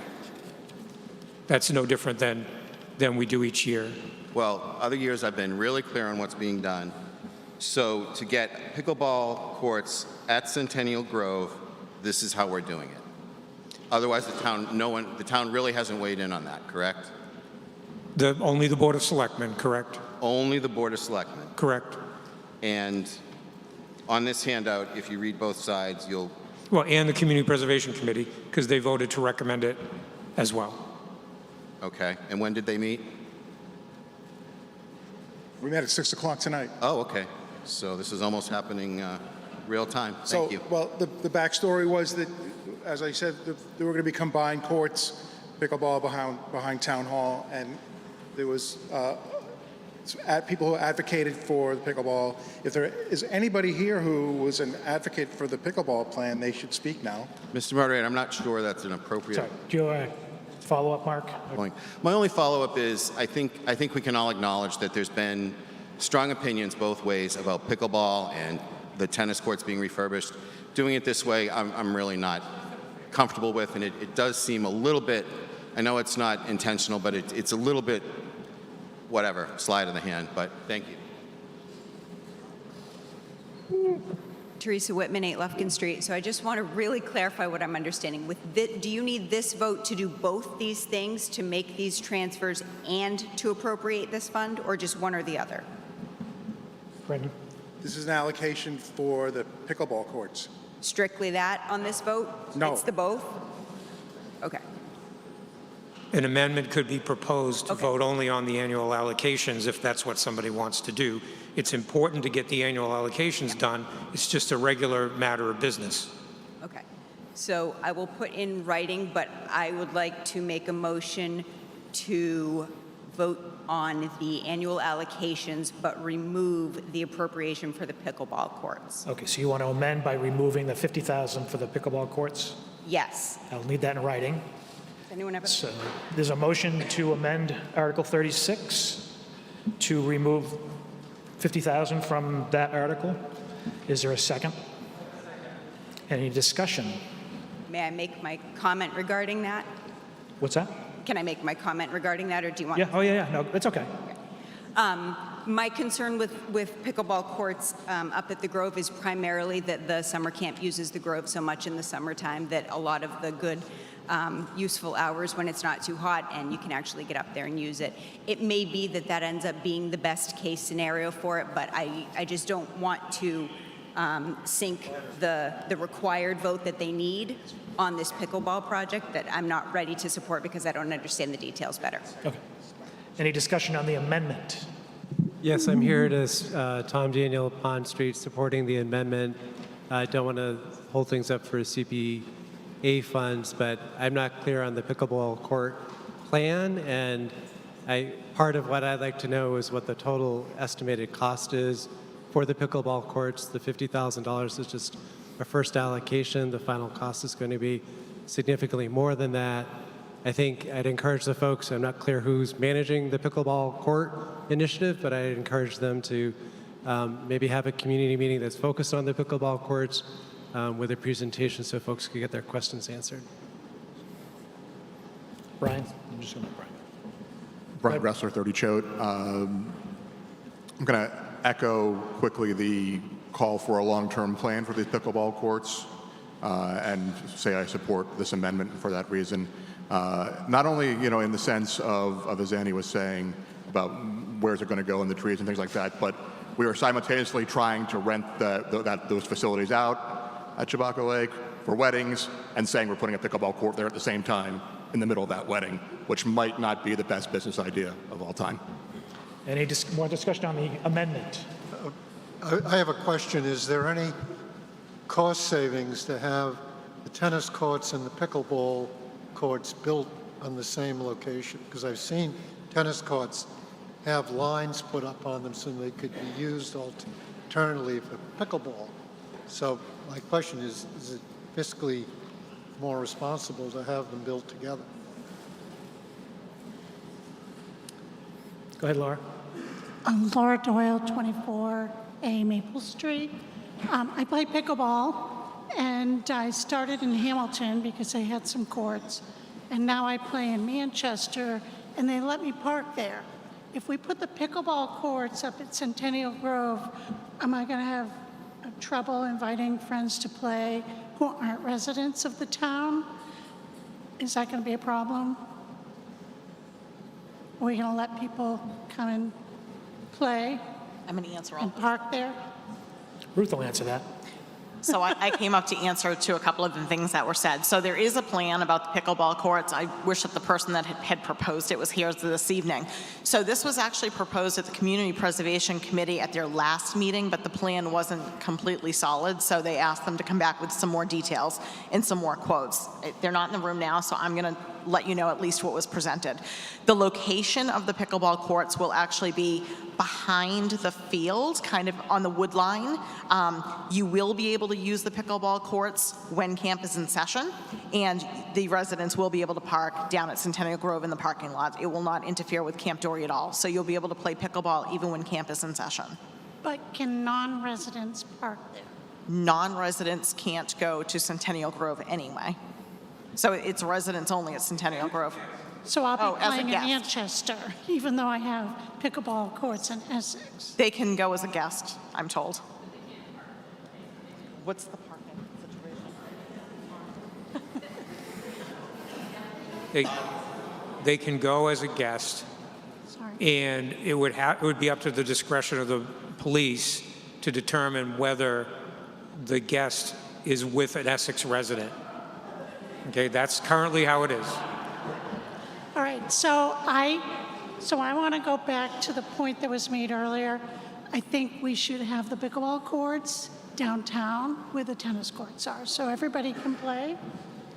I don't know, that's just my opinion. I would like to just point out that... This is about the amendment. We're on the amendment part of just eliminating the $50,000 from your original article. Okay. Amendment or not? This addresses the amendment. Okay. He's going to speak about the amendment. I just want to I'd like to point out that we allocated $50,000 for the tennis court rehabilitation, I think in 4 or 5 years ago, if I'm not mistaken. And that money has been parked in the fund for the tennis courts while they develop the tennis court plan. So allocating the money doesn't mean we're spending it.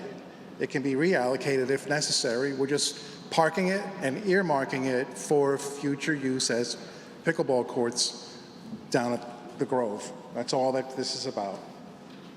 Do you have a comment about the amendment to the article? Just the $50,000?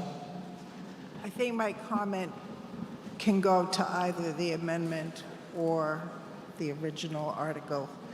Meg Nelson, Belcher Street. I wanted to maybe explain to some people who are caught off guard by this how we got here.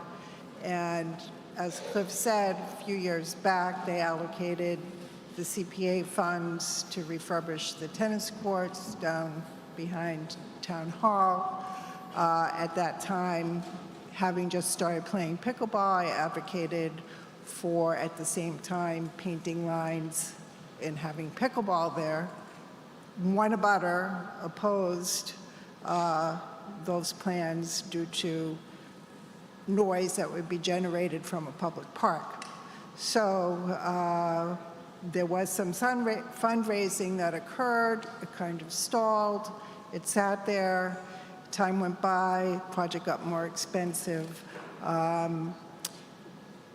More recently, with the development of the new pavilion at Centennial Grove, the idea became, and it was floated earlier before, but discounted. The idea was thrown around, well, let's do pickleball up at the Grove, and all of the concerns that people brought up tonight about the camp and the parking and it being outside of town, the center of town, people didn't want to do that. So now when we went to the CPA meeting, they suggested that they had funding that they could allocate to both redoing the tennis courts downtown and doing either pickleball alone or a combination of pickleball and tennis at Centennial Grove.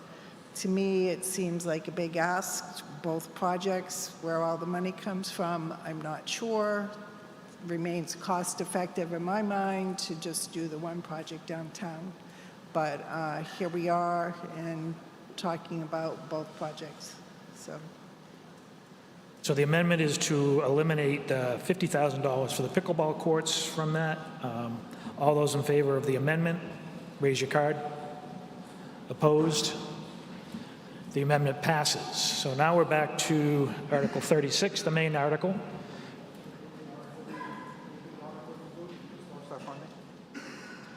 For what? Are you moving other funds around? 1,000 away from the pickleball court? The rest of the allocation is live, yes. So we're still on the regular article motion that you made.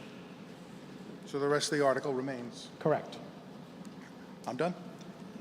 All those in favor of Article 36, raise your card. Opposed? The motion passes. Article 37.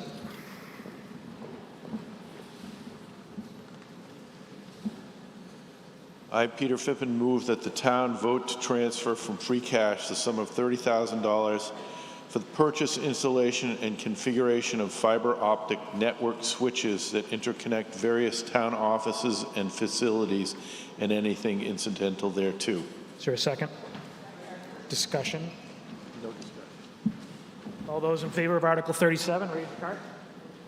Any opposed? Motion passes. Article 38. I, Jody Harris, move that the town vote to transfer the following sums of money totaling $18,133 from the following sources to purchase new weapons and ammunition for the police department and anything incidental hereto.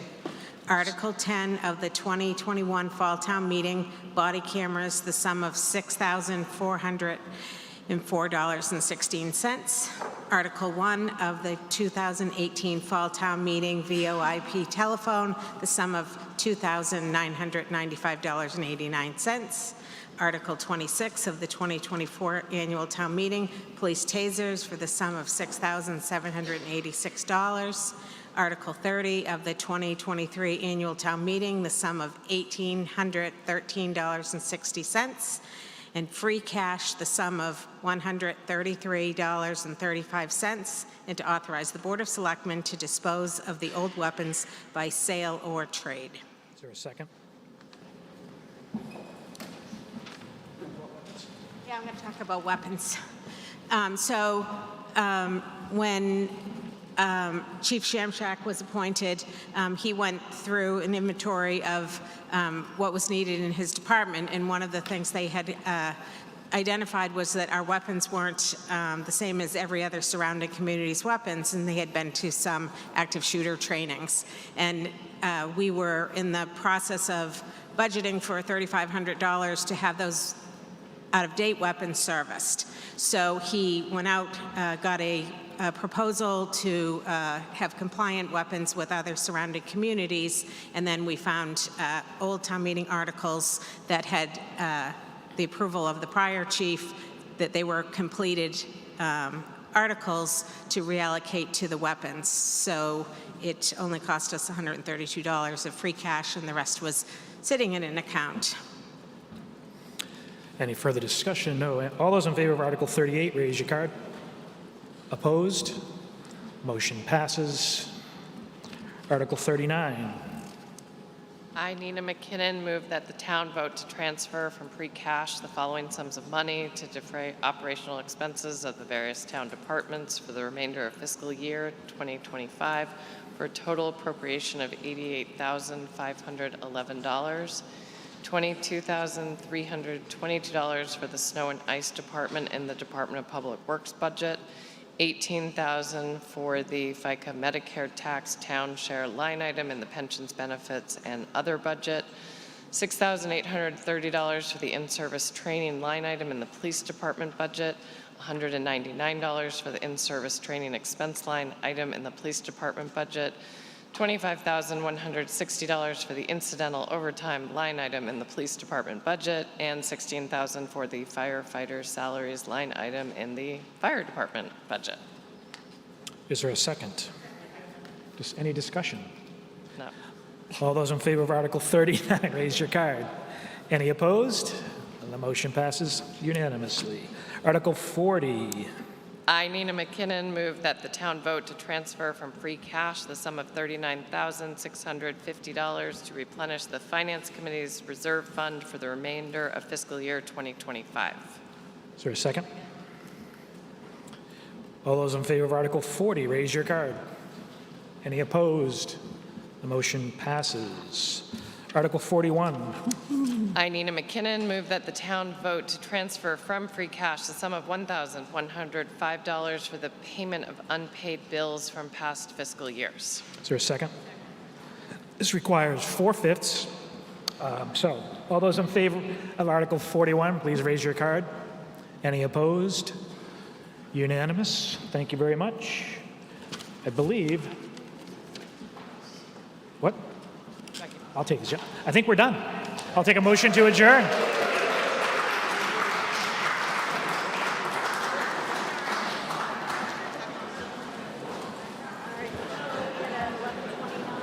Correct.